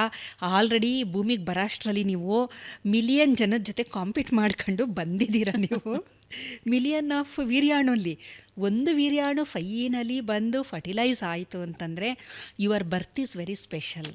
ಇದು ಆರ್ಡಿನರಿ ಅಲ್ಲ. ಇದು ಲಕ್ಷಾಂತರ ಅಂಡಾಣುನಲ್ಲಿ ಒಂದು, ಮಿಲಿಯನ್ ಆಫ್ ವೀರ್ಯಾಣುಗಳಲ್ಲಿ ಒಂದು, ಅದು ಫರ್ಟಿಲೈಸ್ ಆಗಿ ಅದು ಗರ್ಭ ಆಗುತ್ತೆ ಅಂತ ಏನು ಗ್ಯಾರಂಟಿ ಇರಲ್ಲ. ಆಗ್ಲೂ ಅಲ್ಲೆಲ್ಲ ಹೋರಾಟ ಆಗುತ್ತೆ. ಅದು ಇಂಪ್ಲಾಂಟೇಷನ್ ಆಗಿ ಅದು 9 ತಿಂಗಳು ಉಳಿಯೋದು ಗ್ಯಾರಂಟಿ ಇರಲ್ಲ. ಅದು ಚೆನ್ನಾಗಿಲ್ಲ ಅಂತಂದ್ರಲ್ಲ, ಚೆನ್ನಾಗಿಲ್ಲದೆ ಹೋದರೆ ನೇಚರೇ ಎಲಿಮಿನೇಟ್ ಮಾಡುತ್ತೆ. ಈಗ ರಿಕರೆಂಟ್ ಪ್ರೆಗ್ನೆನ್ಸಿ ಲಾಸ್ ಅಂತೀವಿ, ಗರ್ಭಪಾತಗಳು ಪದೇ ಪದೇ ಆಗುವ ಗರ್ಭಪಾತದಲ್ಲಿ ಮೊದಲ 3 ತಿಂಗಳು ಆಗುವ ಗರ್ಭಪಾತ ಇದೆಯಲ್ಲ, ಅವರಿಗೆ ಈ ಥರದ ಡಿಫೆಕ್ಟ್ಗಳಿರುತ್ತೆ. ಅದಕ್ಕೆ ಅದು ದೇಹ ಆ ವರ್ಣತಂತುಗಳ ವ್ಯತ್ಯಾಸ ಇರೋದ್ರಿಂದ ಆ ಗರ್ಭಪಾತ ಆಗೋಗಿರುತ್ತದು. Body reject. ನಿಜವಾಗ್ಲೂ ನೇಚರ್ ಅದ್ಭುತ ಅನ್ಬೋದು. ದೇಹಕ್ಕೆ ಗೊತ್ತು ಇದು ಸರಿ ಇಲ್ಲ ಮುಂದಿನ ದಿನದಲ್ಲಿ ಅಂತಂದರೆ ಸರ್ವೈವ್ ಆಗೋಕ್ಕೆ ಇದು ಫಿಟ್ ಇಲ್ಲ. ಸರ್ವೈವಲ್ ಆಫ್ ಫಿಟ್ಟೆಸ್ಟ್, ಸರ್ವೈವ್ ಆಗೋಕ್ಕೆ ಫಿಟ್ ಇಲ್ಲ ಇದು ಅಂದರೆ ರಿಜೆಕ್ಟ್ ಮಾಡ್ತದನ್ನು, ಅದನ್ನು ಅಬಾಟ್ ಆಗೋಗುತ್ತದು. ಸೊ ಅಬಾಟ್ ಆಗಿ ಆಗದೆ ಉಳ್ಕೊಂಡು 9 ತಿಂಗಳಾಗಿ ನ್ಯೂ ಬಾರ್ನು ಮಗು ಇದ್ದಾಗ ಆಗಲೂ ನಿಮಗೇನು ಆಗದೆ ಇನ್ನೂ ಉಳ್ಕೊಂಡು ನೀವು MSc ಬಂದಿದ್ದೀರಾ ಅಂದರೆ you are really very special person. ನಿಮಗೆ ಎಲ್ಲ ಕೆಪಾಸಿಟಿ ಇದೆ, ಹೆದರ್ಕೋಬೇಡಿ. ಈಗೇನು ಕಾಂಪಿಟೇಷನ್ ಇದೆಯಲ್ಲ, ಅದು ಕಾಂಪಿಟೇಷನ್ನೇ ಅಲ್ಲ, ಅದು you have all the capacity. ಇಷ್ಟೇ ಮ್ಯಾನೇಜ್ ಮಾಡಿದ್ದೀರಾ. ಇದು ಯಾವ ಒಂದು ಎಕ್ಸಾಮ್ ಕ್ರ್ಯಾಕ್ ಮಾಡೋದು ಕಷ್ಟನಾ, ಒಂದು 10th ಪಾಸ್ ಮಾಡೋದು ಕಷ್ಟನಾ? ತುಂಬ ಒಳ್ಳೆ ಉದಾಹರಣೆ ಕೊಟ್ಟರು. ಆದರೆ ಈ ಸೆಲೆಬ್ರಿಟೀಸ್, ಸ್ಪೆಷಲಿ ಸೆಲೆಬ್ರಿಟಿಗಳು ತಮ್ಮ ಅಂಡಾಣುಗಳನ್ನು ಶೇಖರಣೆ ಮಾಡಿರ್ತಾರೆ, ಪ್ರಿಸರ್ವ್ ಮಾಡಿ ಮತ್ತೆ ಬಳಕೆ ಮಾಡ್ಕೊಳ್ತಾರೆ. ಆಮೇಲೆ ಕೆಲವರು 40 ವರ್ಷ 45 ವರ್ಷಕ್ಕೆ ಪ್ರೆಗ್ನೆನ್ಸಿ, ಮಕ್ಕಳು ತುಂಬ ಹೆಲ್ದಿಯಾಗಿರ್ತಾರೆ. ಅದು ಹೇಗೆ? ಈಗ ಬಹಳಷ್ಟು ಜನ ಅಂದ್ಕೊಂತಾರೆ, ಈಗ ನೋಡಿ ನೀವು ಹೇಳ್ತಾ ಇದ್ದೀರಾ ವಯಸ್ಸಾದಾಗ ಅಬ್ನಾರ್ಮಲ್ ಮಗು ಹುಟ್ಟುವ ಸಾಧ್ಯತೆ ಜಾಸ್ತಿ ಅಂತ. ಬೇಕಾದಷ್ಟು ಜನ ಸೆಲೆಬ್ರಿಟಿಗಳನ್ನ ನಾವು ನೋಡ್ತೀವಿ, ಎಷ್ಟೋ ವರ್ಷ 40-45 ಮದುವೆ ಆಗದೆ ನಿಧಾನ, ಅವರು ಮಕ್ಕಳನ್ನು ನಿಧಾನ. ಹೇಗೆ ಇದು ನೀವು ಹೇಳ್ತಿರೋದು ನಾವು ನಂಬೇಕಾ ಅಂತ ಅನ್ನುವ ಒಂದು ಪ್ರಶ್ನೆಗೆ, ಸಾಮಾನ್ಯವಾಗಿ ಸೆಲೆಬ್ರಿಟಿಗಳು ಅಂತಂದಾಗ ಅವರು ಹೋಗುವಂತಹ ಒಂದು ಆಸ್ಪತ್ರೆಗಳೇನಿರುತ್ತೆ ಅಲ್ಲಿ ಟೀಮ್ ಇರುತ್ತೆ. ಗೈನಕಾಲಜಿಸ್ಟ್ ಅವರ ಜೊತೆ ಜೆನೆಟಿಕ್ ಕೌನ್ಸಿಲರ್ ಇರ್ತಾರೆ, ಜೆನೆಟಿಸ್ಟ್ ಇರ್ತಾರೆ, ಪಿಡಿಯಾಟ್ರಿಷಿಯನ್ ಇರ್ತಾರೆ, ಒಂದು ಟೀಮ್ ಇರುತ್ತದು. ಆಮೇಲೆ ಯಾವುದೇ ಒಬ್ಬ ಗೈನಕಾಲಜಿಸ್ಟ್, ಗರ್ಭಧಾರಣ ತಜ್ಞೆ ಕೇಳುವ ಮೊದಲನೇ ಪ್ರಶ್ನೆ ಏನು ಅಂತಂದರೆ, ಎಷ್ಟಮ್ಮ ವಯಸ್ಸು ನಿನಗೆ ಅಂತ ಕೇಳ್ತಾರೆ. ಇವ್ರು ಯಾವಾಗ 35, 30 ಮೇಲೆ 35, 40 ಅಂತಾರೆ, ಅಂತಹ ಕಡೆ ಅವ್ರು ಹೋಗೋದು ಮಲ್ಟಿ ಸ್ಪೆಷಾಲಿಟಿ ಹಾಸ್ಪಿಟಲ್ಸು. ಅವ್ರಿಗೆ ಅಲ್ಲಿರುವಂತಹ ಇತ್ತೀಚೆಗೆ ಎಲ್ಲರೂ ಗೈನಕಾಲಜಿಸ್ಟ್ಗಳಿಗೂ they are aware of genetic testing ಗೊತ್ತಿದೆ ಅವ್ರಿಗೆಲ್ಲರಿಗೂ. ಈಗ ಅವ್ರೇನು ಮಾಡ್ತಾರೆ, ನಿನಗೆ 30 ವರ್ಷ 35 ವರ್ಷ ಅಂದರೆ ನಿನಗೆ ಸ್ವಲ್ಪ ರಿಸ್ಕ್ ಇದೆ ಪ್ರೆಗ್ನೆನ್ಸಿಲಿ ಅಂತ ಹೇಳ್ತಾರೆ. ಸೊ ನೆಕ್ಸ್ಟ್ ಏನು ಮಾಡ್ತಾರೆ, ಅವರು ಗರ್ಭವನ್ನು ಧರಿಸಿದಾಗ ಪ್ರೀನೇಟಲ್ ಡಯಾಗ್ನೋಸಿಸ್ ಅಂತ ಇದೆ. ಪ್ರೀನೇಟಲ್ ಡಯಾಗ್ನೋಸಿಸ್ ಅಂದರೆ ಬೆಳೆಯುತ್ತಿರುವ ಭ್ರೂಣ ಆರೋಗ್ಯವಾಗಿ ಇದೆಯೋ ಇಲ್ಲವಾ ಅಂತ ತಿಳಿದುಕೊಳ್ಳುವಂತಹ ತಳಿ ವಿಜ್ಞಾನದ ಪರೀಕ್ಷೆಗಳದು. ಯಾವ ಮಂತಲ್ಲಿ ಇದು ಟೆಸ್ಟ್? ಅದು 14ನೇ ವಾರದಲ್ಲಿ ಮಾಡ್ಬೋದು, 12, 10, 12 ಬೇರೆ ಬೇರೆ ಥರದ ಟೆಸ್ಟ್ಗಳಿದೆ. ಅದರಲ್ಲಿ 2 ಥರದ ಟೆಸ್ಟ್ ಇದೆ. ಒಂದು ನಾನ್ ಇನ್ವೇಸಿವ್ ಅಂತ, ಅಂದರೆ ತಾಯಿಗೆ ಯಾವುದೇ ರೀತಿಯ ತಾಯಿ ಆ ಗರ್ಭಕ್ಕೆ ಏನು ತೊಂದರೆ ಅಂದರೆ ಏನು ಇದಾಗದೇ ಇದ್ದಾಗೆ ಹಾಗೆ ತಾಯಿಯ ರಕ್ತವನ್ನು ತೆಗೆದುಕೊಂಡು ಅಥವಾ ಅಲ್ಟ್ರಾಸೋನೋಗ್ರಫಿ ಮುಖಾಂತರ ಪರೀಕ್ಷೆ ಮಾಡೋದು ನಾನ್ ಇನ್ವೇಸಿವ್ ಅಂದರೆ ಭ್ರೂಣವದ್ದ ನೇರವಾಗಿ ಅದರದೇ ಕೆಲವೊಂದು ವಸ್ತು ಅಂತಂದರೆ ಆಮ್ನಿಯಾಟಿಕ್ ಫ್ಲೂಯಿಡ್ ಆಗ್ಬೋದು, ಕೋರಿಯಾನಿಕ್ ವಿಲೈ ಅಂಥದನ್ನು ತೆಗೆದುಕೊಂಡು ಮಾಡೋ ಅಂಥದ್ದು. ಮೊದಲನೇದು ತಾಯಿಗೆ ನಾನ್ ಇನ್ವೆಸಿವ್ ಮಾಡ್ತಾರೆ. ಏನು ಮಾಡ್ತಾರೆ ಅಂತಂದರೆ ಅಲ್ಟ್ರಾಸೋನೋಗ್ರಫಿ ಮಾಡ್ತಾರೆ. ಅಲ್ಟ್ರಾಸೋನೋಗ್ರಫಿಲಿ ನ್ಯೂಕಲ್ ಟ್ರಾನ್ಸ್ಲೂಸಿಯನ್ಸಿ ಅಂತ, ಅದು ರೇಡಿಯಾಲಜಿಸ್ಟ್ಗಳಿಗೆ ಗೊತ್ತಿರುತ್ತೆ. ಮತ್ತು ನೇಸಲ್ ಬೋನ್ ಅದನ್ನು ಚೆಕ್ ಮಾಡ್ತಾರೆ. ಮೂಗಿನ ಒಂದು ಬೋನ್ ಇದೆಯಲ್ಲ, ಅದು ನ್ಯೂಕಲ್ ಟ್ರಾನ್ಸ್ಲೂಸಿಯನ್ಸಿ ಅಂದರೆ ಈ ಕುತ್ತಿಗೆಯ ಭಾಗದಲ್ಲಿ ತಿಕ್ಕು ಚರ್ಮ ಇರುತ್ತೆ, ಅದು ಅದು ದಪ್ಪ ಇರುತ್ತೆ, ಅದು ಅದರದ್ದು ಒಂದು ರೆಫರೆನ್ಸ್ ವ್ಯಾಲ್ಯೂ ಇರುತ್ತದು. ಅದು ಜಾಸ್ತಿ ಆಗಿದೆ, ಇದು ಸರಿಯಾಗಿ ನಮಗೆ ಅಳತೆ ಸಿಗ್ತಾ ಇಲ್ಲ ಅಂದಾಗ ಏನೋ ರಿಸ್ಕ್ ಇದೆ ಇಲ್ಲಿ ಅಂತ ಇಂಡಿಕೇಶನ್ ಅದು. ಅದ್ರ ಜೊತೆಗೆ ತಾಯಿಯ ಒಂದು ರಕ್ತ ಪರೀಕ್ಷೆ ಮಾಡ್ತಾರೆ. ಅದರಲ್ಲಿ ಆಲ್ಫಾ ಫೀಟೋಪ್ರೋಟೀನ್ ಅಂತ ಒಂದು, ಅದು ಹಾರ್ಮೋನ್ ಟೆಸ್ಟ್ ಅಂತಲೇ ಇಟ್ಕೊಳ್ಳಿ. ಆಲ್ಫಾ ಫೀಟೋಪ್ರೋಟೀನ್, ಅನ್ಕಾಂಜುಗೇಟೆಡ್ ಎಸ್ಟ್ರಿಡಿಯಾಲ್, ಹ್ಯೂಮನ್ ಕೊರಿಯಾನಿಕ್ ಕೊನೆಡೋಟ್ರೋಫಿನ್, ಈ ಹಾರ್ಮೋನುಗಳ ಪರೀಕ್ಷೆ ಮಾಡಿದಾಗ ಟಕ್ ಅಂತ ಗೊತ್ತಾಗೋಗುತ್ತೆ ಏನೋ ಪ್ರಾಬ್ಲಮ್ ಇದೆ ಈ ಗರ್ಭದಲ್ಲಿ ಅಂತ. ಕನ್ಫರ್ಮೇಷನ್, ಇದು ಕನ್ಫರ್ಮೇಟ್ರಿ ಅಲ್ಲ, ಇದು ಸಸ್ಪೆಕ್ಟ್ ಮಾಡ್ತಾ ಇರೋದು. ನಿಮಗೆ ಡೌಟ್ ಬಂತು ಏನೋ ತೊಂದರೆ ಇದೆ, ಕನ್ಫರ್ಮೇಷನಿಗೆ ಇನ್ವೇಸಿವ್ ಮೆಥಡಾಲಜಿಗೆ ಹೋಗ್ತಾರೆ. ಅಲ್ಲಿ ಆಮ್ನಿಯೋಸಿಂಟಸಿಸ್ ಅಂತ, ಭ್ರೂಣದ ಸುತ್ತ ಒಂದು ದ್ರವ ಇರುತ್ತೆ, ಆಮ್ನಿಯಾಟಿಕ್ ದ್ರವ ಅಂತ. ಆ ದ್ರವವನ್ನು ತೆಗೆದುಕೊಂಡು ಅದರಲ್ಲಿರುವ ಜೀವಕೋಶಗಳಲ್ಲಿ DNA ಪರೀಕ್ಷೆ, ವರ್ಣತಂತು ಪರೀಕ್ಷೆ ಮಾಡಿದಾಗ ಎಕ್ಸಾಕ್ಟಾಗಿ ಮಗುವಿಗೆ ಏನಾದ್ರು ತೊಂದರೆ ಇದೆಯಾ ಇಲ್ವಾ ಗೊತ್ತಾಗುತ್ತೆ. ಅದರ ಜೊತೆಗೆ ಕಾರ್ಡೋಸಿಂಟಸಿಸ್ ಅಂತ, ಕಾರ್ಡ್ ಬ್ಲಡ್ನ ಕಲೆಕ್ಟ್ ಮಾಡಿಕೊಂಡು ಮಾಡಬಹುದು. ಆಮೇಲೆ ಕೋರಿಯಾನಿಕ್ ವಿಲ್ಲೈ ಸ್ಯಾಂಪ್ಲಿಂಗ್ ಅಂತ ಇದೆ.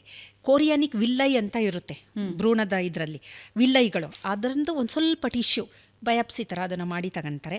ಅದರಿಂದ DNA ಪರೀಕ್ಷೆ ಮಾಡ್ತಾರೆ, ಅದರಲ್ಲಿ ವರ್ಣತಂತು ಪರೀಕ್ಷೆ ಮಾಡ್ತಾರೆ. ಮಾಡಿದಾಗ ಗೊತ್ತಾಗೋಗುತ್ತೆ. ಈಗ ನಾವು ಸೆಲೆಬ್ರಿಟಿಗಳು ಒಳ್ಳೆ ಮಗು ಹುಟ್ಟಿದೆ ಅಂತ ಅಂದ್ಕೊಂಡಿದ್ದೀವಲ್ಲ, ಅವರು ಈ ಥರ ಪರೀಕ್ಷೆಗೆ ಹೋಗಿಲ್ಲ ಅಂತ ನಿಮಗೆ ಗೊತ್ತಿದೆಯಾ? ಇದೆಲ್ಲ ಹೆಂಗಂದರೆ ಟಿಪ್ ಆಫ್ ದ ಐಸ್ಬರ್ಗ್. ನಾವು ಮೇಲೆ ನೋಡ್ತಾ ಇರೋದು ಒಂದು ಸಣ್ಣ ಮಂಚಿನ ಗೆಡ್ಡೆ, ಒಳಗಡೆ ದೊಡ್ಡ ಒಂದು ಮೌಂಟನ್ ಇರುತ್ತೆ, ಬೆಟ್ಟ ಇರುತ್ತೆ. ಪ್ರತಿಯೊಬ್ಬರು ಅಂಥದ್ದು ಏನಾದರೂ ಪರೀಕ್ಷೆ ಮಾಡಿಸಿರ್ತಾರೆ. ಆ ಪರೀಕ್ಷೆಯಲ್ಲಿ ಮಗುವಿಗೆ ತೊಂದರೆ ಇದೆ ಅಂದಾಗ ಅಬಾಟ್ ಆಗಿರುತ್ತದೆ, ಅದು ಗೊತ್ತಿರಲ್ಲ ಯಾರಿಗೂ. ಈಗ ನೋಡಿ, ಕ್ಯಾನ್ಸರ್ ಭಾಳಷ್ಟು ಸೆಲೆಬ್ರಿಟಿಗೆ ಬಂತು, ವಾಸಿ ಆಯಿತು, ಆರಾಮಾಗಿದ್ದಾರೆ. ಜನಸಾಮಾನ್ಯರಿಗೆ ಯಾಕಾಗಲ್ಲ ಅಂದರೆ ಅವ್ರು ಹೋಗೋ ಹಾಸ್ಪಿಟಲ್ಲು ಪ್ರತಿಷ್ಠಿತ ಹಾಸ್ಪಿಟಲ್ಗಳು, ಫಾರಿನ್ಗೆ ಹೋಗ್ತಾರೆ, ಟ್ರೀಟ್ಮೆಂಟ್ ತಗೊಂತಾರೆ. ಅದನ್ನು ಜನಸಾಮಾನ್ಯರು ನಮ್ಮ ಜೀವನದಲ್ಲಿ ಅಪ್ಲೈ ಮಾಡ್ಕೊಳಕ್ಕಾಗಲ್ಲ. ಏಕೆಂದರೆ ಅವರಿಗೆ ಸಿಗುವಂಥ ವೈದ್ಯಕೀಯ ಸವಲತ್ತುಗಳು ಬೇರೆ ಥರದ್ದು, ಜನಸಾಮಾನ್ಯರಿಗೆ ಸಿಗುವಂಥದ್ದು ಬೇರೆ. ಹಾಗಾಗಿ ಇಂಥ ಟೆಸ್ಟ್ಗಳೆಲ್ಲ ಇದೆ, ಅವ್ರುಗಳಿಗೆ ಅದ್ರ ಬಗ್ಗೆ ಅರಿವಿರುತ್ತೆ. ಅವ್ರಿಗೆ ಅರಿವಿಲ್ಲದೆ ಹೋದರೂ ಅವ್ರನ್ನ ನೋಡ್ಕೊಂತಿರೋ ಡಾಕ್ಟ್ರುಗಳಿಗೆ ಅರಿವಿರುತ್ತೆ. ಸೊ ಅವ್ರು ಹೇಳ್ತಾರೆ ನೀವು ಈ ಥರ ಪರೀಕ್ಷೆ ಮಾಡಿಸ್ಕೋಬೇಕು ಅಂತೇಳಿ. ಹಾಗಾಗಿ ಅವ್ರಿಗೆ ವಯಸ್ಸು ಜಾಸ್ತಿ ಆದರೂ ಅದು ಎಷ್ಟನೇ ಮಗು ಅಂತ ನಮಗೆ ಗೊತ್ತಿಲ್ಲ, ಎಷ್ಟು ಟರ್ಮಿನೇಟ್ ಆಗಿ ಅಬಾಟಾಗಿ ಇದು ಎಷ್ಟನೇ ಮಗು ನಮಗೆ ಗೊತ್ತಿಲ್ಲ. ನಮಗೆ ಕಣ್ಣು ಕಾಣ್ತಿರೋದು ಮಗು ಚೆನ್ನಾಗಿದೆ. ಇದರ ಜೊತೆಗೆ ನೀವು ಹೇಳಿದಾಗೆ ಅಂಡಾಣನ ಪ್ರಿಸರ್ವ್ ಮಾಡಿ ಮಾಡ್ಕೋಬೋದು, ಅದು ತೊಂದರೆ, ಏನೂ ತೊಂದರೆ ಆಗಲ್ಲ, ಅದನ್ನು ಮಾಡ್ಕೋಬಹುದು. ಯಾವ ಏಜಲ್ಲಿ ಮಾಡಬೇಕಾಗುತ್ತೆ? ಅದು ಅದೇ ಒಳ್ಳೆ ವಯಸ್ಸಿನಲ್ಲಿ, ಇವಾಗ 25-30 ಒಳಗಡೆ ಮಾಡ್ಕೊಳ್ಳೋದು ಒಳ್ಳೆಯದು. ನಂತರ ಅದನ್ನು ಇಂಪ್ಲಾಂಟ್ ಮಾಡೋಕ್ಕೆ ಮೊದಲು ಪರೀಕ್ಷೆ ಮಾಡ್ತಾರೆ, ಚೆನ್ನಾಗಿದೆಯಾ, ಸರ್ವೈವಲ್ ರೇಟ್ ಇದೆ, ಕ್ವಾಲಿಟಿ ಚೆನ್ನಾಗಿದೆಯಾ, ಎಲ್ಲದನ್ನು ನೋಡ್ತಾರೆ. ಎಷ್ಟು ಎಗ್ಸನ್ನು ಪ್ರಿಸರ್ವ್ ಮಾಡ್ತಾರೆ? ಮಾಡ್ಬೋದು, ಅವರು ಡಿಪೆಂಡ್ಸ್ ಅವ್ರಿಗೆ ಎಷ್ಟು ಬೇಕು ಅಂತ. ಸ್ಪರ್ಮ್ನು ಪ್ರಿಸರ್ವ್ ಮಾಡ್ತಾರೆ, ಎಗ್ಸನ್ನು ಅವರು ಏನಂದರೆ ಸೂಪರ್ ಓವ್ಯುಲೇಷನ್ ಮಾಡಿ ಮಾಡ್ಕೋಬೇಕಾಗುತ್ತೆ. ಅದು ಡಿಪೆಂಡ್ಸ್ ಆನ್ ಇದು ಅವರ ರಿಕ್ವೈರ್ಮೆಂಟು, ಎಷ್ಟು ಡ್ಯೂರೇಷನ್ನು, ಎಷ್ಟು ರಿಕ್ವೈರ್ಮೆಂಟು ಎಲ್ಲ. ಆಮೇಲೆ ಮುಖ್ಯವಾಗಿ ಇದನ್ನು ಕ್ಯಾನ್ಸರ್ ಥೆರಪಿಗೆ ಹೋಗ್ತಾರಲ್ಲ, ಕೀಮೋ, ರೇಡಿಯೋ, ಕ್ಯಾನ್ಸರ್ ಇದಾಗಿದೆ, ಈಗ ಥೆರಪಿಗೆ ಹೋಗಬೇಕು, ಅದಕ್ಕೆ ಮೊದಲು ಇನ್ನೂ ಯಂಗ್ ಏಜ್ ಇದೆ, ಸೊ ನನ್ನ ವೀರ್ಯಾಣುನ ಪ್ರಿಸರ್ವ್ ಮಾಡಬೇಕು, ಅಂಡಾಣುನ ಪ್ರಿಸರ್ವ್ ಮಾಡಬೇಕು, ಅಂಥ ಕಡೆನೂ ಬಹಳ ಉಪಯುಕ್ತ ಆಗುತ್ತೆ ಇಂಥದ್ದೆಲ್ಲ. ಡಿಪೆಂಡ್ಸ್ ಆನ್ ಅವರ ರಿಕ್ವೈರ್ಮೆಂಟು. ಈಗ ಎಲ್ಲದ್ರ ಮೇಲೆ ಥೆರಪಿಗೆ ಹೋಗಬೇಕು, ಅವರು ಎಗ್ಸನ್ನ ಪ್ರಿಸರ್ವ್ ಮಾಡ್ತಾರೆ ಅಥವಾ ವೀರ್ಯಾಣು ಪ್ರಿಸರ್ವ್ ಮಾಡ್ತಾರೆ, ಅದರಿಂದ ಮುಂದೆ ಹುಟ್ಟೋ ಮಗುಗೇನು ಸಮಸ್ಯೆ ತೊಂದರೆ ಇಲ್ಲ. ಏಕೆಂದರೆ ರೇಡಿಯೇಷನ್ನು, ಕೆಮಿಕಲ್ ಇದು ಆ ಹೊರಗಡೆ ಇದೆಯಲ್ಲ ಅದು ಭ್ರೂಣ. ಬಟ್ ಕ್ಯಾನ್ಸರ್ ಇರುತ್ತಲ್ಲ ದೇಹದಲ್ಲಿ ಇದ್ರೂ ಏನೂ ತೊಂದರೆ ಏನಾಗಲ್ಲ. ಆಮೇಲೆ ಟ್ರೀಟ್ ಮಾಡಿ ಅದೆಲ್ಲ ಒಂದು ಲೆವೆಲ್ಗೆ ಇದಾಗಿ, ನನ್ನ ಒಂದು ಸ್ಟೂಡೆಂಟು, ಅವಳಿಗೆ ಹಾಡ್ಕಿನ್ಸ್ ಲಿಂಫೋಮಾ ಆಗಿತ್ತು, ಅದೆಲ್ಲ ವಾಸಿ ಆಯಿತು. ಫಾಲೋಅಪ್ ಎಲ್ಲ ಮಾಡ್ತಾ ಇದ್ದಾರೆ, ರಿಕರೆನ್ಸ್ ಏನೋ ಇದೆಯಾ ಇಲ್ವಾ ಅಂತ ನೋಡ್ತಾ ಇದ್ದಾರೆ. ಏನೂ ಇಲ್ಲ, ಚೆನ್ನಾಗಿ ಒಂದು ಮಗುನೂ ಆಯಿತು, ಮಗುನೂ ಚೆನ್ನಾಗಿದೆ. ಶಿ ಈಸ್ ಆಲ್ಸೋ ವರ್ಕಿಂಗ್, PhDನೂ ಮಾಡಿದ್ಲು. ಆ ಥರ ಅಂದರೆ ಎಲ್ಲದಕ್ಕೂ ಒಂದು ವೇಔಟ್ ಇರುತ್ತೆ. ನಾವು ಅದನ್ನು ಒಳ್ಳೆ ರೀತಿಯಲ್ಲಿ ವೈಜ್ಞಾನಿಕವಾಗಿ ಅದನ್ನು ಹುಡುಕೊಳ್ಬೇಕಾಗುತ್ತೆ, ಸರಿಯಾಗಿ ಟ್ರೀಟ್ಮೆಂಟ್ ಸಿಗಬೇಕಾಗುತ್ತೆ. ಅದು ಬಹಳ ಮುಖ್ಯ. ಅರಿವು, ನಮಗೆ ತಿಳುವಳಿಕೆ ಮುಖ್ಯ ಇದರ ಬಗ್ಗೆ. ಓಕೆ, ಸೊ ಮುಂದಿನ ಹಂತಕ್ಕೆ ಹೋಗೋದಾದರೆ ಈ ಸಂಬಂಧಿಗಳಲ್ಲಿ ಬ್ಲಡ್ ರಿಲೇಟಿವ್ಸ್ ಅಲ್ಲಿ ಮದುವೆ ಆಗಬಾರ್ದು ಅಂತ. ಈಗ ನಮ್ಮ ಸೊಸೈಟಿಯಲ್ಲೇ ನೋಡಿದ್ರೆ ಸೋದರತ್ತೆ ಮಗನ್ನ, ಸೋದರ ಮಾವನ ಮಗನ್ನ ಮದುವೆ ಮಾಡ್ಕೊಳ್ಳೋದಿರುತ್ತೆ. ಆದರೆ ಇಟ್ಸ್ ನಾಟ್ ಗುಡ್ ಅಂತ ವೈದ್ಯರು ಹೇಳ್ತಾರೆ. ಏನು ಇಂಪ್ಯಾಕ್ಟ್ ಆಗುತ್ತೆ ಹುಟ್ಟೋ ಮಗು ಮೇಲೆ? ಇದನ್ನ ಇವಾಗ ತುಂಬ ಇದ್ರ ಬಗ್ಗೆ ಒಂದು ಅರಿವಿದೆ. ಹಿಂದೆ ನೋಡಿ, ಸ್ವಗೋತ್ರ ಅಂತ ಅನ್ನೋರಲ್ವಾ, ಸ್ವಗೋತ್ರದಲ್ಲಿ ಮದುವೆ ಮಾಡ್ತಾ ಇರಲಿಲ್ಲ. ಸ್ವಗೋತ್ರ ಅಂದರೆ ಹೇಗೋ ಸುತ್ತಿ ಬಳಸಿ ಒಂದು ಫ್ಯಾಮಿಲಿಗೆ ಬರ್ತಾರೆ ಅವರೆಲ್ಲ. ಸೇಮ್ ಗೋತ್ರ ಅಂದಾಗ ಹೇಗೋ ರಿಲೇಟ್ ಆಗಿ ಒಂದೇ ಫ್ಯಾಮಿಲಿಯಿಂದ ಬ್ರ್ಯಾಂಚ್ ಔಟ್ ಆಗಿರೋರೆಲ್ಲ ಒಂದು ಗೋತ್ರದಲ್ಲಿ ಇರ್ತಾರೆ. ಹಾಗಾದ್ರೆ ಅದೊಂದು ನಿಷೇಧ ಅಂತ ಇತ್ತು. ಸ್ವಗೋತ್ರದವರು ಬೇಡ ಅಂತ ಮಾಡ್ಕೊಂತ ಇರಲಿಲ್ಲ. ಸ್ವಗೋತ್ರ ಬಿಟ್ಟು ಸೋದರ ಮಾವ ಸೋದರ ಮಗಳನ್ನ ಮದುವೆ ಆಗ್ಬೋದು ಅಂತ ಮಾಡ್ಕೊಂಬಿಟ್ರು. ಇದೆಲ್ಲ ಏನು ಅಂದರೆ, ಮೊದಲು ನಮ್ಮ ಹಿರಿಯರು ನಮ್ಮ ಪೂರ್ವಜರು ಮಾಡಿದ್ದು ಸರಿ ಇದೆ. ಈ ಇನ್ ಬಿಟ್ವೀನ್ ಏನಾಯಿತು ಅಂದರೆ, ನಮ್ಮ ಒಂದು ಏನು ಅನುಕೂಲಕ್ಕೆ ತಕ್ಕಂತೆ ಅವನ್ಗಳನ್ನು ಮಾಡಿಫೈ ಮಾಡ್ಕೊಂಬಿಟ್ವು ನಾವು. ಅಲ್ಲಿ ತಪ್ಪಾಗಿರೋದು. ಅದು ಹೇಗಿತ್ತು ಹಾಗೆ ಉಳಿಸ್ಕೊಂಬಂದಿರೋ, ಏನೋ ಅದರಲ್ಲಿ ತೊಂದರೆ ಆಗ್ತಾ ಇರಲಿಲ್ಲ. ಇಲ್ಲಿ ನಮ್ಮ ಅನುಕೂಲ. ಈಗ ಸೋದರ ಮಾವನ್ನ ಆಗೋದು, ರಿಲೇಷನಲ್ಲಿ ಆಗೋದಕ್ಕೆ ಬೇಕಾದಷ್ಟು ಕಾರಣಗಳಿದೆ. ಒಂದು ಒಳ್ಳೆ ಕೆಲಸದಲ್ಲಿ ಇರ್ಬೋದು, ಏನು ವರದಕ್ಷಿಣೆ ಕೊಡದೆ ತಮ್ಮನೇ ಇದಾನಲ್ಲ, ನಾನು ಬೇರೆ ಕಡೆ ಯಾಕೆ ಕೊಡೋದು ಅನ್ನೋದು, ಪ್ರಾಪರ್ಟಿ ಅನ್ನೋದು, ಆಮೇಲೆ ತವ್ರ ಮನೆ ಕಂಟ್ರೋಲ್ ಹೊಟ್ಟೋಗುತ್ತೆ ಅನ್ನೋದೊಂದು ಏನೇನೋ ಇರುತ್ತೆ. ಸೋಷಿಯಲ್, ಏನೇನೋ ಕಾರಣಗಳು ನೂರಾರು. ಫೈನಲಿ ಏನಾಗುತ್ತೆ, ಸಂಬಂಧದಲ್ಲಿ ಮದುವೆ ಆದಾಗ it is a genetic burden ಅಂತಲೇ ಹೇಳ್ತೀವಿ. ಆ್ಯಸ್ ಅ ಜೆನೆಟಿಸ್ಟ್, ನಾನು ಒಬ್ಬ ತಳಿ ವಿಜ್ಞಾನ ತಜ್ಞೆಯಾಗಿ ಹೇಳೋದು ಅಂದರೆ, ಯಾವುದೇ ಕಾರಣಕ್ಕೂ ಸಂಬಂಧದಲ್ಲಿ ಮದುವೆ ಆಗಬೇಡಿ ಅಂತಲೇ ನಾನು ಹೇಳೋದು. ಬರೀ ನಿಮ್ಮ ಕುಟುಂಬದಲ್ಲಿ ಅಲ್ಲ, ಅದು ಸಮಾಜಕ್ಕೂ ಹೊರೆ, ದೇಶಕ್ಕೂ ಹೊರೆ. ಕಾರಣ ಏನು ಅಂತಂದರೆ, ಸಂಬಂಧದಲ್ಲಿ ಈಗ ಹಿಂದೂಗಳಲ್ಲಿ ನಾವು ಸೋದರ ಮಾವನನ್ನು ಮದುವೆ ಆಗ್ತಾರೆ, ಅಥವಾ ಮುಸ್ಲಿಂ ಜನಾಂಗದಲ್ಲಿ ಅವರು ಕಸಿನ್ಸ್ನೇ ಮದುವೆ ಆಗ್ತಾರೆ. ಇದು ನಮ್ಮ ಈಗ ನಮ್ಮ ಒಂದು ದಕ್ಷಿಣ ಭಾರತದಲ್ಲಿ ಸ್ವಲ್ಪ ಜಾಸ್ತಿನೇ ಅಂತಲೇ ಅನ್ಬಹುದು. ಹಳ್ಳಿಗಳಲ್ಲಿ ತುಂಬಾ ಈಗಲೂ ನಾವು ನೋಡ್ತೀವಿ. ಕಾರಣ ಬೇಕಾದಷ್ಟು ಇರುತ್ತೆ, ಬಡತನ ಆಗಿರ್ಬೋದು, ಬೇರೆದೆಲ್ಲ ಇರುತ್ತೆ. ಇದು ಬಹಳ ಹೆಚ್ಚಿಗೆ ನಡೀತಾ ಇರುತ್ತೆ. ಉದಾಹರಣೆಗೆ ಹೇಳ್ಬೇಕಂದ್ರೆ, ಈಗ ಆನುವಂಶೀಯ ಕಾಯಿಲೆಗಳು ಅಂತ ಇದೆ, ಜೆನೆಟಿಕ್ ಡಿಸಾರ್ಡರ್ಸ್ಗಳಂತ ಕರಿತೀವಿ ನಾವು. ಸುಮಾರು ಜಗತ್ತಿನಲ್ಲಿ 15,000ಕ್ಕೂ ಹೆಚ್ಚು ಆನುವಂಶೀಯ ಕಾಯಿಲೆಗಳು ಇದೆ. ಯಾವುದೇ ಕಾಯಿಲೆನ ನೀವು ತಗೊಳ್ಳಿ, ನಾನು ಒಬ್ಬ ತಳಿವಿಜ್ಞಾನ ತಜ್ಞೆಯಾಗಿ ನೀವು ಯಾವ ಕಾಯಿಲೆ ಹೇಳಿದ್ರು, ಕ್ಯಾನ್ಸರ್ ಅಂದರೆ ಅದು ಒಂದು ಆನುವಂಶೀಯ ಕಾಯಿಲೆ ಅಂತಲೇ ನಾನು ಹೇಳ್ತೀನಿ. ಡಯಾಬಿಟಿಕ್ಕು ಆನುವಂಶೀಯ ಕಾಯಿಲೆ, ಬೊಜ್ಜುತನ ಆನುವಂಶೀಯ ಕಾಯಿಲೆ, ಆಸ್ತಮಾ ಆನುವಂಶೀಯ ಕಾಯಿಲೆ, ಮಲಬದ್ಧತೆ, ಎಲ್ಲ ಕಾಯಿಲೆಯೂ ಅದಕ್ಕೇ ಬರುತ್ತೆ. ಅದರಲ್ಲಿ ಬೇರೆ ಬೇರೆ ವರ್ಗೀಕರಣ ನಾವು ಹೇಳ್ತೀವಿ, ಯಾವುದೋ ಒಂದು ಗುಂಪಿಗೆ ಅದು ಸೇರುವಂತಹದ್ದು. ಹಾಗಾಗಿ ಜಗತ್ತಿನಲ್ಲಿ ಸುಮಾರು 15,000ಕ್ಕೂ ಹೆಚ್ಚು ಆನುವಂಶೀಯ ಕಾಯಿಲೆಗಳು ಇದೆ.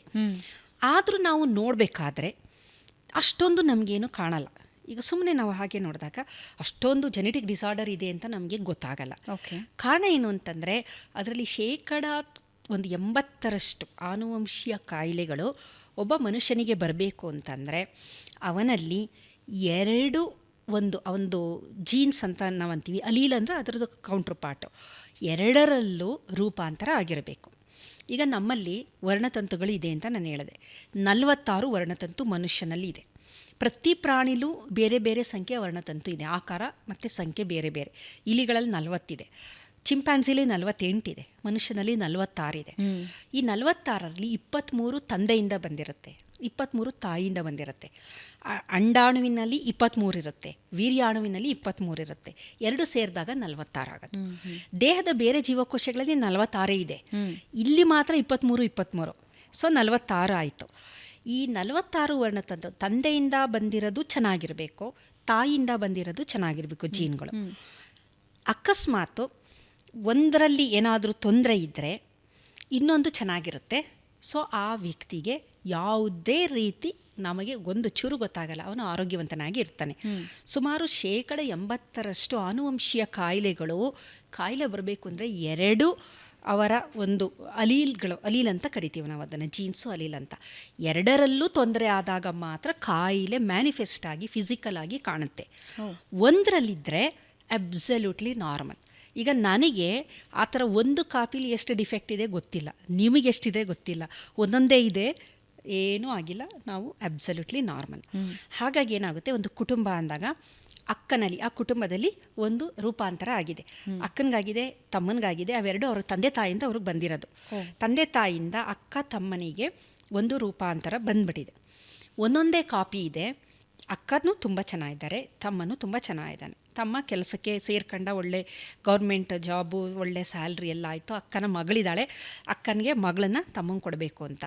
ಅಕ್ಕನಿಂದ ಅಕ್ಕನ ಮಗಳಿಗೆ ಈ ಒಂದು ಮ್ಯೂಟೇಷನ್ನು ಟ್ರಾನ್ಸ್ಫರ್ ಆಗಿದೆ. ಅವಳಿಗೂ ಒಂದೇ ಕಾಪಿ, ಅವಳು ಬ್ಯೂಟಿಫುಲ್ಲಾಗಿ ಚೆನ್ನಾಗಿದ್ದಾಳೆ, ಸೋದರ ಮಾವನು ಬ್ಯೂಟಿಫುಲ್, ಹ್ಯಾಂಡ್ಸಮ್ಮು, ತುಂಬ ಚೆನ್ನಾಗಿದ್ದಾರೆ. ಸೊ ಏನಾಯಿತು, ಈಗ ಸೋದರ ಮಾವನ ಮದುವೆ ಆದಾಗ ಈ ಕೆಲವೊಂದು ಕಾಪಿ ಇದೆ, ಈತನಲ್ಲೂ ಒಂದು ಕಾಪಿ ಇದೆ, 2 ಕಾಪಿ ಸೇರಿದಾಗ ಅವರಿಗೆ ಹುಟ್ಟುವ ಮಕ್ಕಳಲ್ಲಿ 4 ಮಕ್ಕಳು ಹುಟ್ಟಿದ್ರೆ ಒಂದಕ್ಕೆ ಸಂಪೂರ್ಣವಾಗಿ ಕಾಯಿಲೆ ಇರುತ್ತೆ, 1 ಮಗು ಆರೋಗ್ಯವಾಗಿರುತ್ತೆ, 2 ಮಕ್ಕಳಿಗೆ ಒಂದೊಂದು ಕಾಪಿಲಿ ತೊಂದರೆ ಇರುತ್ತೆ. ನೋಡೋಕ್ಕೆ ಚೆನ್ನಾಗಿರ್ತಾರೆ. 3-4 ಮಕ್ಕಳಲ್ಲಿ 3 ಮಕ್ಕಳು ನೋಡೋಕ್ಕೆ ಮೇಲ್ನೋಟಕ್ಕೆ 3 ಜನ ಚೆನ್ನಾಗಿದ್ದಾರೆ, ಒಂದಕ್ಕೆ ಕಾಯಿಲೆ. ಆ 3 ಜನ ಮೇಲ್ನೋಟಕ್ಕೆ ಚೆನ್ನಾಗಿರೋರಲ್ಲಿ ಒಂದು ಮಾತ್ರ ನಿಜವಾದ ಆರೋಗ್ಯವನ್ನು ಹೊಂದಿರುತ್ತೆ, ಇನ್ನಿಬ್ಬರು ಕ್ಯಾರಿಯರ್, ವಾಹಕರು ಅಂತ ಕರಿತೀವಿ. ಈ ಅಕ್ಕನೂ ವಾಹಕ, ತಂದೆ ತಾಯಿ ವಾಹಕರು. ಸೊ 4 ಮಕ್ಕಳಲ್ಲಿ ಒಂದು ನಾರ್ಮಲ್ಲು, ಒಂದು ಅಬ್ನಾರ್ಮಲ್, 2 ವಾಹಕರು.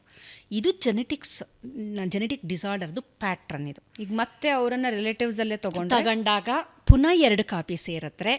ಆವಾಗ ಈ ಥರ ಸಂಬಂಧದಲ್ಲಿ ಮದುವೆ ಆದಾಗ ಕ್ರೋಮೋಸೋಮಲ್ ಡಿಸಾರ್ಡರ್ಸ್ಗಳು ಅಂತೀವಿ, ಡೌನ್ ಸಿಂಡ್ರೋಮ್ ಅಂತ ನೀವು ಕೇಳಿರ್ಬೋದು. ತುಂಬ ಕಾಮನ್ನು. ಸುಮ್ಮನೆ ನೀವು ಸಿಟಿ ಒಂದು ರೌಂಡ್ ನೋಡ್ಕೊಂಬನ್ನಿ, ಎಲ್ಲರೂ ಒಂದು ಡೌನ್ ಸಿಂಡ್ರೋಮ್ ಮಗು ನಿಮಗೆ ಸಿಗುತ್ತೆ. 600 ಮಕ್ಕಳಲ್ಲಿ ಒಂದು ಮಗುವಿಗೆ ಡೌನ್ ಸಿಂಡ್ರೋಮ್ ಬರುವ ಸಾಧ್ಯತೆ ಇದೆ. ವರ್ಣತಂತು ಜಾಸ್ತಿ ಇರುತ್ತೆ ಆ ಮಗುವಿನಲ್ಲಿ. 46 ವರ್ಣತಂತು ಬದಲು 47 ಇರುತ್ತೆ. 21ನೇ ವರ್ಣತಂತು 3 ಇರುತ್ತೆ, 2 ಬದಲು.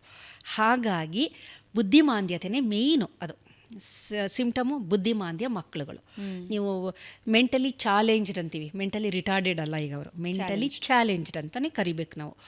ಆ ಮಕ್ಕಳಿಗೆ ಸ್ಪೆಷಲ್ ಸ್ಕೂಲ್ ಕರ್ಕೊಂಡೋಗ್ಬೇಕು, ಓದಿಸ್ಬೇಕು. ಆಮೇಲೆ ಕಿವಿ ಕೇಳಿಸೋದಿಲ್ಲ, ಮಾತಾಡೋಕ್ಕೆ ಬರೋದಿಲ್ಲ, ಕಂಪ್ಲೀಟು ಡಿಪೆಂಡೆನ್ಸು ಇರುತ್ತೆ. ಅದರಲ್ಲಿ ಡೌನ್ ಸಿಂಡ್ರೋಮ್ ಅಂತೀವಿ, Patau's syndrome, Edward syndrome, Klinefelter syndrome, Turner syndrome, cri du cat, Wolf Hirschhorn syndrome, ಈ ಥರದ್ದು ಬೇಕಾದಷ್ಟು ಕಾಯಿಲೆಗಳು. ಇದೆಲ್ಲ ಸಿಂಪ್ಟಮ್ ಏನು ಅಂದರೆ ಅಬ್ನಾರ್ಮಲ್ ಅಂತಲೇ ಅನ್ನೋದು, ಮೆಂಟಲಿ ರಿಟಾರ್ಡೆಡ್. ತಲೆ ಬುದ್ಧಿಶಕ್ತಿ ಇರಲ್ಲ, ಬುದ್ಧಿಮಾಂದ್ಯತೆ ಈ ಎಲ್ಲ ಕಾಯಿಲೆಯಲ್ಲೂ ಈ ಥರ ಸಂಬಂಧದಲ್ಲಿ ಹುಟ್ಟುವ ಮಕ್ಕಳಲ್ಲಿ ಸಾಮಾನ್ಯವಾಗಿ ಬುದ್ಧಿಮಾಂದ್ಯ ಮಕ್ಕಳು ಹುಟ್ಟುವ ಸಾಧ್ಯತೆ ಇದೆ. ಆದರೆ ಇದೇ ಅಕ್ಕನ ಮಗಳು ಬೇರೆಯವ್ರನ್ನ ಮದುವೆ ಆದರೆ, ಅದೇ ಸೋದರ ಮಾವ ಬೇರೆಯವ್ರನ್ನ ಮದುವೆ ಆದರೆ, ಇನ್ನೊಂದು ಕುಟುಂಬ ಇವರದ್ದಲ್ವೇ ಅಲ್ಲ, ದೂರದ್ದು ಅಂತಂದಾಗ ಈತನಲ್ಲಿ ಒಂದು ಕಾಪಿ ಇರುತ್ತೆ, ಆಕೆಯಲ್ಲಿ ಏನೂ ಇರಲ್ಲ. ಆಗ ಹುಟ್ಟುವ ಮಕ್ಕಳು ನಾರ್ಮಲ್. ಒಂದು ಕಾಪಿ ಪಾಸ್ ಅನ್ನೋದ್ರೂ ಮಕ್ಕಳಿಗೇನು ತೊಂದರೆ ಇಲ್ಲ. ಈ ಕೆಲವೊಂದು ಕಾಪಿ ಮ್ಯೂಟೇಷನ್ ಆಗಿದೆ, ಬೇರೆಯವ್ರನ್ನ ಮದುವೆ ಆದಾಗ DNA ಇಂದ ಬಂದಿರ್ತಾರೆ, ಬೇರೆಯವರಲ್ಲಿ ಇರೋದಿಲ್ಲ ಅದು. ಸೊ ಏನಾಗುತ್ತೆ, ಬೇರೆ ಆಗುತ್ತೆ. ಹಾಗಾಗಿ ಚಾನ್ಸಸ್ ಇರ್ಬೋದು, ಬೇರೆ ಪ್ರಾಬ್ಲಮ್ಸ್ ಅವ್ರಿಗೆ ಬೇರೆದಿರ್ಬೋದು, ಇದಿರಲ್ಲ, ಸೇಮ್ ಇರಲ್ಲ, ಬೇರೆ ಬೇರೆದಾಗಿರ್ಬೋದು. ಈಗ ನನಗೆ ಎಷ್ಟಿದೆ ಅಂತ ನನಗೆ ಗೊತ್ತಿಲ್ಲ, ನಾರ್ಮಲ್ ನಾನಿದ್ದೀನಿ. ಆದರೆ ನನ್ನದೇ ಥರದ ಮ್ಯೂಟೇಷನ್ ಇರೋರನ್ನ, ಇನ್ನೊಬ್ಬರನ್ನ, ಅದೇ ಥರದ ವ್ಯಕ್ತಿಯನ್ನು ಮದುವೆ ಆದಾಗ ಹುಟ್ಟುವ ಮಕ್ಕಳಿಗೆ ಬುದ್ಧಿಮಾಂದ್ಯತೆ ಬರುವ ಸಾಧ್ಯತೆ ಇದೆ. ಹಾಗಾಗಿ ಸಂಬಂಧದಲ್ಲೇ ಮದುವೆ ಆದಾಗ ಈ ಥರದ ರಿಸ್ಕ್ ಜಾಸ್ತಿ. ಮೈನಸ್ ಇಂಟು ಮೈನಸ್ ಪ್ಲಸ್ ಆಗಲ್ಲ ಇಲ್ಲಿ. ಇಲ್ಲ. ಆಮೇಲೆ ಹುಟ್ಟುತ್ತೆ ಅಂತಲ್ಲ, ಅದರಲ್ಲಿ 4 ಮಕ್ಕಳನ್ನಲ್ಲ, ಯಾವ್ದು ಮೊದಲನೇದು ಗೊತ್ತಿಲ್ಲ. ಮೊದಲನೇದಕ್ಕೆ ಕಾಯಿಲೆ ಇರ್ಬೋದು, ಅಥವಾ ಮೊದಲನೇ ಚೆನ್ನಾಗಿ ಹುಟ್ಟಬೋದು, ಎರಡನೇದು ಕಾಯಿಲೆ ಇರ್ಬೋದು, ಅಥವಾ ಇಲ್ಲದೆ ಎಲ್ಲ ಇರ್ಬೋದು. Depends on the jeans. ಗೊತ್ತಾಗಲ್ಲ, ಅದು ಕಂಟ್ರೋಲ್ ಇಲ್ಲ ನಮ್ದೇನು. ಆ್ಯಂಡ್ ಇವತ್ತಿಗೂ because of the financial condition, ಆರ್ಥಿಕತೆಯ ಕಾರಣದಿಂದಾಗಿ ತುಂಬ ಜನ ಸ್ಕ್ಯಾನಿಂಗ್ಗೂ ಹೋಗಲ್ಲ. ಇವತ್ತಿಗೂ ಆ ಪ್ರಾಬ್ಲಮ್ ಇದೆ, ಬಹಳ ಮುಖ್ಯ. ಮೊದಲನೇದು ಹೋಗಲ್ಲ ಅವರು. ಈಗ ನೋಡಿ, ಮೈಸೂರಲ್ಲಿ ಒಂದು ಆಯುಷ್ ಅಂತ ಇದೆ, all India speech and hearing ಅಂತ ಇದೆ. ಸುಮ್ಮನೆ ಅಲ್ಲಿ ಹೋಗಿ ಆ ಸ್ಟ್ಯಾಟ್ಸ್ ಅಂದರೆ ಅದು ಒಂದು ಇದು ಡೇಟನ್ನು ನೀವು ಕಲೆಕ್ಟ್ ಮಾಡಿದ್ರೆ, ಬಹಳಷ್ಟು ಮಕ್ಕಳು ಕಿವಿ ಕೇಳಲ್ಲ, ಮಾತಾಡೋಕ್ಕೆ ಬರಲ್ಲ, ಆಟಿಸಮ್ ಇರುತ್ತೆ, ಅಟೆನ್ಷನ್ ಡಿಫಿಸಿಟ್ ಇರುತ್ತೆ, ಬೇಕಾದಷ್ಟು ತೊಂದರೆಗಳು. ಬಹಳಷ್ಟು ಮಕ್ಕಳು ಈ ಒಂದು ರಕ್ತ ಸಂಬಂಧದಲ್ಲಿ ಮದುವೆ ಆದವರಲ್ಲಿ ಹುಟ್ಟಿದಂಥ ಮಕ್ಕಳು. ಬರೀ ಇಷ್ಟೇ ಅಲ್ಲ, ಬೇಕಾದಷ್ಟು ಕಾಯಿಲೆ, ಹೀಮೋಫಿಲಿಯಾ ಅಂತ ಇರ್ಬೋದು, ಆಮೇಲೆ ಥ್ಯಾಲಿಸೆಮಿಯಾ ಅಂತ ಬಹಳ ಕಾಮನ್ ಅದು ಕೆಲವೊಂದು ಗ್ರೂಪ್ ಇದೆ. ಆ ಜನಾಂಗದಲ್ಲಿ ಥ್ಯಾಲಿಸೆಮಿಯಾ ಮಕ್ಕಳುಗಳು ಜಾಸ್ತಿ, ಏಕೆಂದರೆ ಒನ್ಸ್ ಅಗೇನ್ ಅಲ್ಲಲ್ಲೇ ಮದುವೆ ಆಗ್ತಾರೆ ಅವರು. ಸೇಮ್ ಇದು ಮ್ಯೂಟೇಷನ್ ಸೇಮ್. ಏನಕ್ಕೆ ಅಲ್ಲಲ್ಲೇ ಮದುವೆ ಆಗೋದಂದರೆ ಅದು ಒಂದು ಇದು ಮರ್ಚೆಂಟ್ ಅಥವಾ ವ್ಯಾಪಾರಿಗಳ ಒಂದು ಗುಂಪು, ಆ ಒಂದು ಜನಾಂಗ. ಈ ಮಾರ್ವಾಡಿಗಳು ಅಂತ ನಾವು ಅಂತೀವಲ್ಲ, ಆ ಥರದ್ದು ಒಂದು ಜನಾಂಗದಲ್ಲಿ ವ್ಯಾಪಾರಿಗಳು ವ್ಯಾಪಾರ ಅಂತಂದಾಗ ಅಲ್ಲಲ್ಲೇ ಮದುವೆ ಆಗ್ತಾರೆ ಅವರು, ಹೊರಗಡೆ ಹೋಗೋದೇ ಇಲ್ಲ ಅವರು. ಹಾಗಾಗಿ ಏನಾಗುತ್ತೆ, ಕೆಲವೊಂದು ಕಾಯಿಲೆಗಳು ಅದು generation to generation pass on ಆಗ್ತಾ ಹೋಗುತ್ತೆ. Very dangerous. ಹಾಗಾಗಿ ರಕ್ತ ಸಂಬಂಧದಲ್ಲಿ ಅದರಲ್ಲಿ ಕನ್ಸಾಗಿನಿಟಿಲಿ 3 ಥರ ಇದೆ. ಮೊದಲನೇ ಲೆವೆಲ್ ಏನು ಅಂತಂದರೆ, ಸ್ವಂತ ಅಣ್ಣ ತಮ್ಮ ಅಕ್ಕ ತಂಗಿನೇ ಮದುವೆ ಆಗೋದು. ಅದು ಈ ನಮ್ಮ ಒಂದು ಸಮಾಜದಲ್ಲಿಲ್ಲ, ಬುಡಕಟ್ಟು ಜನಾಂಗದಲ್ಲಿ ಇದೆ ಅದು. ಕೆಲವೊಂದು ಬುಡಕಟ್ಟು ಜನಾಂಗದಲ್ಲಿ ಸ್ವಂತ ಅವರ ಅಣ್ಣ ತಮ್ಮ ರಿಲೇಷನ್ ಡೈರೆಕ್ಟ್, ಅದನ್ನು ಫಸ್ಟ್ ಡಿಗ್ರಿ ಕನ್ಸಾಗಿನಿಟಿ ಅಂತ ಕರಿತೀವಿ. ಅದು ಸಾಮಾನ್ಯವಾಗಿ ಒಂದು ಸುಸಂಸ್ಕೃತ ಸಮಾಜದಲ್ಲಿ ನಾವು ನೋಡಲ್ಲ. ಎರಡನೇದು ಸೋದರ ಮಾವ ಅಥವಾ ಕಸಿನ್ ಮ್ಯಾರೇಜು, ಇದು 2nd ಡಿಗ್ರಿ ಕನ್ಸಾಗಿನಿಟಿ.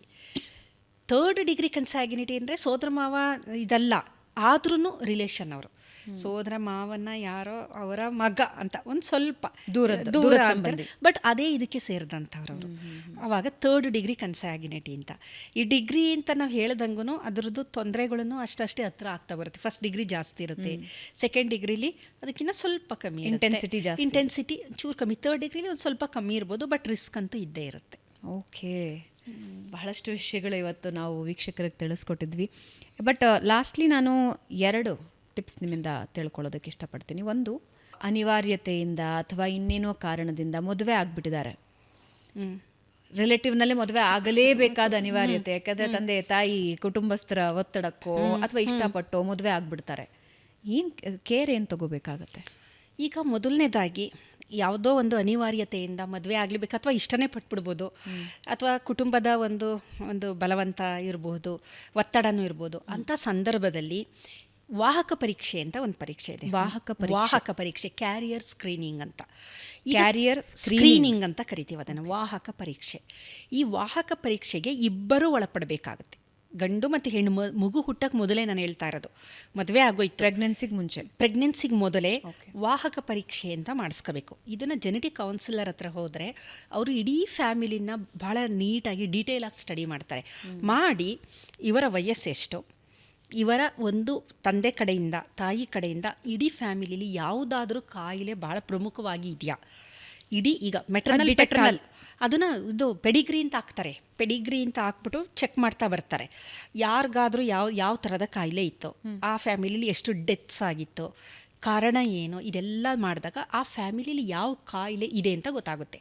ಸೊ ಅದಕ್ಕೆ ತಕ್ಕನಾದಂತೆ ಅದು ಏನಾದರೂ ಇವರಲ್ಲಿ ಮ್ಯೂಟೇಷನ್ ಇದೆಯಾ ಇಲ್ವಾ ಅಂತೇಳಿ ಇವರಿಗೆ ಪರೀಕ್ಷೆನ ಮಾಡ್ತಾರೆ. ಗಂಡು ಹೆಣ್ಣಿಗೆ DNA ಪರೀಕ್ಷೆ ಅದು, ಅದರಲ್ಲಿ ಏನಾದ್ರು ಮ್ಯೂಟೇಷನ್ಗಳಾಗಿದೆಯಾ ಅಂತ. ಅದರಲ್ಲಿ ಒಬ್ಬರಲ್ಲಿ ಮ್ಯೂಟೇಷನ್ ಇದೆ, ಇನ್ನೊಬ್ಬರಲ್ಲಿ ಇಲ್ಲ ಅಂದರೆ ಮದುವೆ ಆಗ್ಬೋದು, ಏನು ತೊಂದರೆ ಇಲ್ಲ, ಮಗುನೂ ಮಾಡ್ಕೋಬೋದು, ಏನು ತೊಂದರೆ ಏನಾಗೋದಿಲ್ಲ.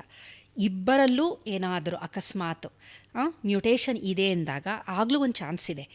ಮದುವೆ ಆಯಿತು, ಮಗು ಮಾಡ್ಕೋಬೇಕು ಅಂದಾಗ ಫಸ್ಟ್ ಪ್ರೆಗ್ನೆನ್ಸಿ ಆಗುತ್ತಲ್ಲ, ಪ್ರೀನೆಟಲ್ ಡಯಾಗ್ನೋಸಿಸ್ ಮಾಡಬೇಕು. ಬೆಳೆಯುತ್ತಿರುವ ಭ್ರೂಣಕ್ಕೆ ಏನಾದರೂ ಈ ಕಾಯಿಲೆ ಬಂದಿದೆಯಾ ಇಲ್ವಾ ಅಂತೇಳಿ ಪ್ರೀನೆಟಲ್ ಡಯಾಗ್ನೋಸಿಸ್ ನಾನು ಹೇಳಿದೆ ಆಗಲೇ. ಆಮ್ನಿಯೋಸಿಂಟಸಿಸ್, ಕೋರಿಯಾನಿಕ್ ವಿಲೈ ಸ್ಯಾಂಪ್ಲಿಂಗ್, ಕಾರ್ಡೋಸಿಂಟಸಿಸ್, ಇದನ್ನು ಮಾಡಿದಾಗ ಬೆಳೆಯುತ್ತಿರುವ ಭ್ರೂಣಕ್ಕೆ ಆ ಕಾಯಿಲೆ ಬಂದಿದೆಯಾ ಇಲ್ವಾ ಅಂತ ಗೊತ್ತಾಗುತ್ತೆ.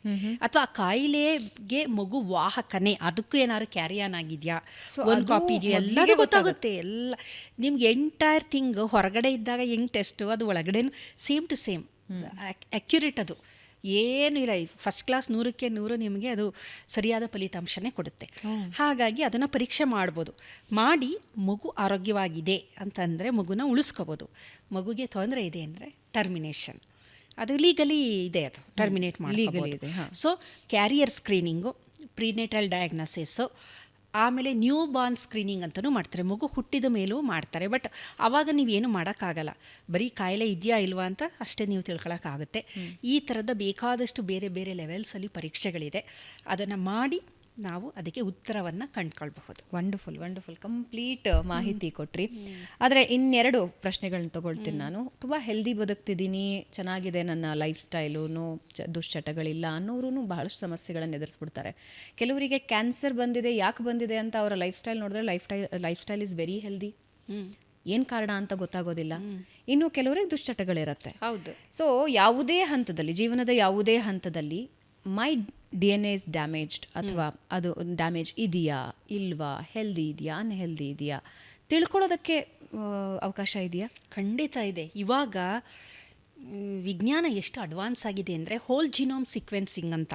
ಹೋಲ್ ಜಿನೋಮ್ ಸೀಕ್ವೆನ್ಸಿಂಗ್, ನಿಮ್ಮ ಜೀನೋಮಲ್ಲಿ ಏನೇನು ಮುಂದೆ ಬರಬಹುದಾದ ಕಾಯಿಲೆಗಳಿದೆ, ಒಂಥರ ಜಾತಕ ಥರ ಎಲ್ಲದೂ ಗೊತ್ತಾಗೋಗುತ್ತೆ.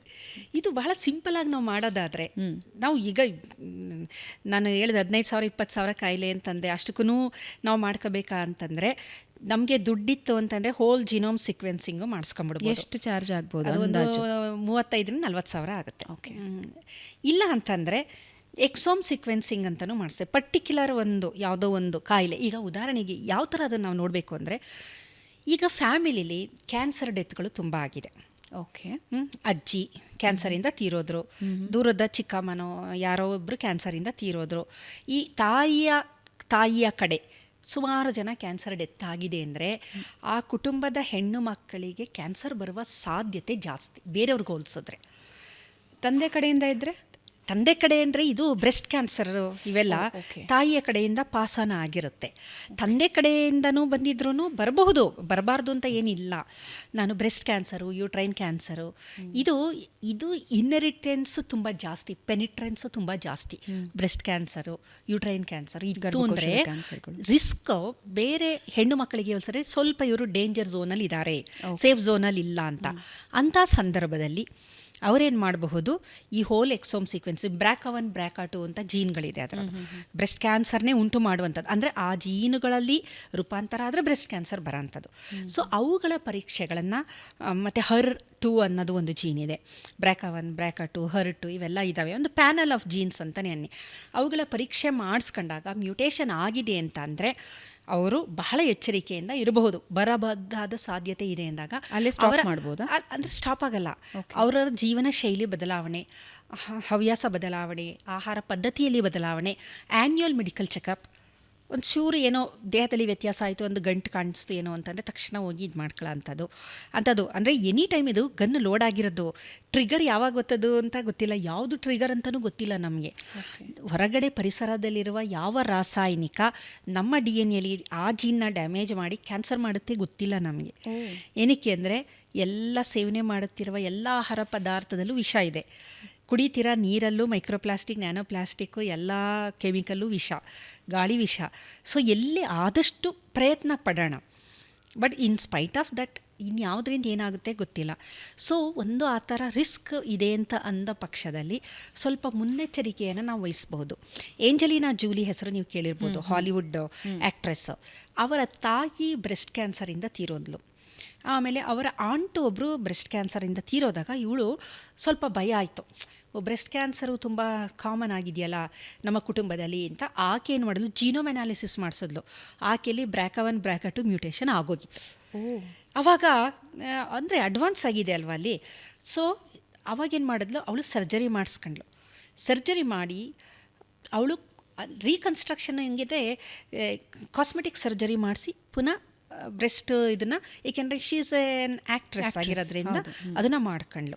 ಸೊ ಏನಂದರೆ ಬ್ರೆಸ್ಟ್ ರಿಮೂವ್, ಮ್ಯಾಮೆಕ್ಟಮಿ ಅಂತ ಮಾಡ್ತಾರಲ್ಲ, ಅದು ಮಾಡಿದಾಗ ಬ್ರೆಸ್ಟ್ ಅಲ್ಲಿ ಸೆಲ್ಸ್ಗಳು ಅದು ಕ್ಯಾನ್ಸರ್ ಜೀವಕೋಶ ಆಗಿ ಪರಿವರ್ತನೆ ಹೊಂದುವ ಸಾಧ್ಯತೆಯನ್ನು ತಪ್ಪಿಸ್ಬೋದು.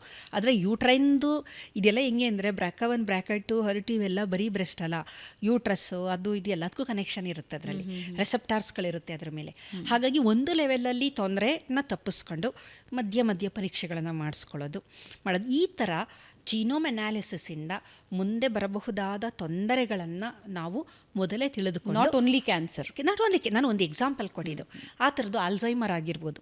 ಅಲ್ಝೈಮರು ಬರದ್ದೇ ಅಲ್ಝೈಮರು, ಪಾರ್ಕಿನ್ಸನ್ನು, ಹಂಟಿಂಗ್ಸ್ಟನ್ನು, ಈ ಮರೆಗುಳಿತನ, ಡಿಮೆನ್ಷಿಯಾ ಅಂತೀವಲ್ಲ, ಇವೆಲ್ಲ ಬರೋದು ವಯಸ್ಸಾದ ಮೇಲೇ. ಅದು ವಯಸ್ಸಲ್ಲಿ ಏನು ಬರೋ ಅಂಥ ಕಾಯಿಲೆ ಅಲ್ಲ.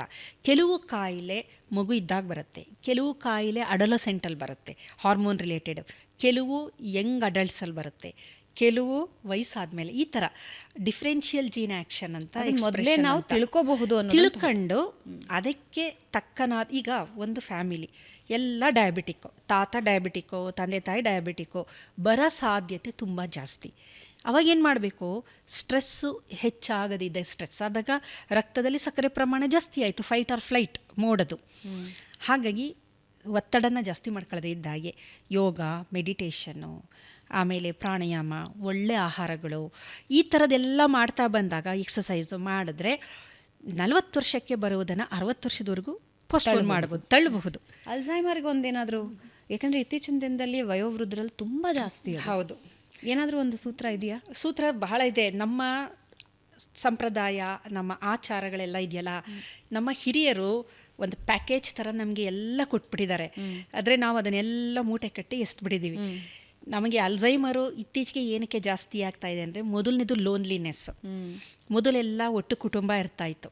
ಒಟ್ಟು ಕುಟುಂಬ ಅಂದರೆ ಭಾಳಷ್ಟು ಜನ ಮನೇಲಿರೋರು ಹಿರಿಯರಿಗೆ ತಲೆ ಕೆರ್ಕೊಳ್ಳೋಕ್ಕೆ ಪುರ್ಸೊತ್ತಿರ್ತಾ ಇರಲಿಲ್ಲ. ಎಲ್ಲ ಕೆಲಸ ಎಂಗೇಜು. ಮೊಮ್ಮಕ್ಕಳಿಗೆ ಎಲ್ಲ ಮೊಮ್ಮಕ್ಕಳ ಡ್ಯೂಟಿ ಸಂಪೂರ್ಣ ಹಿರಿಯರೇ ನೋಡ್ಕೊತಾ ಇದ್ದಿದ್ದು. ಕತೆ ಹೇಳೋದು, ಊಟ ಮಾಡಿಸೋದು ಎಲ್ಲದೂ ಮಾಡ್ತಿದ್ರು. ನಿಮ್ಮ ಮೆದುಳನ್ನ ನೀವು ಎಷ್ಟು ಆ್ಯಕ್ಟಿವ್ ಆಗಿಟ್ಟಿರ್ತೀರ ಅಷ್ಟು ನಿಮ್ಮಲ್ಲಿ ಈ ಮರೆಗುಳಿತನ. ಈಗ ಇದು ಅಲ್ಝೈಮರ್ ಬರೋದು ಅಮೆಲಾಯ್ಡ್ ಪ್ಲೇಕ್ಸ್ ಅಂತ ಪ್ರೋಟೀನ್ಗಳು ಡೆಪಾಸಿಟ್ ಆಗುತ್ತೆ. ಡೆಪಾಸಿಟ್ ಆಗಿ ನಿಮ್ಮ ನ್ಯೂರಾನ್ಸ್ನ ನಾಶ ಮಾಡೋ ಅಂಥದ್ದು. ಯಾವಾಗ ನೀವು ಚುರುಕಾಗಿ ಚಟುವಟಿಕೆಯಿಂದ ಅದು ಮೆದುಳಿಗೆ ಚಟುವಟಿಕೆ ಕೊಡ್ತೀರಾ, ಅದು ಡೆಪಾಸಿಟ್ ಆಗೋದಿಲ್ಲ. ಮಕ್ಕಳ ಜೊತೆ ಮೊಮ್ಮಕ್ಕಳ ಜೊತೆ ಅವರೆಲ್ಲ ಅವ್ರಿಗೆ ಗಾಳಿಪಟ ಮಾಡ್ಕೊಡೋದು, ಆಟ ಆಡ್ಸೋದು ಎಲ್ಲ ಮಾಡೋದು, ಕತೆ ಹೇಳೋದಿದೆಯಲ್ಲ, ಜ್ಞಾಪಿಸ್ಕೋಬೇಕಾದ್ರೆ ಮೆದುಳು ಆ್ಯಕ್ಟಿವೇಟ್ ಆಗ್ತಾ ಬರುತ್ತೆ. ನೀವು ಹಳೇದನ್ನ ಯೋಚನೆ ಮಾಡ್ತಾ ಇರ್ತೀರ. ಹರಿಶ್ಚಂದ್ರನ ಕತೆ ಎಂದಾಗ ಅವನ ಹೆಂಡತಿ ಹೆಸರು ಚಂದ್ರಮತಿ, ಅದೆಲ್ಲ ರಿಕಾಲ್ ಮಾಡಬೇಕಲ್ಲ, ಮೆದುಳಿಗೆ ಇವೆಲ್ಲ ಆ್ಯಕ್ಟಿವೇಶನ್ ಮಾಡೋ ಅಂಥದ್ದು. ಸೊ ಅದನ್ನು ಮಾಡ್ತಾಯಿದ್ರು ಆ್ಯಕ್ಟಿವಿಟಿ. ಇದ್ರ ಜೊತೆಗೆ ಪದಬಂಧ, ಪಝಲ್, ಚದುರಂಗ, ಚೆಸ್ ಆಡೋದು, ಈ ಥರ ಮೆದುಳಿಗೆ ಆ್ಯಕ್ಟಿವಿಟಿ ಕೊಡೋ ಅಂತಹ ಕೆಲಸನ ನೀವು ಹೆಚ್ಚು ಮಾಡ್ತಾ ಬಂದರೆ ಈ ಥರದ ಅದು ನ್ಯೂರೋ ಡಿಜನರೇಷನ್ನು ಕಮ್ಮಿ ಆಗುತ್ತೆ.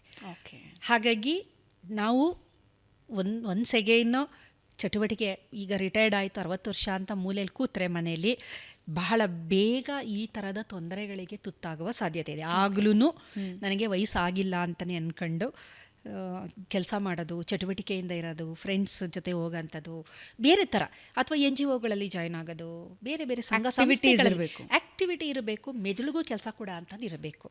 ಅಲ್ಲಿ ಇದ್ದಾಗ ಅಲ್ಝೈಮರು ಬರಲ್ಲ, ಯಾವುದೂ ಬರಲ್ಲ. ಅದ್ಭುತವಾಗಿ ಜೀವನನ ನಡೆಸ್ಬೋದು. Thank you so much. ಒಂದು ಕಾಲು ಗಂಟೆಯ ಈ ಪಾಡ್ಕಾಸ್ಟ್ನಲ್ಲಿ ಬಹಳಷ್ಟು ವಿಷಯಗಳನ್ನು ವೀಕ್ಷಕರಿಗೆ ತಿಳಿಸ್ಕೊಟ್ರೆ. ಐ ಥಿಂಕ್ ಎಲ್ಲ ಆಯಾಮಗಳ ಜೀವನದ ಎಲ್ಲ ಆಯಾಮಗಳನ್ನು ನಾವು ಟಚ್ ಮಾಡಿ ವಾಪಸ್ ಬಂದ್ವಿ ಅಂತ ಅನ್ಸುತ್ತೆ. ಡೆಫಿನೆಟ್ಲಿ ಇನ್ನೊಂದು ಪಾಡ್ಕಾಸ್ಟ್ ನಿಮ್ಮ ಜೊತೆ ಡೆಫಿನೆಟ್ಲಿ ಮಾಡೋದಕ್ಕೆ ಇಂಟ್ರೆಸ್ಟೆಡ್ ಇದ್ದೀನಿ. ಇನ್ನೂ ಹಲವಾರು ವಿಷಯಗಳು ನಾವು ವೀಕ್ಷಕರಿಗೆ ತಿಳಿಸ್ಕೊಳ್ಳೋಣ. Thank you so much Malini ಅವರೇ. ನಮಸ್ತೆ ಮೇಡಮ್. ಸೊ ವೀಕ್ಷಕರೇ, ಎಷ್ಟು ವಿಷಯಗಳು ಇವತ್ತು.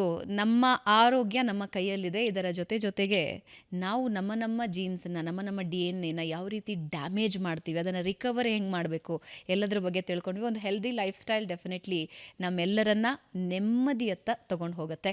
ಇದು ಇವತ್ತಿನ ಬೆಂಗಳೂರು ಬಜ್. ಮುಂದಿನ ವಾರ ಮತ್ತೊಬ್ಬ ಗಣ್ಯ ಅತಿಥಿ ನಿಮ್ಮ ಮುಂದೆ ಇರ್ತಾರೆ. ಏನು ಮಾಡಬೇಕು ಅಂತ ಗೊತ್ತಿದೆ ಅಲ್ಲ, ಸಬ್ಸ್ಕ್ರೈಬ್ ಮಾಡಿ, ಹಾಗೆ ಬೆಲ್ ಐಕನ್ ಪ್ರೆಸ್ ಮಾಡಿ.